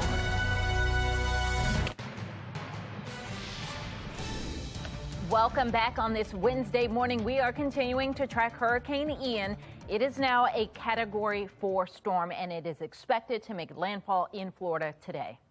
Yeah, in fact, we want to go right over to meteorologist Jasmine Lomax. She's got the latest here on Ian, and the winds are now increasing. Is that right, Jasmine? Yeah, that's right. We've been getting reports in of higher wind speeds. Now, nothing official yet as far as changes to the category. We're still reading Category 4 strength with max sustained winds of 155 miles per hour. But by 10 o'clock, we could have another update, and possibly we could be looking at a Category 5 hurricane. Now, this system continues to move toward Florida. It's a very slow-moving system, so those impacts just keep continuing over some of the same areas. We're seeing already a few reports of storm surge in parts of Florida. That's going to be one of the biggest risks to that area. Some areas looking at 12 to 18 feet of storm surge, but even that 1 to 3 feet that you see toward the Panhandle and on the east side of Florida, that's still a lot and enough to do some damage. Not only that, but inland flooding is another concern. 15 to 20 inches across parts of Florida, 10 to 15 for that area in the darker orange. Overall, though, water is going to be one of the main factors that leads to those catastrophic hazards. And we've been using that word very often this morning. That's coming in from the National Hurricane Center. Catastrophic damage for parts of Florida. And then that system weakens, but it could leave us with impacts here in Maryland later this weekend. We'll have more on the timing and what we could see here coming up. Back to you. All right, thank you, Jasmine. And taking a look now at your Len Stoller traffic network cameras. And this is actually the spot. It doesn't look bad at all right now, but this is right at the outer and inner loop at 770 Security Boulevard, right in Woodlawn. That's where there was an issue affecting both inner and outer. So maybe the camera's facing the wrong direction, or it's already cleaned up and moving along. But that was a major issue that we had earlier. Everybody else moving along just fine.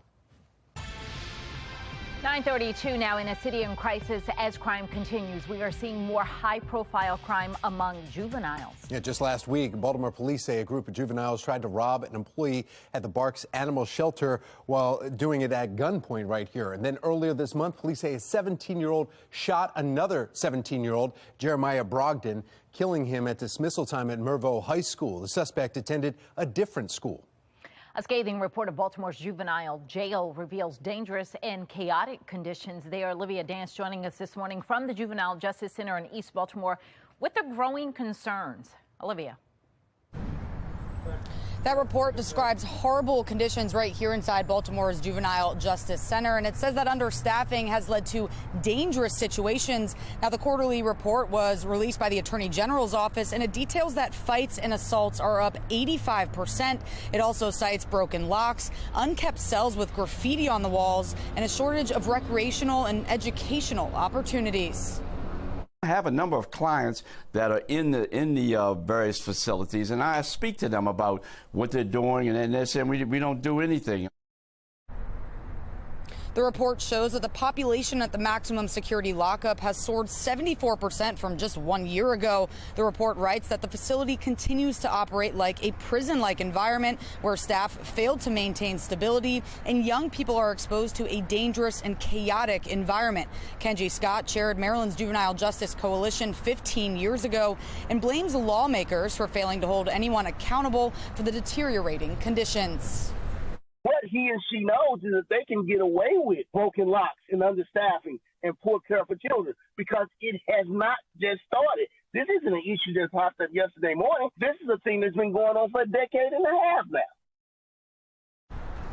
Administrators here at the facility say that broken locks have now been repaired. Staff have been retrained and questionable food has been thrown out, but staffing, however, still remains a big concern.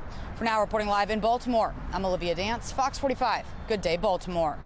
Thank you, Olivia. Pushback continues as Johns Hopkins University is moving forward with plans to provide a private police force. The second of 3 town halls to discuss those plans is set for tomorrow night. Shannon Lilly joins us live with a closer look at the debate on campus. Shannon?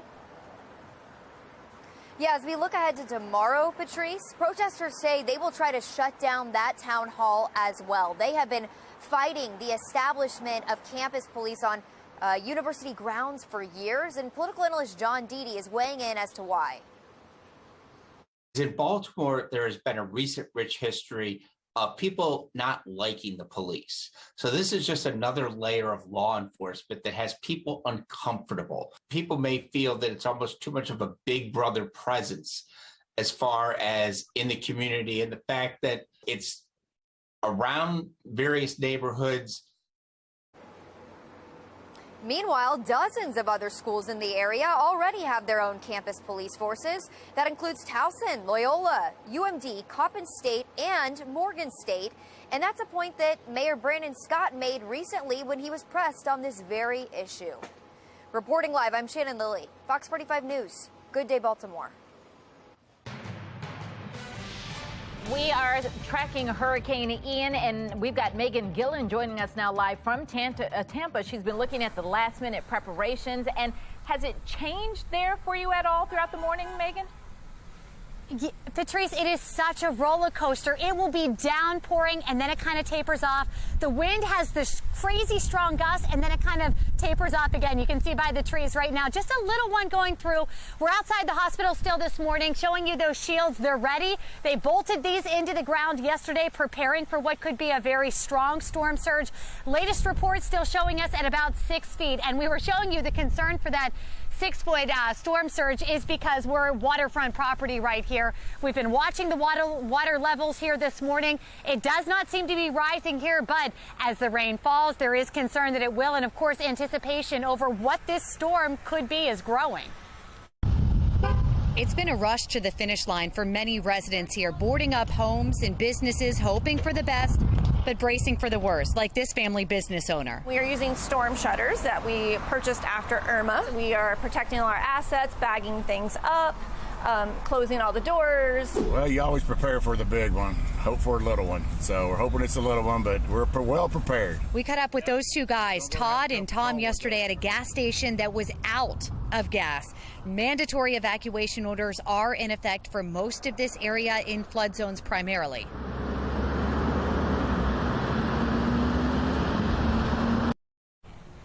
And guys, as you come back live to us, we just crossed the street by the hospital because I wanted to get down to this water. This is what we've been seeing. You see the water all the way pushed out here. That storm surge, this hurricane, bringing the water out into the ocean right now. This water, guys, is normally well past up these rocks right here. So this is concerning. This is something that many people have been watching and warning about. And now we're starting to see that here. Again, just outside the hospital here this morning. This is kind of the precursor. We'll send it back to you. Yeah, it is. Right. Megan, that's exactly what Justin's been talking about, how it goes out at some points, and then once the surge starts coming past and the more rain and the winds die down, that's when it's really going to get bad. Right, comes back in and over. And this just happened, guys, in the last hour. The water really started pulling out. All right, Megan, thank you. Good to see what's happening there now. Well, because we're tracking what's going to come later. And yeah, we are also keeping an eye on how it's impacting us here in Maryland and when. Weather Authority team tracking the storm. They'll have the latest coming up right after the break. 9:38 your time.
All right, welcome back, everybody. 9:41 is your time right now. We just had Megan Gillen live out there talking about how that water is going out of Tampa Bay right now, and then it's a storm surge coming back in. We did this earlier this morning, Jasmine. This is a 12-foot ladder. I'm going to climb up part of it just to show you what a 12-foot storm surge looks like. Bring the camera up, Matt, and you can see just how high this thing is, or maybe another shot that we have there. That's 12 feet, and they're saying 12 to 18 feet. I mean, that's 3 of Jasmine right here, essentially, as a storm surge. That's with heels, too. Now, but also talk about inland flooding and how important that is. Yeah, the main threats that we're going to see are coming from water, not only the storm surge, but the inland flooding. And that's for residents that don't necessarily live along the coast.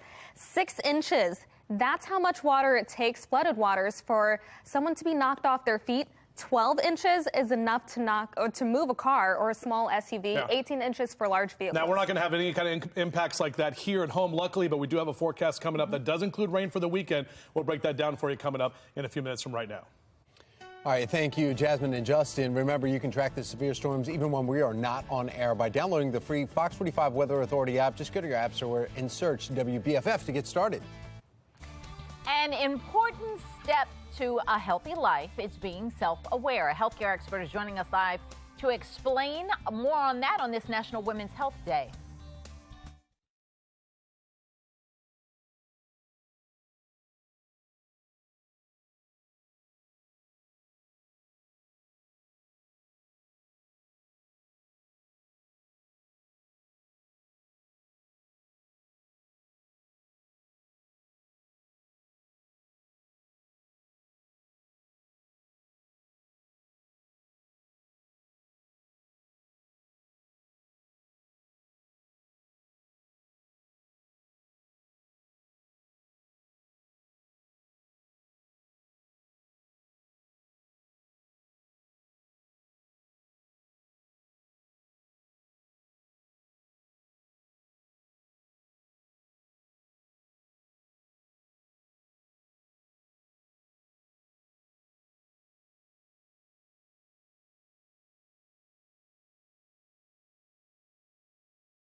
(9:45) Women, today is your day to take a step back and take care of just you. It's National Women's Health Day and Self-Awareness Day. Joining us this morning, members from Care First, we've got the Director of Behavioral Health, Oleg Tokarovsky, along with the Director of Total Rewards, Kim Bradley, joining us. Good morning to the both of you. Good morning. I like days where women get to take a sigh of, relief and just sit back, but we don't often do that. You've got some tips on how we can do that. Absolutely. You ought to know your numbers. Take opportunity to know and have self-awareness of your numbers, your health numbers. If you have a healthcare provider, go to your healthcare provider. Get those things done. Get your biometric screening. Get your heart, your wellness screenings, get your heart screenings, get all your screenings, know your numbers. Okay, because if you don't know your numbers, you don't know where you are on the scale of if you're I'm good or I need some That's help. right, and you need to take action based on listening to your numbers, hearing from your doctor, your professionals. Take action. Most healthcare providers offer great services. From my employer, Care First Blue Cross Blue Shield, we have great services, great benefits for employees to take advantage of.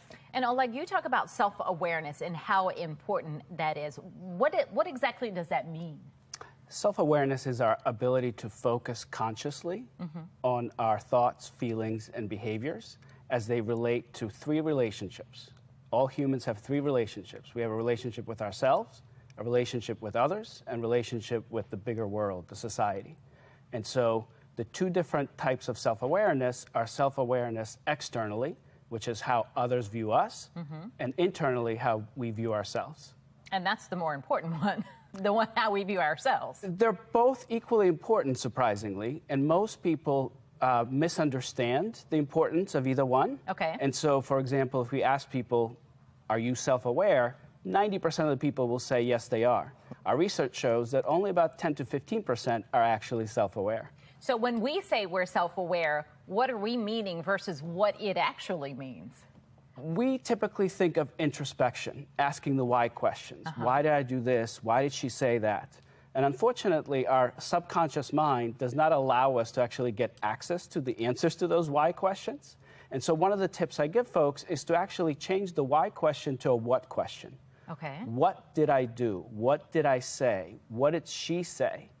That allows us to actually be able to answer those questions a little bit better about ourselves. And when it comes to others, pick what I call loving critics, people that already like you, they're on your side, and ask for their honest feedback about how you are. And that will give you that external perspective. That is so interesting. That's a great way to frame that, because that wouldn't have been what I thought about it either. But it's great to look at it that way on this National Women's Health Day. Thank you to the both of you. Thank you. Our pleasure. All right, let's get back over to meteorologist Jasmine Lomax. She is back to tracking Hurricane Ian.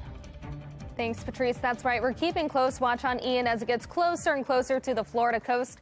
Max sustained winds still at 155 miles per hour. For it to be a Cat 5 hurricane, it would need 157 mile per hour sustained winds. Not quite there yet, but it's not just the winds that we're focused on.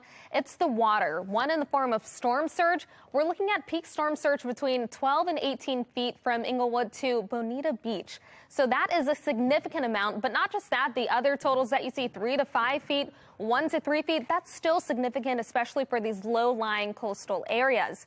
The second impact from water comes in the form of rain. We're talking 15 to 20 inches north of Orlando, and then Orlando, Bradenton, and Tampa, all looking at 10 to 15 inches of rain. So that's significant and will likely cause flooding across parts of Florida, not just where that system makes landfall, but really across much of the peninsula. Here, though, it is much quieter. We're dry, we're sunny, 56 over Baltimore with winds out of the west around 9 miles per hour. Across the state, we're seeing those numbers mainly in the 50s, and we're actually staying below average once again. We'll have increasing clouds, so expect more clouds on your evening commute.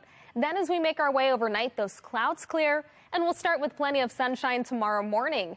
As we head into the second half of the day, we're still keeping those nice and sunny skies. Really a great fall day tomorrow and another great fall day on Friday. We do stay dry, but you will notice that a few more clouds start to move in, and those clouds are actually associated with Ian. Notice that little bit of rain, that rain will start to spread toward our area as we head into the rest of the weekend. And so if you are going to the Ravens game, unfortunately, there could be some, or will likely be some rain in the forecast. We stay dry for the rest of the work week. Then over the weekend, our rain chances do increase. We're talking scattered to numerous rain and showers. Then as we head into Monday, still that chance for a little bit of rain. We finally dry out by Tuesday. 71 for the high temperature today. It's still below average. Typically, we're in the mid to upper 70s, but we'll keep this low trend as we finish out the week and head into the weekend. 72 and breezy tomorrow with more sunshine. 71 as we head into Friday, and then the rain starts. We are looking at showers associated with Ian on Saturday and Sunday. 69 on Saturday, 70 on Sunday, and rainy for the Ravens game. Then heading into Monday, still the chance for a few showers. 69 for the high. We finally start to dry out and warm up by Tuesday at 73. Back to you.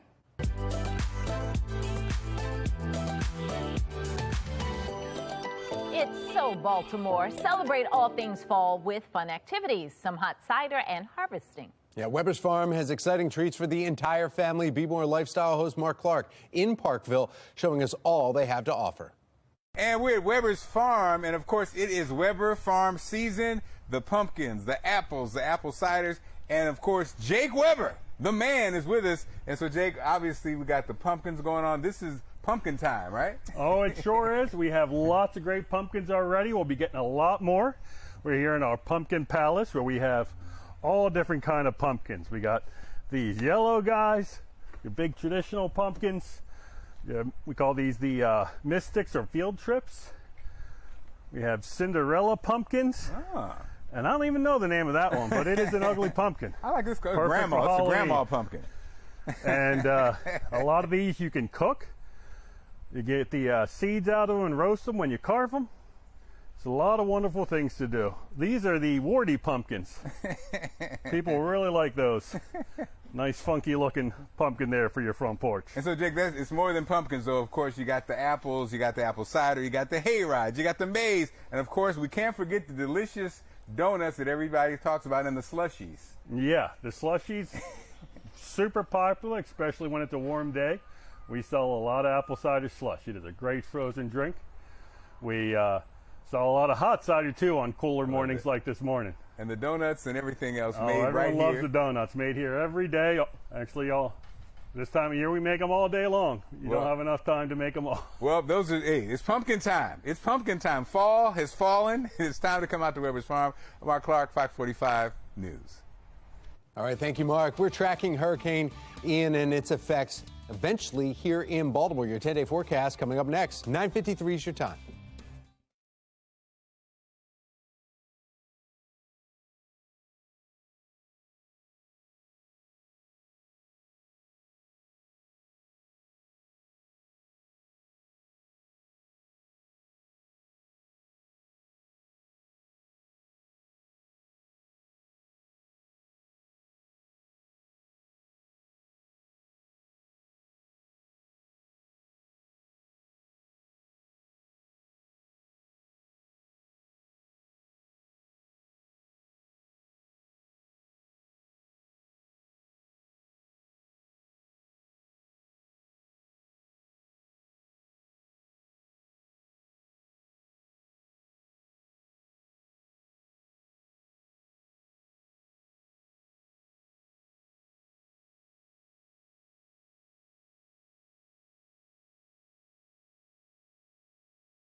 Right. Yeah, that's the southernmost part of the U.S. at Key West, right? I mean, we've been looking at this all morning long as the waves keep coming in, the wind. Oh, you can barely see anything from that photo. And then that one, I believe, near Naples, yeah, you can see some of that wind damage, max sustained winds. 155 miles per hour. Yeah, we'll get an update probably just a couple of minutes from right now. Right as we go off the air, we'll tweet that out as well. Obviously, in Key West, too, they've had their third highest storm surge ever recorded there already this morning, and we're going to have to deal with more of that. So, but let's pop the 10-day up for Jasmine, and we'll talk about that. Yeah, here, though, we are looking at a pretty quiet end to the work week. 71 for the high today, 72 with lots of sunshine. It'll be a little breezy. 71 on Friday. We'll have more clouds move in. Then we've got rain over the weekend associated with Ian. That's right. We'll track it all for you guys. We'll see you back here in the morning.